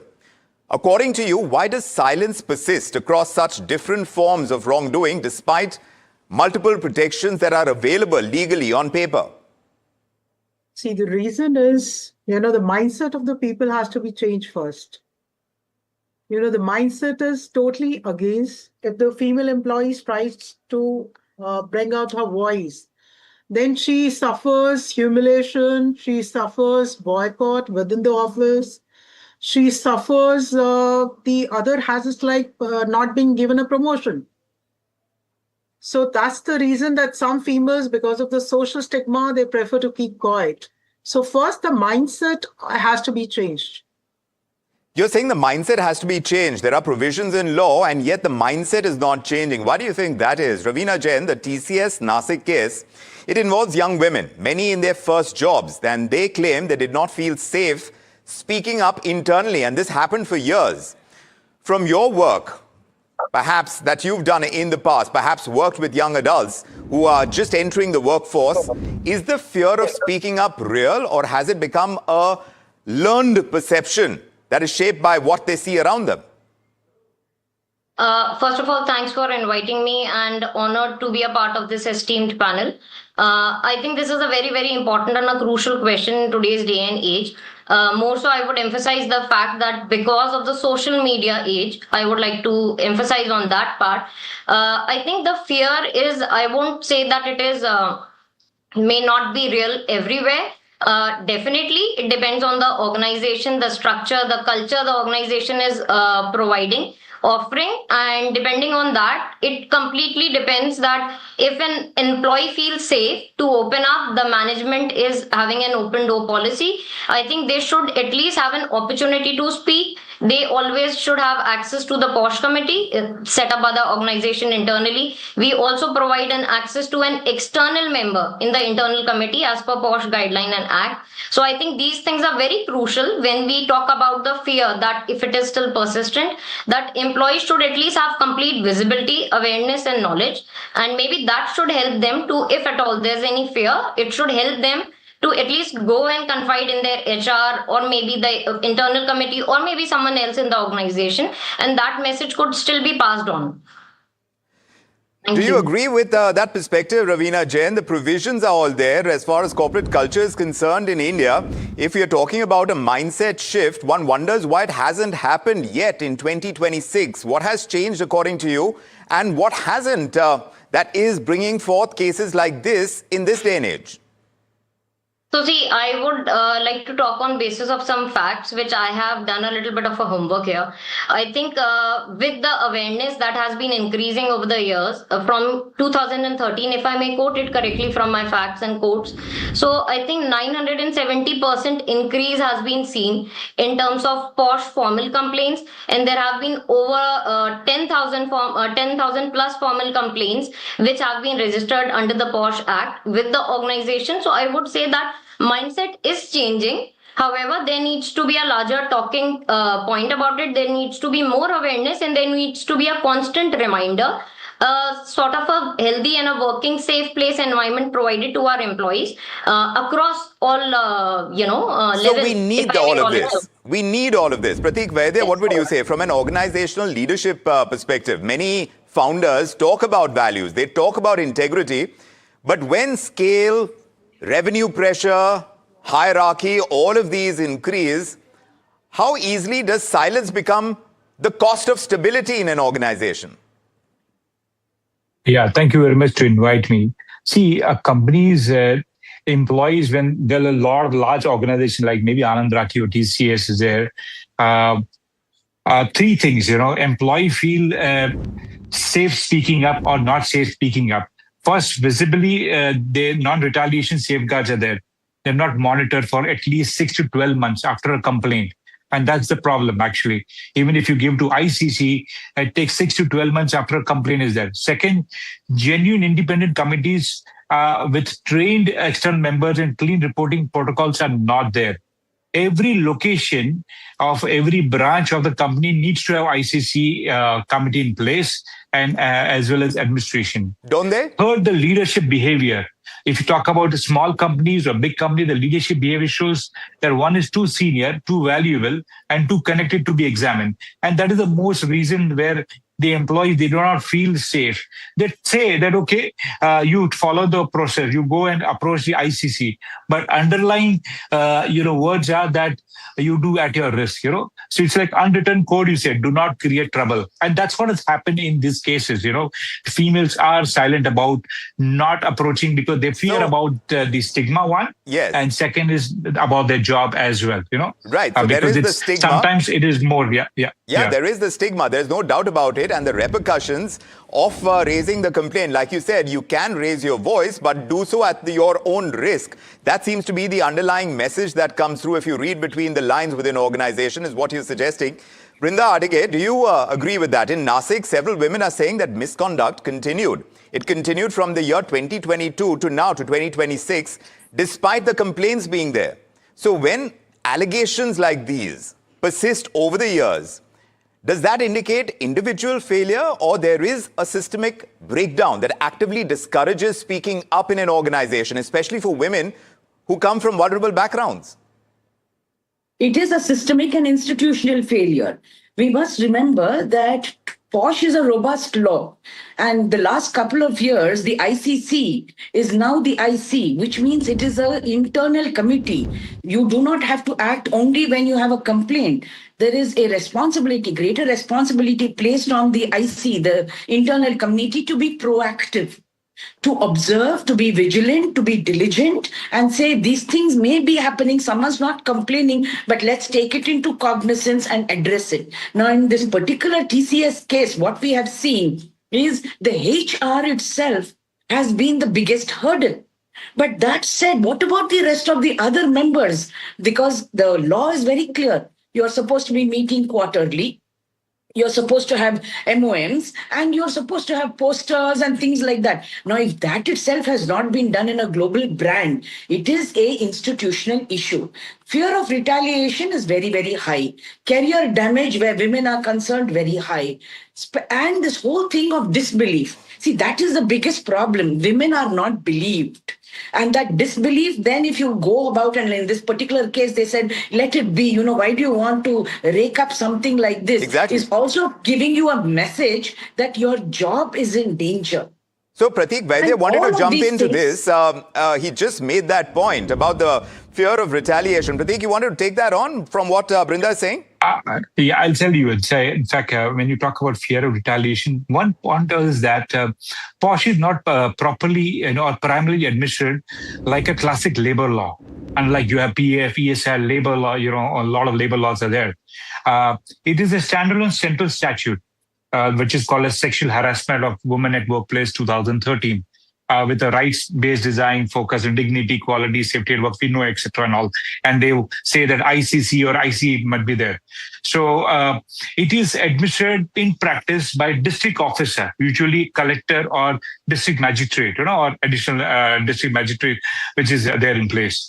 So now, if you see the administration, it is weak in terms of really auditing or really doing a surprise compliance check from the district officers, because they are not pro-workplace oriented, system, unlike the labor laws. So my belief is that, if, SSWW or POSH, which is famously called, it should be lying with the Ministry of Labor, and it should be governed by that, and the inspectors and things, they should be actually going and administering. Let me take that across. To Brinda. Brinda wants to come in on that. Go ahead, Brinda. In cases like TCS Nasik, these allegations are going beyond harassment. They're going into intimidation and sustained coercion and misuse of power. So the standard issue of raising your voice becomes central. So then, are we going to kind of break this down into who handles each part? We need to understand two things over here. While we know that POSH is a robust law, we also know that IC has been given quasi-judicial powers. And quasi-judicial powers is a big, huge authority and responsibility, saying that women need not go all the way outside to make a complaint. A labor officer need not always be overseeing you. You are making the workplace comfortable, but you are also repeatedly talking about respect and dignity in interactions. And that solely lies with the company management. So the company, one part of it is compliance, but the preamble and the spirit of the law is also talking about culture, a culture of respect, a culture of equality, a culture where there is no fear to bring this matter up. We are a deeply patriarchal society. That is why we don't get to talk so easily outside. Somebody molested, somebody harassed. And if you look at, again, the ingredients, it talks about verbal, it talks about visual, and it talks about physical. So all of this is over there. Now somebody says, no, it is compliance and we have ticked the box. Where is your people and process integrity? Your accountability lies with the management. So we need to hold their management accountable. Yes, in this law, the woman can also go to the police. That is what has happened with the TCS. But that happened after years. That happened after years. Exactly. After years of what they are calling sexual harassment, of course. What is the IC doing? Yes. I hope the IC and its members are also being pulled up over there by the police, because IC has been constituted to say that you can come openly and speak about it. Right. There are two kinds. You can report and you can make a complaint. And both the IC has to take very seriously. Right. So what has happened here is a process that has broken down. And you can't fix it just with a policy and a law. It is there with the culture that nobody can do anything to me, impunity. And talking about labor and all of the labor officers coming and doing checking and all those things is not enough. It's not going to be enough, you're saying. Aditi, what do you say? Aditi wanted to jump in on this. What do you say? Is it important to have a body that supersedes the internal committee? Because culturally, we are kind of working in a certain way, and that systemic kind of flaws are now rising to the surface. External committee members must be there. Auditing has to be external. I have a personal experience, and I think it happens with very large organizations. It's very easy to overlook these things. I remember being a global shaper, I think in 2014, and being a part of one of the conferences, and I was a global shaper, and then there was another person who was a YGL, young global leader, and there was very inappropriate comment made, and it took like self-doubt that people are talking about. The self-doubt, all of those things, really clouded me, me questioning myself why I was there in the room, while we had a panel on women empowerment, and after this incident happened. And still, I only found the courage of telling this to the World Economic Forum in 2019, and that mail I have never gotten a reply from. But when I was building my company, and when a women employee discussed about somebody being inappropriate, I took up the case, and the person was immediately fired. But in small organizations, it is easy to happen, if you are having, let's say, up to 50 people. But in large organizations, the lobbying. Also, one thing is very important to see, that whenever these kind of cases happens, if the leader is loved by everybody a lot, then internally everybody is going to be very biased about this person. The founder or the person who is in the leadership position. Ravina has a point to make. Ravina, you think leadership, the kind that is most celebrated, sometimes they may cross the line and many things pass under the kind of scrutiny that a company needs to put in place, even if it goes through the internal committee. Does that happen a lot? Because most companies today, they claim to encourage these speak-up cultures, and yet employees describe the fear of subtle retaliation, whether it's career stagnation, transfers, performance hits. So from an HR leadership standpoint, has retaliation simply become more invisible rather than less common, especially when leadership is favored? Yeah. So Vikram, first of all, I'd like to share a few things about, that was being spoken about the esteemed panel members. I think just to reiterate, the POSH compliance timeline, once a complaint is filed, is first of all 90 days. This has to be sorted out in 90 days. That's a mandatory regulations as per the POSH Act. Secondly, it also is important to have an external advocate, preferably in a part of the POSH committee, the IC committee that we are speaking about, the panel members are speaking about. When you talk about this particular point of any favoritism happening to a senior leader, see, we can definitely debate about it. These things do happen. I would not say that it is in isolation, one-off case. Things do happen, but we must also remember, globally and even in India, there are cases which we are hearing, seeing, and maybe seeing all around us also. The Me Too movement in India and globally, the Epstein Files case, the Harvey Weinstein case. So these are not standalone things. People have started speaking up, not just at workplace. The culture, as one of the panel member was also saying, has to be becoming in a manner, maybe in a corporate environment and at large, where people are feeling safe to come up and open. And also, I would like to emphasize one very important point here. It's not always the victim who has to speak. Sometimes it's also maybe a colleague who's seeing the victim going through certain things. We are ignoring this very important aspect. If I see something happening wrong with one of my work colleagues and I know that person is shy, and POSH Act right now is, by the way, gender neutral. It just doesn't favor or kind of tries to protect the women. So we must know the fact that someone else could also speak up and make a complaint. Will the law protect whistleblowers as well? Sandhya Kohli, Yes. in your experience, when internal committees or ethics mechanisms fail, is it because of the gaps in law? Like we're hearing right now that even someone who is hearing of a wrongdoing needs to speak up. But again, it kind of circles back to that culture point that we were talking about. We don't seem to have generated that culture. Is it because of power dynamics overwhelming the legal process inside organizations? What is the reason? See, Vikram, as I started, when you asked me the question, it is first we have to correct the mindset. And as you said, someone who's a leader, who is favorite of all, then generally females hesitate. So we should always have members in the ICC from the external committee.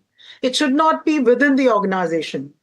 So that will somehow cure this issue when the females hesitate. So we should have an unbiased person who's not part of the organization. So we should have more members in the ICC who are outside the organization.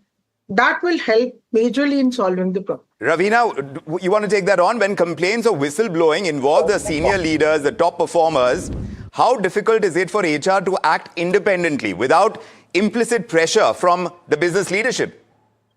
Absolutely. This is a very, very important point, Vikram. And definitely, this is a very slippery slope to walk, if I may say that. We have to be cognizant of the fact that a complete, thorough, unbiased and transparent investigation should happen. As the panel member was also saying, it should be including the external committee member, which would in fact emphasize more and infuse more trust and positivity probably for the person who's made the complaint. So if that's happening, I think then we can still have some hope. It has to begin with something. If an investigation is happening correctly and, and the IC committee submits the report, which is equivalent to a district magistrate level. They have that big level of powers in their own hand. Yes. So, and of course, we have to be cognizant of the fact that if the investigation is thoroughly being done in a timely manner, the report is submitted, then further actions could be taken accordingly. And I emphasize, and I'm very much of the fact that it should be taken and the wrongdoing should be definitely punished. This will eventually create and cultivate a culture when people see those who are getting punished to start coming up and more opening up. The bullying culture, the harassment culture only stops when people open up. When they don't speak or they are shy, unfortunately they fall prey to such unfortunate situations. But this is a chicken and egg scenario. Prateek has been talking about that. Employees who speak about corruption, about nepotism, about unethical conduct, they suffer. They often suffer professionally. So why does whistleblowing remain riskier than silence even today? And where do the protections fall short, according to you, Prateek? See, I think the real question is not whether companies have a posh policy and whether employees can approach or not. The real question is whether an employee believes that using it will protect her dignity and not just her career. And that's very important. So workplace becomes unsafe when moments silent feels smarter than speaking up. And that's what is happening in most of the companies. You know, when we talk about silence is more stronger than instead of speaking up.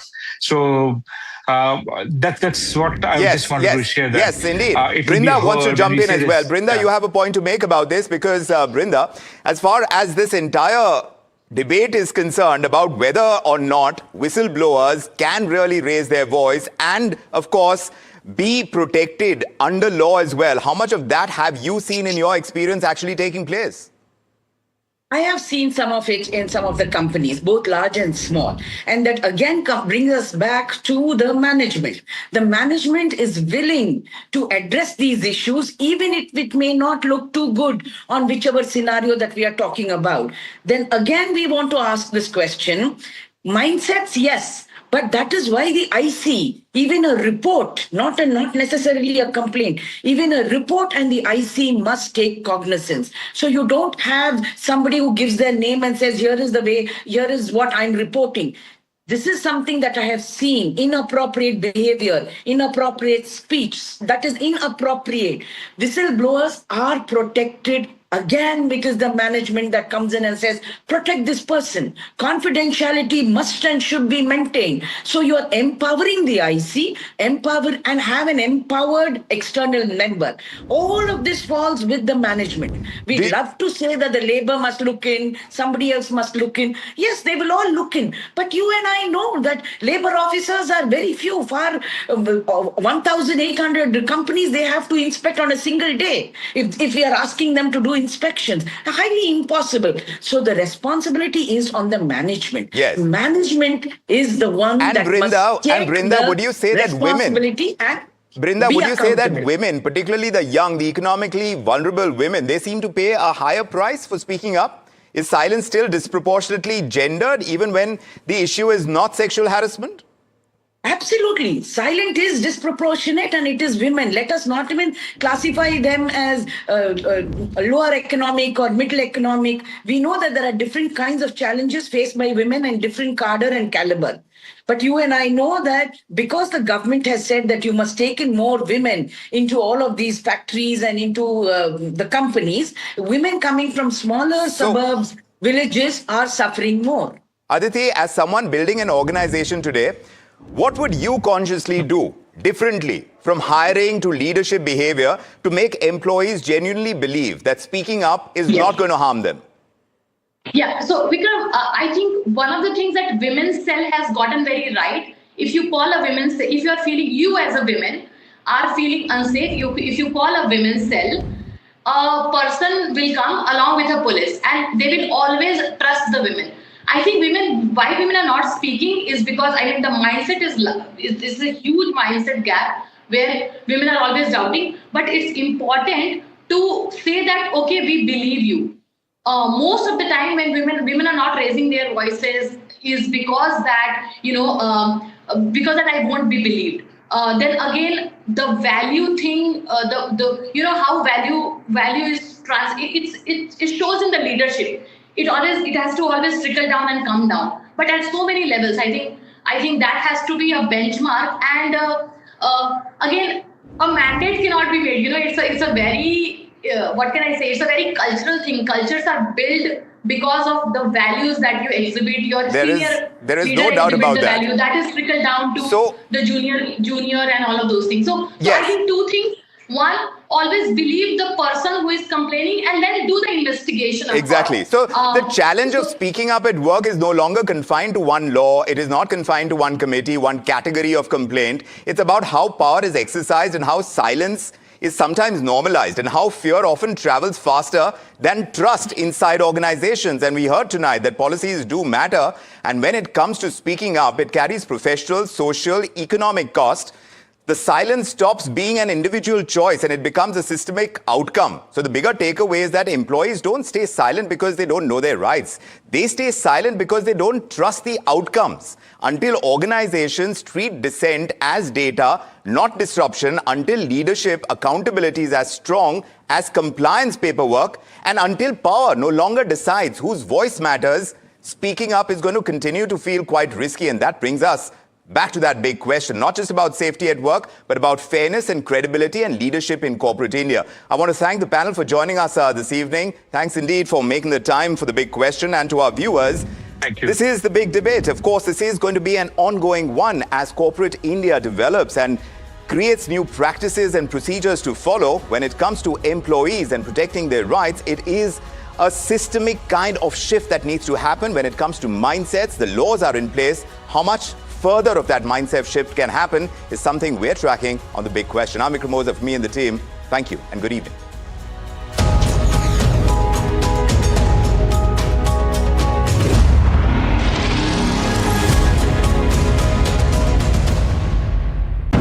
Tamil Nadu votes decisive, uniquely the way it does.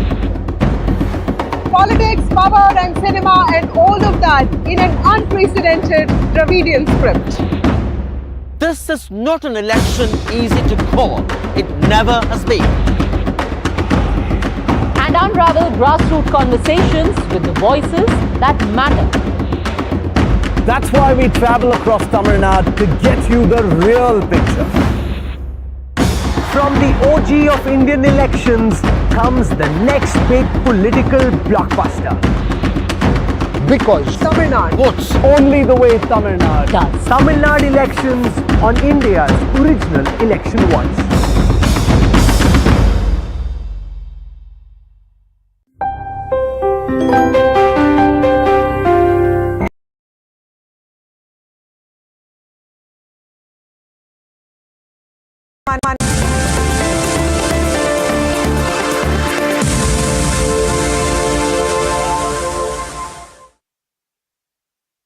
Hello and welcome to this very special conversation. I'm Shrimi Chaudhary and you're watching NDTV Profit.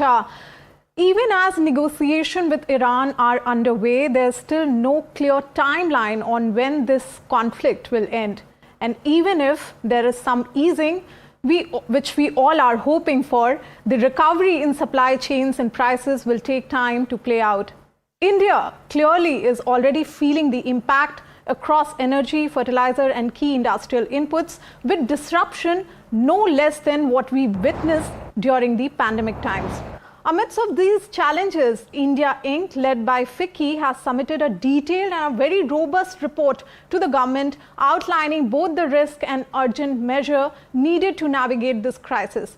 To discuss this in detail, I am joined by FICCI Brass President Anand Goenka and Senior Vice President Vijay Sankar. Welcome, gentlemen, to this very special conversation. I will start with Anant by asking you that how serious is this disruption, the magnitude of this disruption according to you? Do you think that this is just a temporary shock or something to do with more structural? No, this is very clearly a medium-term shock that we see. There are four large areas of impact that we are seeing across business. One is the supply chain challenges of just raw material availability itself. Second is on the energy side. Third, on cost inflation. And the fourth, we are seeing on demand in the longer term. So all four are going to persist in our view for the next at least 4 months, even if the war comes to an end, because we are purchasing raw material at higher prices. By the time everything gets normalized, it is at least a 3-4 month process. There have been long-term supply damages done to various sources of LNG, energy sources. To me, that will take at least another 6 months to a year to come back. So there is certainly some element of structural and long-term impact. And what will happen to the Strait of Hormuz is still not clear. And based on how that plays out, it is again, we are seeing at least a medium-term impact for industry. But Anand, as you rightly pointed out, that even if things normalizes and eases, recovery will take at least 3 to 6 months of time. Just wanted to understand, and in your report also you mapped risk across the sectors. Wanted to understand which one the most impacted, fuel, fertilizer or manufacturing sector? So they're all connected. I'd say near term, certainly the ones which have first order effects. It could be fertilizer, specialty chemicals, crude and crude derivative sectors are very directly impacted. But even if you go on to other sectors such as, say, consumer products, now packaging material is one part of their supply chain, which if you don't get packaging material, you can't sell your food products and other products. So to that extent, all get impacted, whether it is a matter of a few weeks or a month. If this continues, certainly it's across multiple industries. Vijay, I'll come to you on the fact that, since this entire conflict emerges, the government has been talking about that we have diversified the import. And in fact, at least 40 countries where India is importing, and I'm talking about all the critical components. Wanted to understand from you that, do you think that's enough? Because a lot of things actually matter, the quality in terms of crude. You can't be dependent entirely on Venezuela, because the quality is concerned. Then your strategic reserve takes time to be at a level to meet the demand. Where is the gap really is?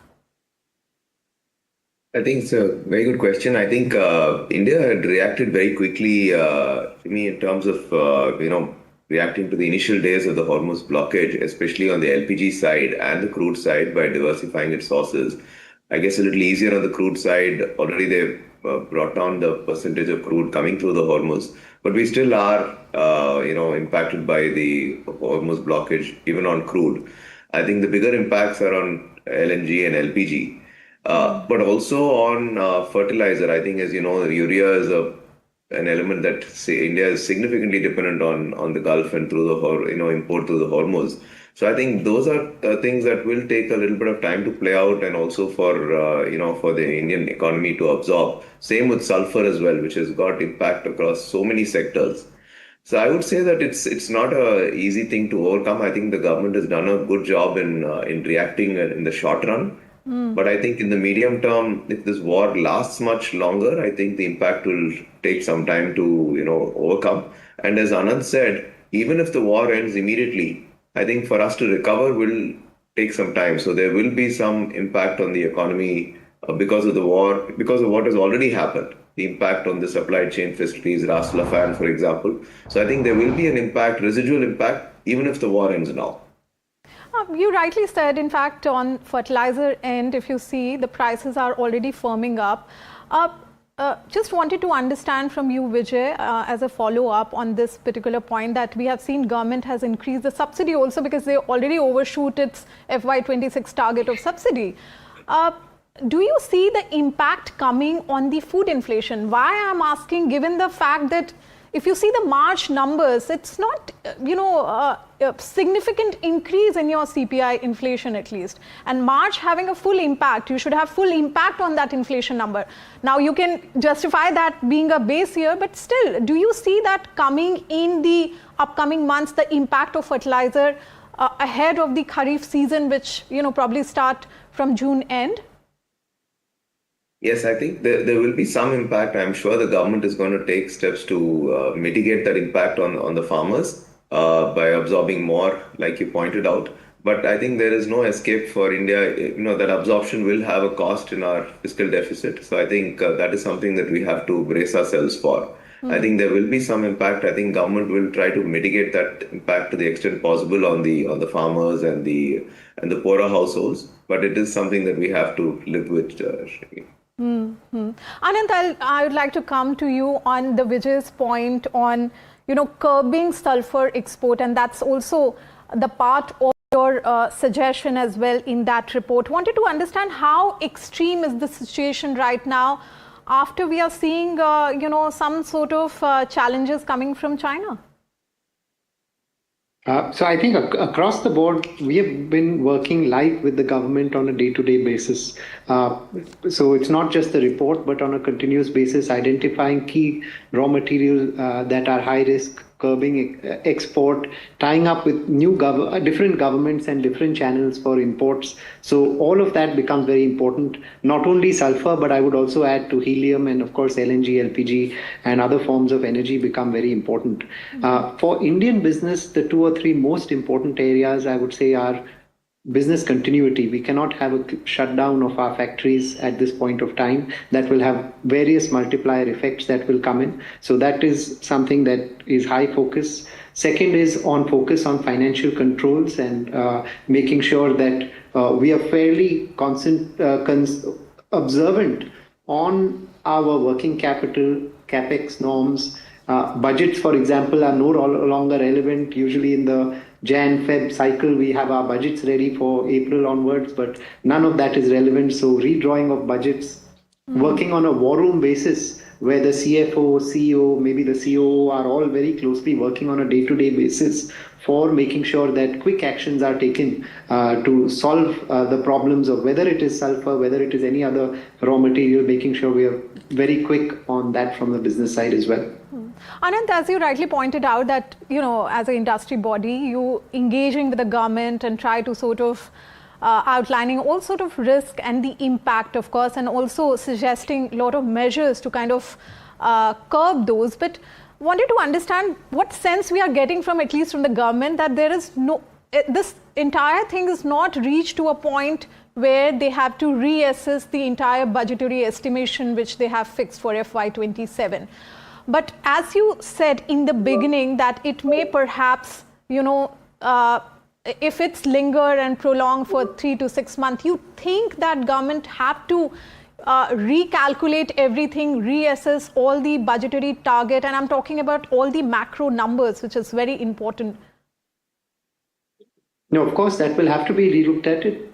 I don't think this is the right time because there's still so much uncertainty. Even if it is relooked at now, 15 days later, 30 days later, they will have to look at it again. So much like the government, even all of us in the companies are saying, let's wait till maybe May end, early June, let's take it live and see how it goes. And once we get some visibility of stability in the longer term, medium term, we can then relook at our budgets. And I'm sure we would suggest the same for the government. And I'm sure they're thinking the same way, that just wait and watch, let the volatility calm down, and then they can relook at their numbers after that. Clearly, they are in the wait and watch mode. Now, Vijay, I wanted to understand from the report, you're talking about demand control on the crude side of it, even suggesting work from home, reduce usage. You think this is realistic in India because we have seen how this had panned out during the pandemic time? And this question for both of you actually, but first, Vijay, I want you to answer that. So, even in the pandemic time, some of the measures that we had taken, looking back, I think did pay off, including work from home or, some of those measures that did save our fuel import bill, for example.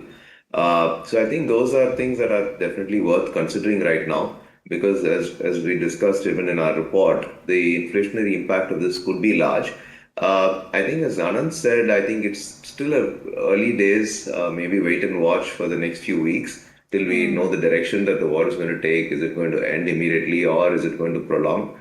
I think that's the time to, maybe mid-May, before we take a call on directionally where we are going to go in terms of more drastic measures. If you recollect, during COVID, the government stepped in with ELGCS, the Emergency Credit Guarantee Scheme for the small and medium companies. So there are, I'm sure, enough tools at the government's in their arsenal that they can come forth with once we have a direction on, where we need to go, Shrimi. Anand, I want you also to respond on that, keeping in mind that, always pandemic measures, lockdown, etc., taken very negatively by public. So do you think that's a solution, that's a measure which government perhaps can think about or mull about if this situation, continues?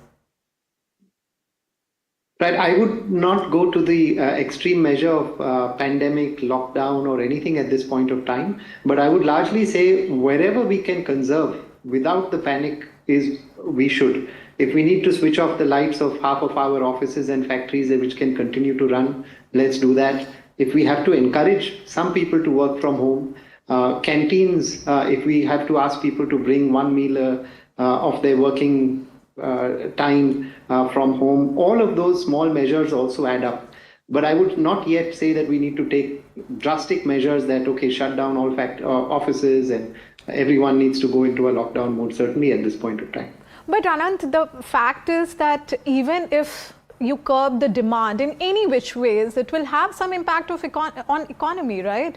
So you think that India is kind of prepared to take that sort of risk? Because if the factories will not maybe run on that full capacity, it will impact the overall production, isn't it? It will eventually impact the economy and the macro numbers. Right. No, I think factories have to run on full capacity if the demand is there. I'm more talking about energy conservation wherever avoidable. So to that extent, we cannot shut down the factories unless there is a shortage of demand. So I would certainly say we have to keep going whole hog. Demand is still not hit, but we do see that with inflation creeping in, there is a lag of about a month, 2 months by the time we experience the entire cost increase and pass it on to the consumers. There can be some demand hit in some time. And in fact, all the measures which actually government is working on, which Vijay also pointed out about emergency credit scheme, and those are in works. And Vijay, I wanted to understand, because one thing which emerged in entire this crisis about how we are placed in terms of our shipping and the entire waterways, etc. And in fact, we have seen 23,000 seafarers were stuck. Now the number has reduced, of course. With the current set of things, the blockade, etc., and in fact your report also suggested diplomatic and naval support for shipping. How are we prepared on those front, particularly from the point of view that we are talking about war risk sort of fund? Of course, that can't be done overnight, but what's your thinking on that? So the government is very aware of all the problems faced by the Indian ship owners with ships in the Gulf. In fact, they've been in active dialogue with the government, and they've taken a lot of steps to alleviate the problems of the ships which are stranded in the Gulf. In fact, you should be happy to note that as of now, the water is reaching the crew, the supplies are reaching the crew, so they're okay as of now. The challenge obviously is extricating the product from the Gulf, not so much the safety and the well-being. In fact, crew changes are happening as we speak. Shimi, even right now, people are able to onboard and offboard the ships. So the government is being very proactive in that, talking to our the ally countries in the Middle East. So that I think there are very proactive steps that the government has taken. I think the larger issue is around being able to extricate the LPG and the crude from the Gulf, not as much the safety of the crew, which I think the government is eagle-eyed focused on right now. Do you agree with that, Anant? That because I'm seeing that the entire maritime sector emerges as a very important sort of, I would say, pillar in terms of having all your, the focus back to that, because of everything is coming through Strait of Hormuz, right? And you think that India has kind of proven that it has a strong maritime and whole, the scheme and everything which government has announced last year as well, quite a push from the government end. Is it reflecting, and this is the need of the hour? No, absolutely. I agree with what Vijay shared, that first focus is to take care of the crew. Second is to get the ships and make sure that we are able to get the oil and gas and that we need. But I think the government is working on alternate sources. We have resumed purchasing crude from Russia. We are speaking to many other countries. We are opening up other ports. We are looking at fast-track clearances. There is the relief scheme, which is already announced by the government. So, as I said, several actions being taken on a live basis by government, and that's very much appreciated by industry as well. Anand, I wanted to ask, since we're talking about across the sector, what, according to you, the most urgent measure which government should take at this point of time to curb the issue, to combat and navigate the current challenges? I'd say the most important focus area would be on MSME security. It would be good to get clarity on force majeure related relief that can be given to particularly MSMEs, because they may face serious financial issues because of either raw material not being available, demand constraints, challenges. So how do you classify whether it is force majeure or not, and what kind of relief will they get will be priority number one. Vijay, what's your take on the most urgent step which you think that government can consider? I would agree with Anand. Focus on MSMEs, focus on industry so that there are no residual long-term impacts. So, some form of credit relief for the companies like was done brilliantly during COVID. It may not have been a perfect scheme, but it gave so much relief to so many companies, and which they had then passed on to their supplier ecosystem as well. So some form of credit guarantee scheme or credit support scheme that gives this 2-3 month window to the MSMEs to pull through, by which time hopefully the war and the impact of the war is substantially reduced. I think this would give industry confidence and put them on a good footing in the next few months. Last question, and for both of you actually, I'll start from Vijay first. That what according to you, we are at a stage, of course, that the war conflict is happening, and we don't know when this will get eased. The another challenge is, of course, the artificial intelligence which we are talking about. Wage revision is also very state subject, but still it's cropping up. How you think India growth story overall, how you seeing that? Vijay, I would like you to answer first on that. I think the long-term growth story is intact. I think this is a short-term situation which is obviously concerning, but I think the longer-term story of India is completely intact. We are the largest fast growth economy in the world, and that doesn't change because of this war. I think what it does teach us is to perhaps be a little bit more resilient in our supply chain as planning, and also to diversify our supplier sources. Maybe it will also, I think, spur us to act on something that we've been working on for a while, which has become more self-reliant across the supply chain, across industries. Maybe reduce imports over time so that, if such crises do, recur again, we are far more resilient than even now. I would say even now, we're far more resilient than we were 5 years ago. I think if we act faster on some of the longer term issues, maybe 5 years later, if such a crisis does, fingers crossed it shouldn't, but if it does recur, we're far more resilient then. Well, we are short on time, but I can go on and on because I have a lot of questions. But for now, this is this is the wrap of this very special conversation. Thank you, gentlemen, for joining this very, very crucial and important, and all the best for the report. I expect that government will pick some of your suggestion, and that will perhaps reflect in some of the government policies. Thank you very much. Thank you, Shane. Manish Mattu, ED and CEO of Healthcare Global, joining us. Mr. Mattu, tell us why this Vizag hospital is so crucial for you, and why this acquisition or completion of acquisition should be noteworthy in the larger scheme of things as far as your company is concerned. Thank you so much for having me here. See, Vizag as a market is very, very important, not just from a financial perspective, but from a volume growth perspective as well. Vizag is structurally an under-penetrated market today, and it acts as a hub, not just for the AP market, but also we see a lot of drainage coming from Chhattisgarh and Orissa markets, right? So in that sense, it's a platform for future growth as well. Now, coming back to this hospital per se, we've spoken about the macro market picture. Coming to this hospital, it's been a market leader for decades. It does some cutting edge work and will continue to do so. It has always been a high margin platform and is scalable in the future as well. So along with the presence that we had in the Vizag market, coupled with this acquisition, we become the market leaders now. We have about 51% of the market share, and that's just the start. So that allows us a platform that can further be scaled up.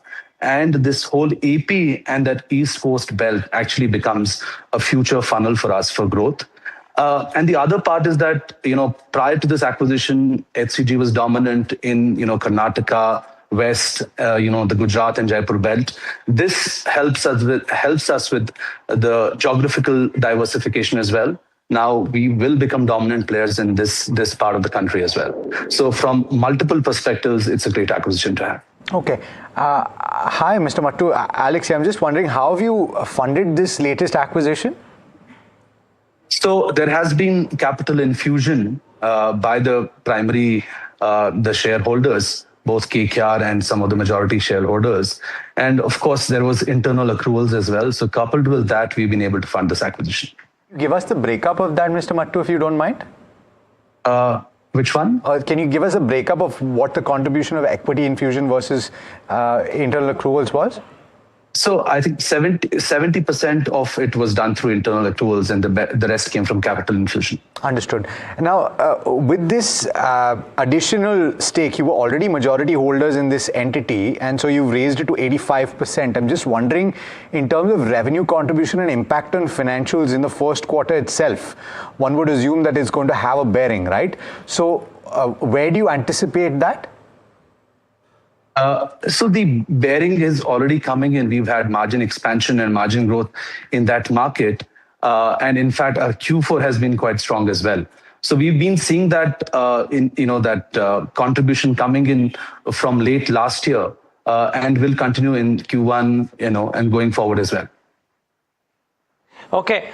Manish, Neeraj, I'm asking this question to every company which is in this space that...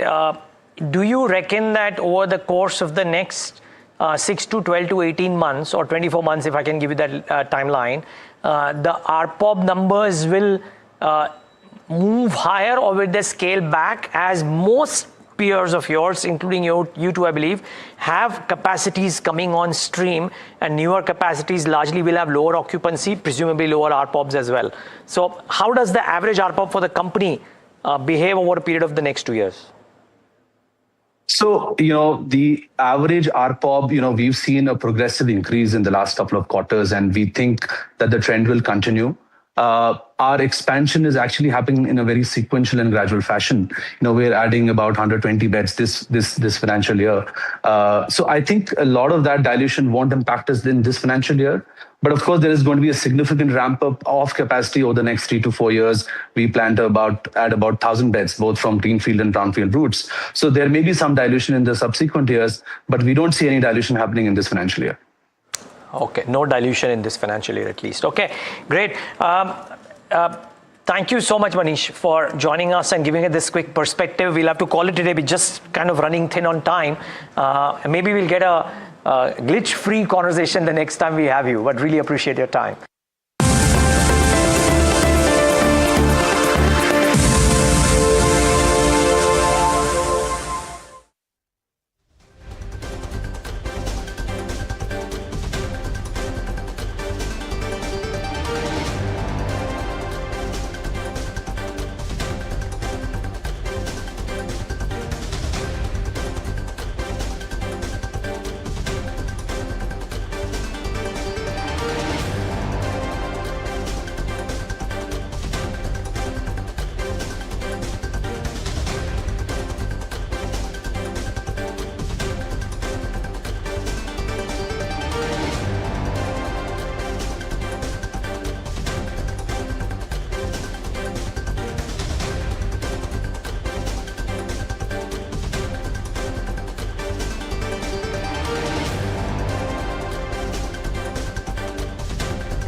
I'm Tamanna Inamdar.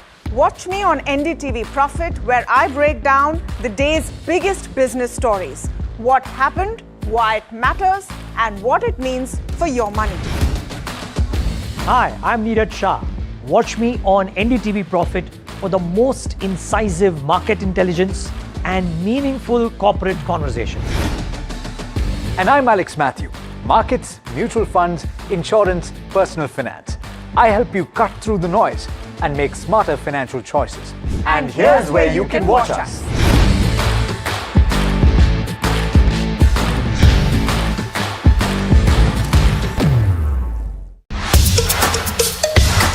कुछ खास होने वाला है। Tamil Nadu votes decisive, uniquely the way it does. Politics, power, and cinema, and all of that in an unprecedented Dravidian script. This is not an election easy to call. It never has been. And unravel grassroots conversations with the voices that matter. That's why we travel across Tamil Nadu to get you the real picture. From the OG of Indian elections comes the next big political blockbuster. Because Tamil Nadu votes only the way Tamil Nadu does. Tamil Nadu elections on India's original election voice.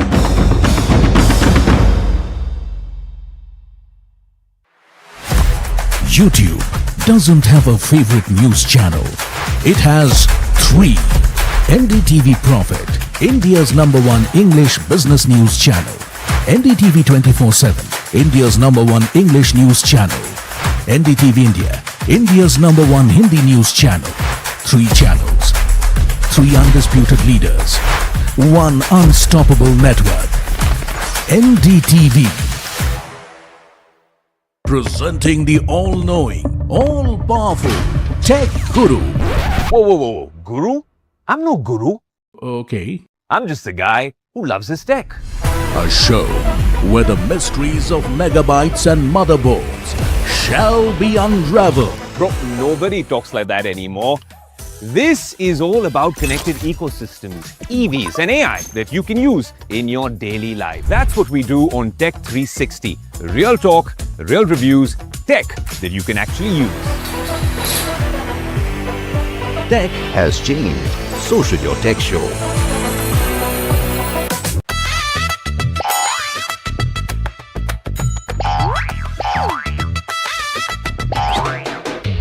To understand the Tamil Nadu twist, join me in the midst of our people, language, and politics. Vanakkam Tamil Nadu. Here we come.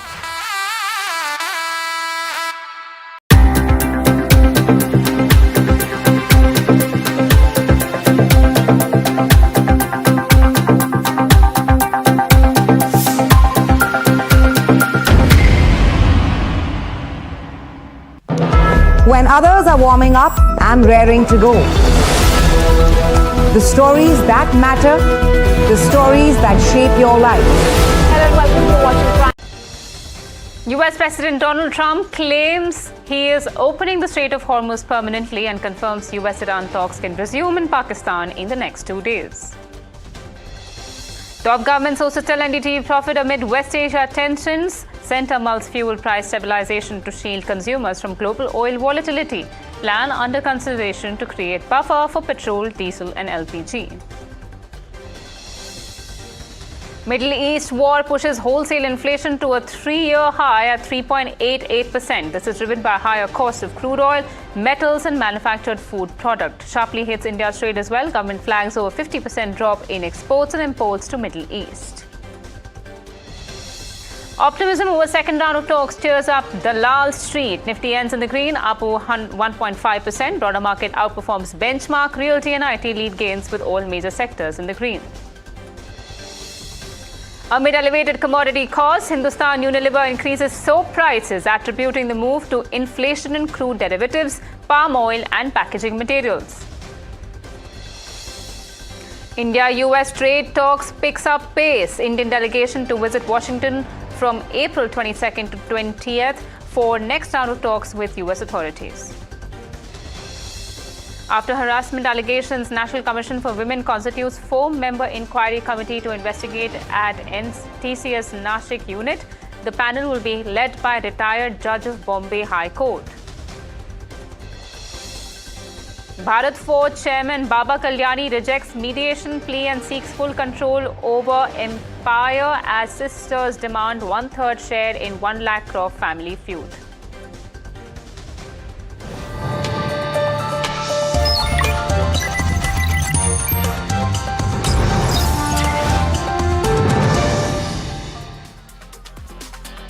Hello and welcome viewers, this is Malika Mishra on NDTV Profit and you're watching Profit 360, a show that gets you all the latest updates on markets, national as well as international news. This evening, we begin with yet another statement made by Trump. In a fresh escalation of rhetoric, Donald Trump has claimed he is permanently opening the Strait of Hormuz, calling it a move for global stability and trade. Trump also revealed he wrote to Xi Jinping, urging Beijing not to supply weapons to Iran, with Xi reportedly assuring that China is not aiding Tehran. In a post, Trump added that China would benefit from the move, saying he expects a big, fat hug from Xi when they meet in the coming weeks.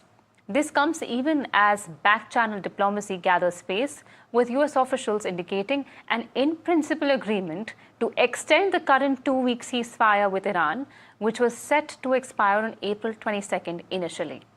Trump has also signaled that the conflict is close to ending, hinting at a possible second round of talks within days. And this is very important, potentially in Islamabad, as negotiations continue behind the scenes. Let's listen in to Trump's bite. I think it's close to over. Yeah, I mean, I view it as very close to over. You know what? If I pulled up stakes right now, it would take them 20 years to rebuild that country. And we're not finished. We'll see what happens. I think they want to make a deal very badly. We now have Joseph M. Chalil, author and publisher of Universal News Network. Thank you so much, sir, for joining us and giving us your time. Fresh comments made by Trump with regards to their relationship with China, and a lot more happening in the back-channel talks as well. Does Trump's Hormuz open claim signal an actual de-escalation or just strategic messaging amid ongoing negotiations, according to you? How are you reading it? Good morning from Palm Beach, Florida, and thank you for having me. Again, you got to understand Trump talk. It doesn't literally mean what he clearly says. At the same time, CENTCOM, the Central Command, which is based in Florida, which is controlling the war in Iran and the Strait of Hormuz blockade, has confirmed that it is now complete.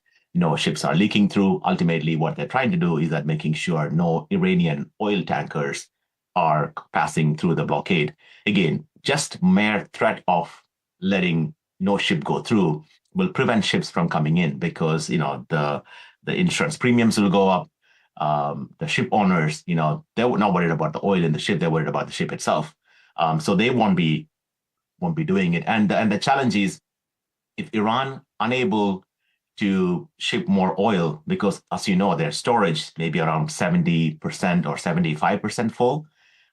Anything more than that, they will have to shut down their oil wells. So once a running oil well is shut down, it's not like you can turn off the tap and turn it back on next month. It's a long process, and it could damage the well permanently. The productivity might go down. So this could be permanent damage. Some estimates show that maybe Iran might have 9 or 8 or 10 days of storage left. If this blockade continues more than a week, Iran will be in big trouble. So I would say Trump's talk is Trump's talk. He's talking in advance to, again, projecting to President Xi. Ultimately, their intelligence shows that China is shipping weapons. By sea route, the incoming ships are bringing shoulder-fire missiles, which might have helped Iran shoot down a couple American planes, and taking back oil from Iran. The only buyer of Iranian oil at this crude at this point is a loser. So this is I would say a secret coded message to the Chinese government and President Xi that, hey, I'm coming in. You better be ready for a big hug. Right. I'm hitting you right now. So whatever the messaging may be between the US and China, there are a couple of points that just arose in my mind when you were giving this answer to me, and let me try and organize that in a manner that you can understand as well as also answer the question that I'm about to ask you. When the entire war broke out, we didn't, in a way, preempt the extent to which it has impacted India's energy supplies, and therefore the businesses that depend on it directly or indirectly. We've seen the impact across multiple sectors and therefore on our economy as well. As you highlighted, the equation between Iran and China are quite sensitive, with Iran especially and China codependent on each other for, one, financial needs and energy needs on each side. With Trump now in the picture, trying to block the Strait of Hormuz, especially for Iran, how do you think that positions India's needs? Because that's the question on everybody's minds. Because India just had India's Prime Minister Modi had a conversation with Trump yesterday, and we have been showing signs of strong diplomatic moves. What does that do to us, and what kind of an extent are you seeing the impact would be on India? Is India safe? I would say the people of India, the citizens of India, should congratulate Prime Minister Modi, especially, and the Oil Minister Hardeep Singh Puri for their visionary movement years ahead of this. I think they predicted this. Number one, they diversified their purchases out of Strait of Hormuz into 30, 40 countries outside of it. Number two, India never had a strategic petroleum reserve. Now, Prime Minister is saying even the government has a 90-day petroleum reserve, in addition to what the private oil companies like BPCL or Hindustan Petroleum or Bharat Petroleum might have in addition to it. So, and India is, I would say, the only country in the world, as I know about, where the oil prices or the petroleum prices hasn't gone up. Of course, India has been affected in LPG and LNG. I'm not saying that's not the case, but by and large, India has been isolated in this war. Again, this is not going to be a 3-month war. This war has to be settled in the next, I would say, 10 days or 11 days, because Iranian storage is being full. They have no way but to permanently shut down the tap. It just doesn't make sense. There's no logical explanation. What can they do with the crude they're pumping? They can't just pump it to the ocean. So they would have to shut the pipes down. And that means shutting the wells down permanently, restarting a well, us experts will know it's not going to be same as what you had before, and they would have permanent loss. So coming back to India, I know India is affected. The entire world is affected, but I would say it's a short-term pain for a long-term gain. Imagine Iran is trying to break every loss of war, attacking every civilian targets in UAE, in Qatar, in Saudi Arabia, in Oman, in countries which never attacked Iran. So will that country hesitate if they had a nuclear weapon to use it against their archenemy Israel or Saudi Arabia? So I think it's in the best interest of Middle East peace that this need to be settled once and for all. Iran should not be a nuclear powered, and that Strait of Hormuz, as President Trump said, need to be permanently opened, in the sense that means Iran or America or nobody should have power over it. It should be international waters, free for everybody to transit through without paying a toll. Right. Interesting comments, sir. Thank you so much for giving us your time. Joseph M. Chalil, author and publisher of Universal News Network over there. We are now being joined by Ian Bremmer, president of Eurasia Group, also into this conversation. Thank you so much, sir, for giving us your time. Just before you joined, sir, we were talking to Joseph M. Chalil, and he said that the repercussions that India is facing amidst this geopolitical conflict in West Asia is perhaps a short-term pain for a long-term gain. Do you reckon with that thought? It depends on how you define short term. I mean, there's no question that the impact for India, as well as for economies all over the world, is not just about oil. It's not just about gas. It's also about plastics. It's also about fertilizer.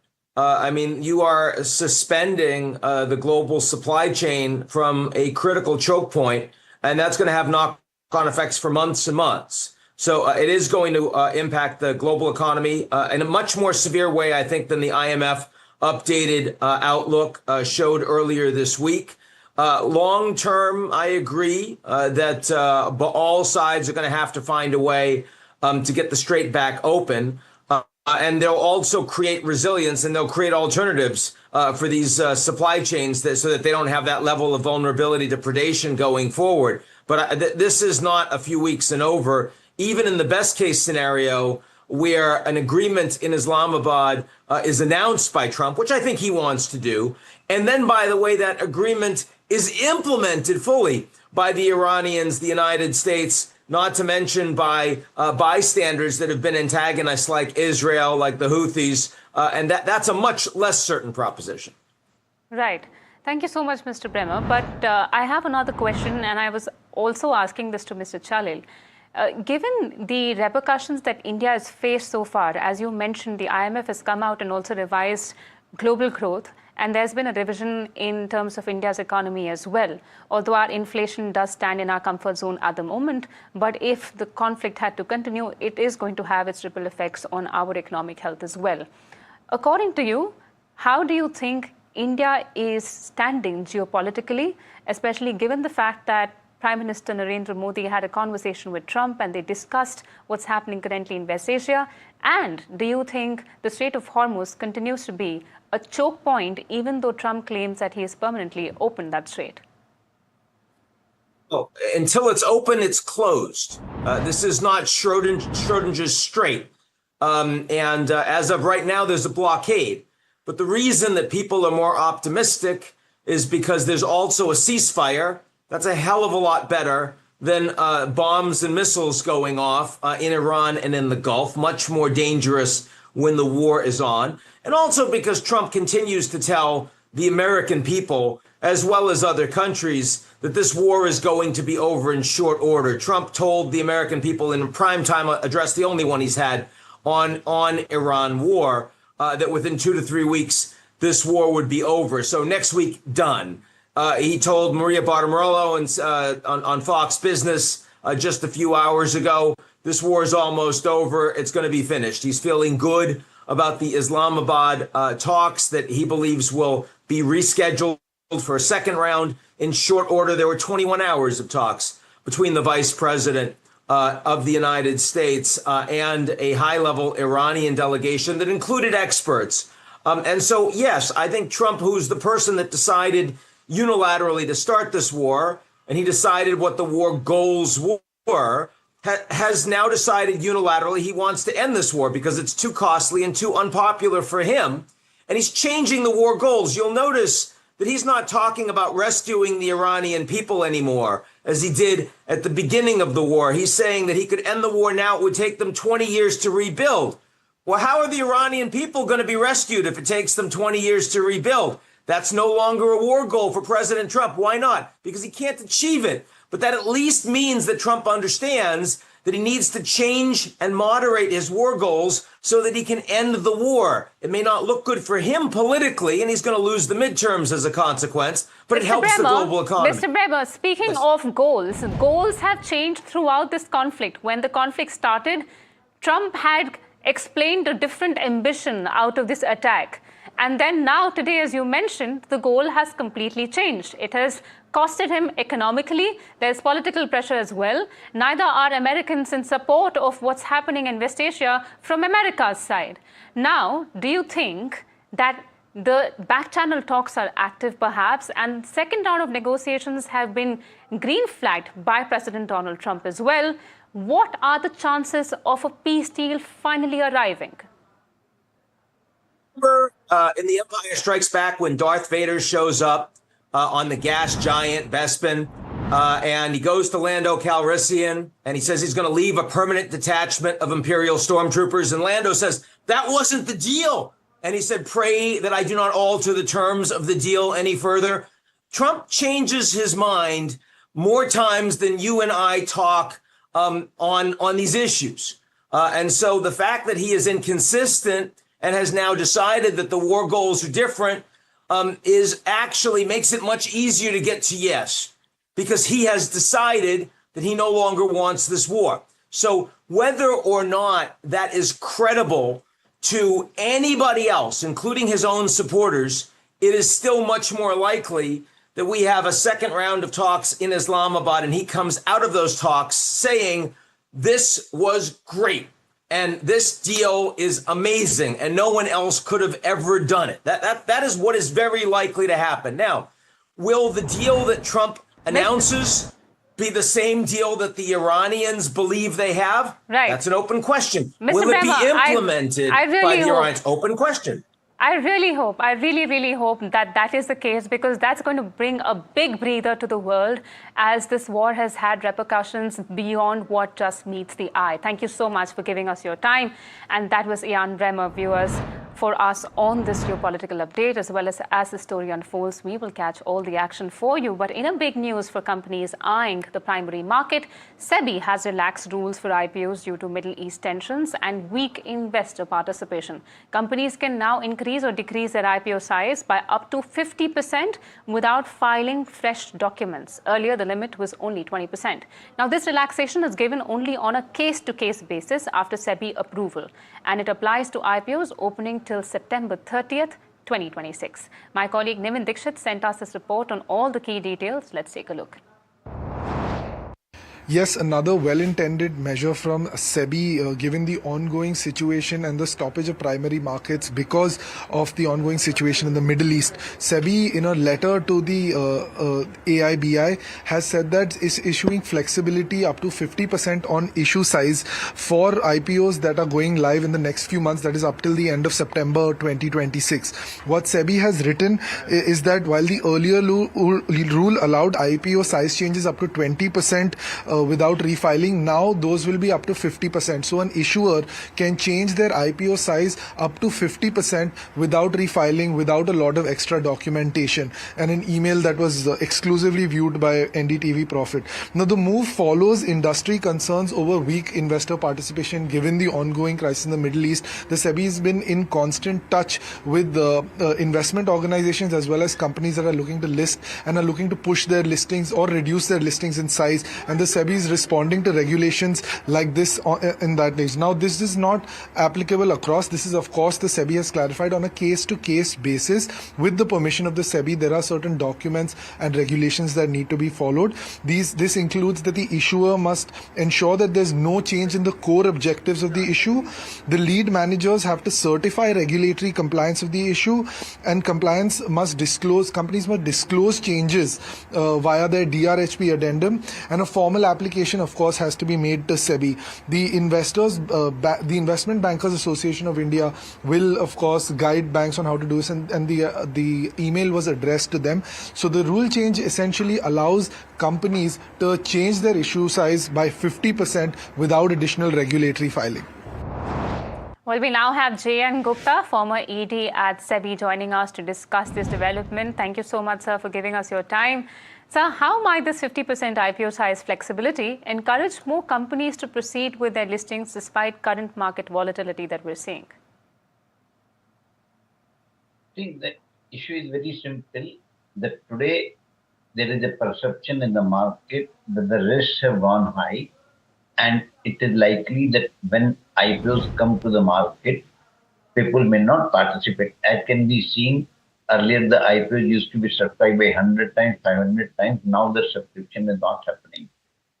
So it is a issue which is a timely measure. But as it is said that SEBI has been very cautious, and they say that it has to be done first, merchant banker has to certify, and then it will be done on case-by-case basis. And the most important thing they are saying, that object should not be compromised. So in that case, if you are reducing the size by 50%, so only those issues can sell where the objects were multiple, and they can drop some of the non-important objects. Say, for example, if a company was to raise money for setting up a new factory or new business or acquiring something, now in that case, this flexibility will not be working because the object cannot be done in the part. Then it will be rewriting that. So it will be good only when the objects are so flexible and they were so that it is not going to be making the issue absolutely different. And that is where SEBI has been cautious. Thank you so much for that perspective. I don't think that was highlighted in at least the surface level of the circular, but what impact could repeated use of this relaxation have on investor confidence in the Indian primary market, according to you? See, the investor confidence is not shattered because India economy or something or companies are doing bad. It is only the risk perception that has come because of the war. Because uncertainty the war has brought, because the impact on the Indian economy from the external forces of the war is still not able to be judged. Because if the war stops tomorrow and things become, so it may take 3 months, 6 months to become normal. But if war continues for months together, the impact will be much more severe. So that is where none of us can do. Only you can think that if the war lasts for 10 days, what is the damage? Now, if the Strait of Hormuz remains closed for 2, 3, 4 months, then I think all the countries in the world will be facing problem of oil and gas, and that will be a cascading problem. So the risk, and none of us can define today what is going to be the risk. As far as in isolation, India is operating good, but when you connect with the global thing, India has a problem like any other country. So risk cannot be defined as of now. Yes, well said, sir. Risk, of course, cannot be defined at the moment, especially when the timelines around the war and the Middle East tensions are so blur. But focusing on SEBI's move with regards to IPO size, will this move help smaller companies raise more capital according to you, or could it lead to maybe last-minute surprises for retail investors? See, again, I am saying this. First of all, the price is not decided in IPO today. It could be decided any day. But the issue is that the IPO size will be cut according to the need. If the need is limited, that if it is 100 was required, it cannot be cut to 30, 50, 60. So no IPO will come, only that. Only those IPO will come where the objects of issues could be such that nothing is changing drastically. Say, for example, if the IPO was coming for general corporate purpose and working capital and repayment of loan, in those cases, there is no problem because repayment of loan instead of 100, you may want to pay 50. Working capital, you instead of 100, you may continue with 30, 50, whatever it may be. But if it was for setting up a project, then you cannot set up a half project. That is where I am saying it will be having a problem. And in the last couple of months, in fact, if you look at 2025 itself, a majority of the IPOs have been offer for sale. And if that trend were to continue, do you think that this issue size that the SEBI has come up with, the minimization of issue size, that flexibility, do you think it is helpful? Again, if it is offer for sale, there is no problem. Entire offer for sale issue can be dropped. Because what is saying, the objective of the issue is only want the money comes to the company. So if a IPO was planning a part offer for sale and part fresh issue, so it is only for the fresh issue part that is the issue. If offer for sale entire amount goes, there will not be any problem. All right. And I think SEBI will be open to that very clearly.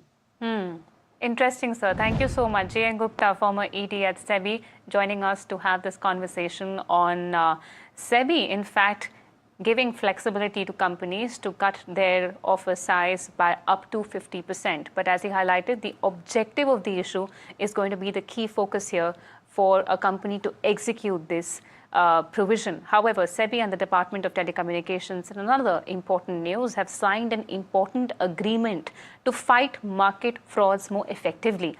The pact allows real-time data sharing between the two regulators. SEBI will now use Department of Telecommunications Digital Intelligence Platform to track suspicious activities that misuse telecom resources for financial scams. Now, this move targets fraudsters who exploit phone calls, messages, or telecom networks to cheat investors. The joint effort aims to prevent investor scams before they cause harm and improve coordination among enforcement agencies. The agreement comes into effect immediately from April 15, 2026, that is today. And this collaboration basically marks a tighter crackdown on cyber-enabled financial frauds in India. But that's all the time we had on this edition of Profit 360. Viewers, stay tuned. A lot more action-packed news bulletins lined up for you right on the other side of this break. Stay tuned. This is Malika Mishra.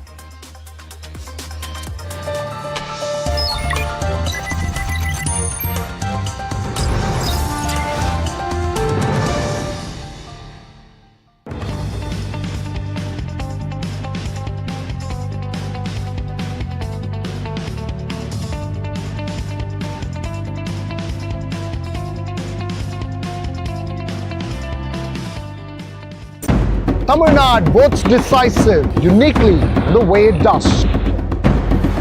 Politics, power and cinema and all of that Nad in an unprecedented Dravidian script. This is not an election easy to call. It never has been. And unravel grassroots conversations with the voices that matter. That's why we travel across Tamil Nadu to get you the real picture.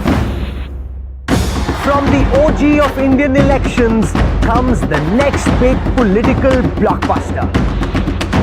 Because Tamil Nadu. What's only the way Tamil Nadu does. Tamil Nadu elections on India's original election voice.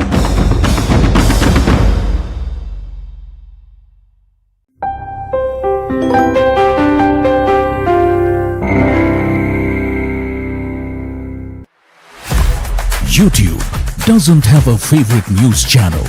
It has three. NDTV Profit, India's #1 English business news channel. NDTV 24/7, India's #1 English news channel. NDTV India, India's #1 Hindi news channel. 3 channels, 3 undisputed leaders, 1 unstoppable network. NDTV.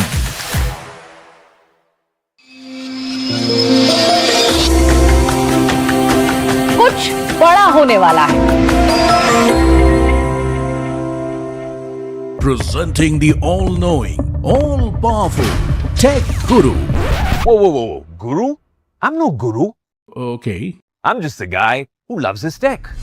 A show where the mysteries of megabytes and motherboards shall be unraveled. Bro, nobody talks like that anymore. This is all about connected ecosystems, EVs and AI that you can use in your daily life. That's what we do on Tech 360. Real talk, real reviews, tech that you can actually use.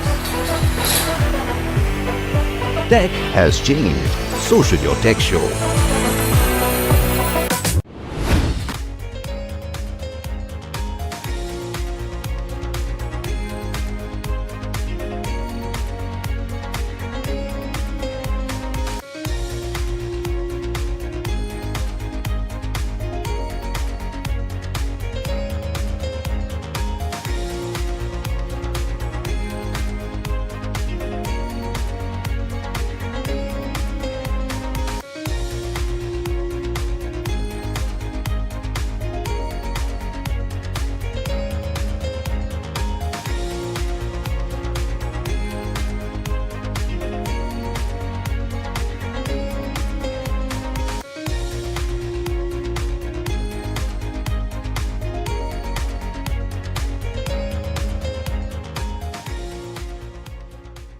Presented by Canara Bank. Together we can.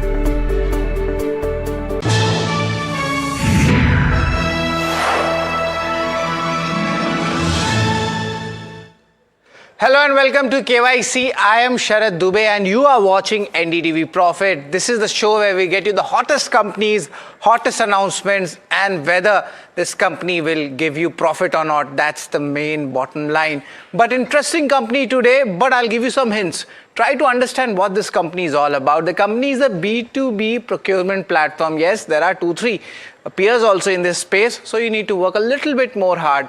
The second important development is the stock was just listed last year in June 25. It's just been around 9 months.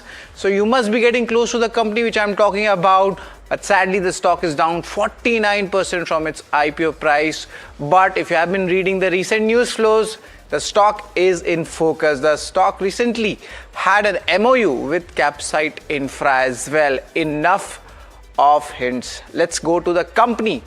The company in focus, which is there, is Aris Infra Solutions. This is the company which we are talking about in our entire KYC show. But the question remains is, why are we calling this company? Why this small cap company which has seen a big fall from its IPO price? Is there any positive news flow for the turnaround in the stock? That's the big question we want to ask. The first question, how much benefit actually comes from this MOU with Capsite Infra?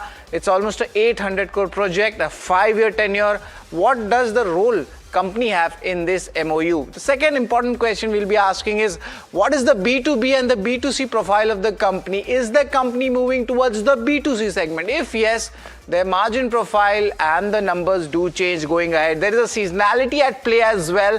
And what is the company actually doing to mitigate this in the first place itself? Another question to be asked for Aris Infra is the FY27 growth outlook ahead. What are the key numbers to watch out for? And now we will be judging the company on the full financial year basis. It normalizes our view as an analyst for this company. Any new focus areas is the company building apart from its core solutions, or is it something more? Asphalt is something which the company recently entered. Balance sheet concerns, the key debt reduction plans. We saw the net debt levels coming down, but the inherent nature of this business is a high working capital business. So we'll try to understand a little bit about the financials as well. And does the company still have a higher reliance on short-term borrowings to fund its working capital? That's the big question to be asked.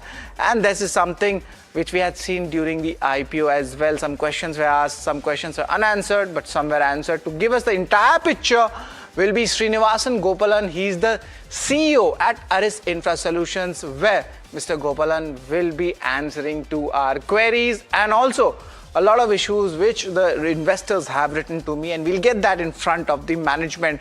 But ये company करती क्या है? B2B tech procurement sounds a bit technical. That's why I'm here to make it a simplified version for you regarding the procurement which happens in the real estate, and the company itself is also in that level. Now they are serving leading infra and real estate developers as well, which we pointed out. There is of course the procurement business also and the B2B business. They are backed by 3,000 plus strong client base, and roughly 78% is a broader repeat order, because the clients, the stickiness of the business model is such that the clients cannot change their customers in this segment. Now there is raw material construction, there is steel and cement, construction chemicals, asphalt, value-added services. This is the portfolio where they are giving their services in and around. So, but the market still needs to understand and give a clarity on their business model. 2,000 plus vendor networks with a pan-India reach. Interestingly, there is a concentration also. I'll come back to that as well. Seamless delivery across thousands of project locations. That's what company claims. Let's see whether it's true or not. Apart from this, the analysts say the MOU with Capsite Infra may offer more growth going ahead. This might be an inflection point because the stock has taken a big beating, and now we might see some positive news flow. But will this change the fortunes for the company? This is roughly a 800 crore procurement order coming in from Capsite Infra, and this is where the interest comes for the street, and that's one of the reasons why I have called this company, but there are more details to it. Second reason is that the order tenure is for 5 years. So if you just cut that down, it's around 160 crores worth of work, out of which the company will give its services, and there will be a certain percentage which the company will be earning. But let's see the segmental revenue breakup, how things are happening. B2B supply, it's roughly 47%, and 44%, if you look at it, is this contract manufacturing setup, and around 9% is your other value-added services. So this is almost even Stevens when it comes to our analysis. But let's talk about the geography where the situation is there. Manufacturing, especially in Maharashtra, that's the 52% revenue coming in, and then we take in like Tamil Nadu, that's around 33%, and you could say Karnataka, that's the remaining 8%. So there is a concentration involved, and whenever there's a concentration involved in this business model, seasonality also comes in, and that's one of the questions as well. There are marquee customers also. Infra, they are having L&T, Tata Projects and Afcon to make it to the list. And if you look at the real estate segment, that's where Sobha and Vadhva Group also make it to the list. Consultancy services bhi company deti hai. Lodha, Piramal Capital are the clients, to name a few. So they have marquee customers, but why is the stock out of favor? A lot of you have written to me about this. A lot of investors have written. First thing is lack of analyst coverage. This stock needs to be talked about, as and when in across huge stakeholders. DIFI sell-off was there post the listing, and there hasn't been any lapping up, and that is where the concern starts coming in. I dug deep into it, and the street is questioning the moat of the business because there's a lot of competition happening. Startups are also coming in. So what's the exact moat? That communication has not happened to the street yet. The seasonality is definitely impacting the business, and that's something which, of course, the business or the promoters can't do anything about it. That's the way the nature of business is. And the reliance on short-term borrowing to fund working capital requirement. This was the concern during the IPO last year. Is this concern still there? It seems like, and that's what we have seen in the stock as well. So this is the reason why RS Infra is out of favor. But let's understand a little bit more, and first to judge this company, I have given the important parameters for KYC, that why there is a concern in this stock. Of course, we talk about the income statement, balance sheet, cash flow. These are the important numbers to look at. Current ratios, especially the return ratios in the ROC and the ROE, that's something which we'll get for you. Also the shareholding and street cred, remember, it's just been 9 months, so our history of judging the company will be on a shorter time frame. While we compare the valuations with its peers, there are interesting 2 peers to it, and I'll give you all that details. And lastly, I would like to point out the outlook. This is an error, it's not return ratio, this is an outlook for the company as well. The first one, let's start income statement. Let's see how the numbers are, and there seems to be a little bit of concern definitely. The normalizations from the FY22-23 numbers were on the lower side, but then the company started improving its parameters if we talk about EBITDA or PAT. So yes, the company is on an improvement path, but we need to give it more time to understand what is the sustainable rate of growth in this kind of a business. The Q3 numbers largely were decent. The EBITDA numbers saw a good spike coming in. The margins also coming in, a proper double-digit numbers coming in. But the question is, how sustainable is this? That is what the street wants. So the company needs to perform 2 to 3 odd quarters to get us something more information on the sustainable growth rates for a model, at least on the asset light side. That's what the company says. So net, it's a neutral rating when it comes to the income statement. Balance sheet, during its IPO, there's a lot of concern on the balance sheet, especially on the debt and the business model about it. Over here also, the FY28 numbers, if I talk about, if you could just show the borrowings, they are still on the higher side. But on the other hand, the company came out with this press release. It was a 9-month FY26 numbers, if I talk about, and that is where there was a significant reduction in net debt. But the street is still not concerned. Actually, it is actually very much concerned, especially on 2 things. The first one is the working capital, how it's being used, and is the short-term borrowings increasing as the scale of the company goes up. So that is a little bit of concern as well. So net post its IPO listing, also the clarity the market needs, especially on the working capital management front as well. So it's a neutral rating for balance sheet. Cash flow, let's see how the cash flow moves. It's largely the business model as such. There might be a little bit of lumpiness or seasonality, something which we talk about. The cash flow from operations, this is over here, you can see that's around 21 odd crore rupees. PAT has improved, but net, it's difficult to understand. I'm giving a benefit of doubt to this rating parameter for this company right now, because there's no clarity as such which is coming in when it comes to the cash flows. And to be honest, let's be fair with the company and give it a little bit more time to understand what's the flow actually looking like. It is not an asset heavy business, remember that. So cash flows, it's a neutral rating as well. But let's talk about the return ratios, how things have panned out, and largely the biggest ROC jumps or the ROE jumps we have seen is in FY25, and this is around 26%. And let's just pull out the ROE numbers. They were on the negative side, so that has actually turned, and it's at around 3%. But nevertheless, for an investor to understand this business model and invest in this, at least 8 to 15% of ROE numbers is something which the street analyst told me should be there. So the company needs to perform more. It needs to get more time in. Yes, it's on the positive direction. So because of that, I'll still give this a neutral rating when it comes to the return ratios. But the concern for me starts now. Listing के बाद promoters का stake 38% लगातार लगा हुआ है. But the concern is for FIs and DIs. What we had saw during the IPO, FIs had 10% stake, DIs had 6% stake. And to be honest, that's pretty much very strong for a company which had a 1400, 1500 crore kind of a market capitalization during its IPO. But after that, there was a sell-off. There's a big sell-off here. FI sold off, DI sold off, and that is where my concern comes. And largely, we see the number of shareholders, on the other hand, they also have slightly reduced. So from all the sides, the shareholding is not convincing at all. No major support coming in. So because of that, I'll give this a strong thumbs down when it comes to the shareholding pattern. But let's talk about street cred. Paisa bana hai ki nahi? That's the big question. Whether it's an IPO investment, post-IPO investments, have you actually made the money or not? From the IPO price, the stock is down 49%. Of course, small mid-cap, there was a huge carnage. We saw overpriced IPOs also coming in. And of course, there are concerns because of the IPO pricing, especially in the small and mid-cap space. Maybe there is an impact here. And from listing price also, there was a 8% discount listing, nothing much to be there. 6 months stock is down 31%, and year-to-date basis also the stock is down 12%. So all in all, nobody made money. That's the impact and that's the fact. But so street cred also, it's a strong thumbs down for Aris Infra as well. But let's see more details about it, how things are panning out. And yes, the company is towards that path to profitability, but are there peers? Are they cheaply valued? Of course they are. IndiaMart is at 21 times its last 12 months forward P. So that is something to watch out for.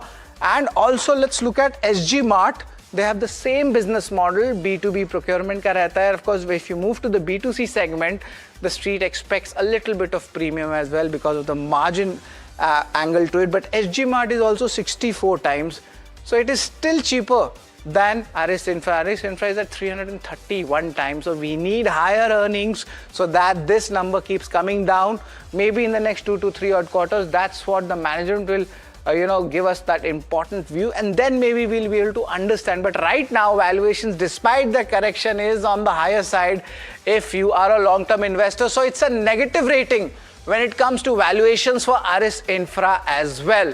But let's talk about outlook. Not everything can be bad. There is a very important order of Capsite Infra which the company has announced. So that itself is a very important trigger for the company. The company is growing in the services vertical and focusing on B2C. This is a very important point which you should understand. There is a threat from startups, AI and rising competition. So the question remains is, where is the moat of this business or this company? That is what the street wants to know. Apart from this, they are deepening in the category expansion. We'll try to get some more clarity in as well.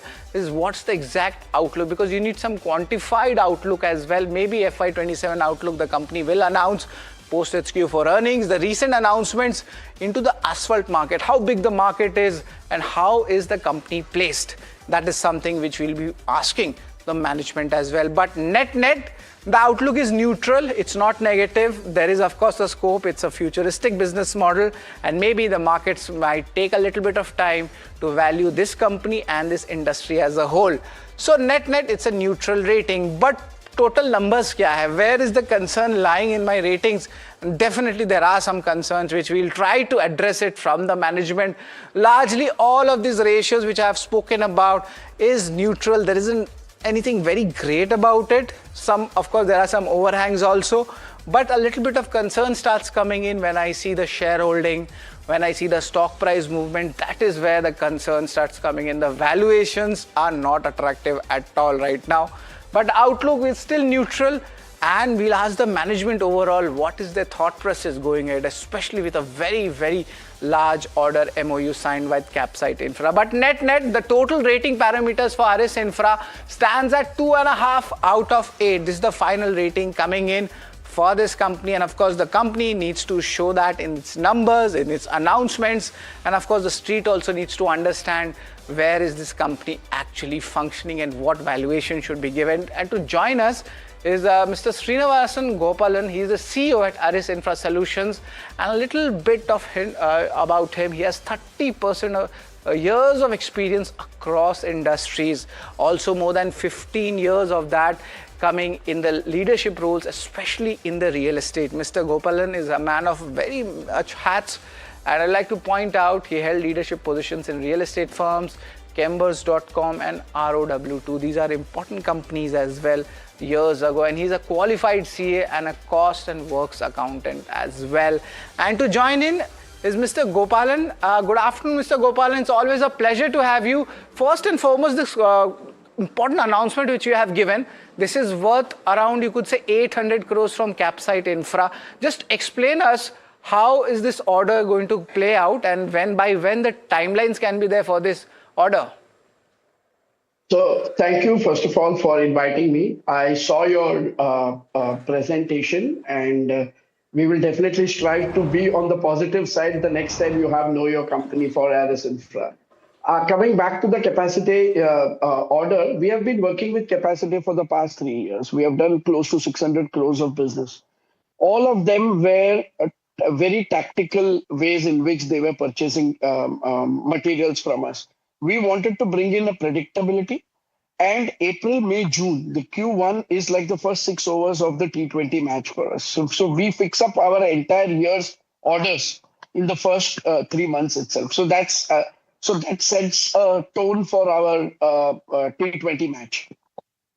So this order is so important because we are a part of their annual operating plan. We are a line item in their operating plan. And so we are a much larger partnership with them rather than being a vendor with them. So that is the most important thing that we have. The second thing is we are going to be working with them on close to 9 to 12 different projects on more than 100 SKUs. Again, the most important part is the predictability of business. Every month we know which unit he wants for which plant. That gives us significant leeway in planning and also setting up our supply chain for it. Right. So these are important things. Right. Mr. Gopalan, just a query on this same thing, because it's a very interesting and a very important update coming from your company, especially I think post the IPO, this is the best update which has come in. Mr. Gopalan, the question is how much incremental revenue or a margin pick can be there from this important MOU which is signed? Any kind of contribution to the numbers which you have calculated? If you could just give us a range, that will also be fine. So the range would be between 9 to 11% will be the margin on this. Okay, 9 to 11% margin would be there for this project. Fair enough. And any incremental revenue for this? So the incremental revenue, the entire 800 crores is the incremental revenue that we will see over the next 4 to 5 years. Okay, so incremental revenue, that's roughly 160, 180 crores a year, to put it in perspective. Okay, fair enough. Yeah. But coming back, post its IPO, there was a lot of discussion about the overall business model of the company. It seems like the street is not understanding that. And that's a lot of queries have come in from the investors who are sitting at bigger losses. They also mentioned me that, is the company B2B? Is it B2C? Or is it moving towards B2C? And if yes, what will be the overall profile? Because there's no guidance which has been given. So you could just explain us कि धंधा B2B का है, B2C का है या B2C के तरफ जा रहे हैं? Yeah, so हमारा धंधा, there are 3 buckets for our business. One is contract manufacturing. Okay. The second bucket is a B2B business, and the third bucket is a DaaS business, which is services business. Let me take you to each of them and what is the profile of each of them. The first bucket is the contract manufacturing, which gives an EBITDA margin between 9 to 11% to us, 9 to 12% to us. When the IPO happened, the contract manufacturing business was between 15 to 17%.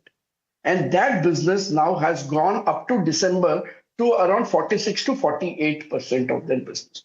So that business, what we do is we buy capacities from all these SMEs. So there is a predictability of the supply chain. So the entire supply chain is secured by us to the tune of 9 crore metric ton. That is the 90 lakh metric ton. That is the value of capacity that we have already created. And this is a high margin business between 9 to 12% on the EBITDA level. The second business is the B2B business.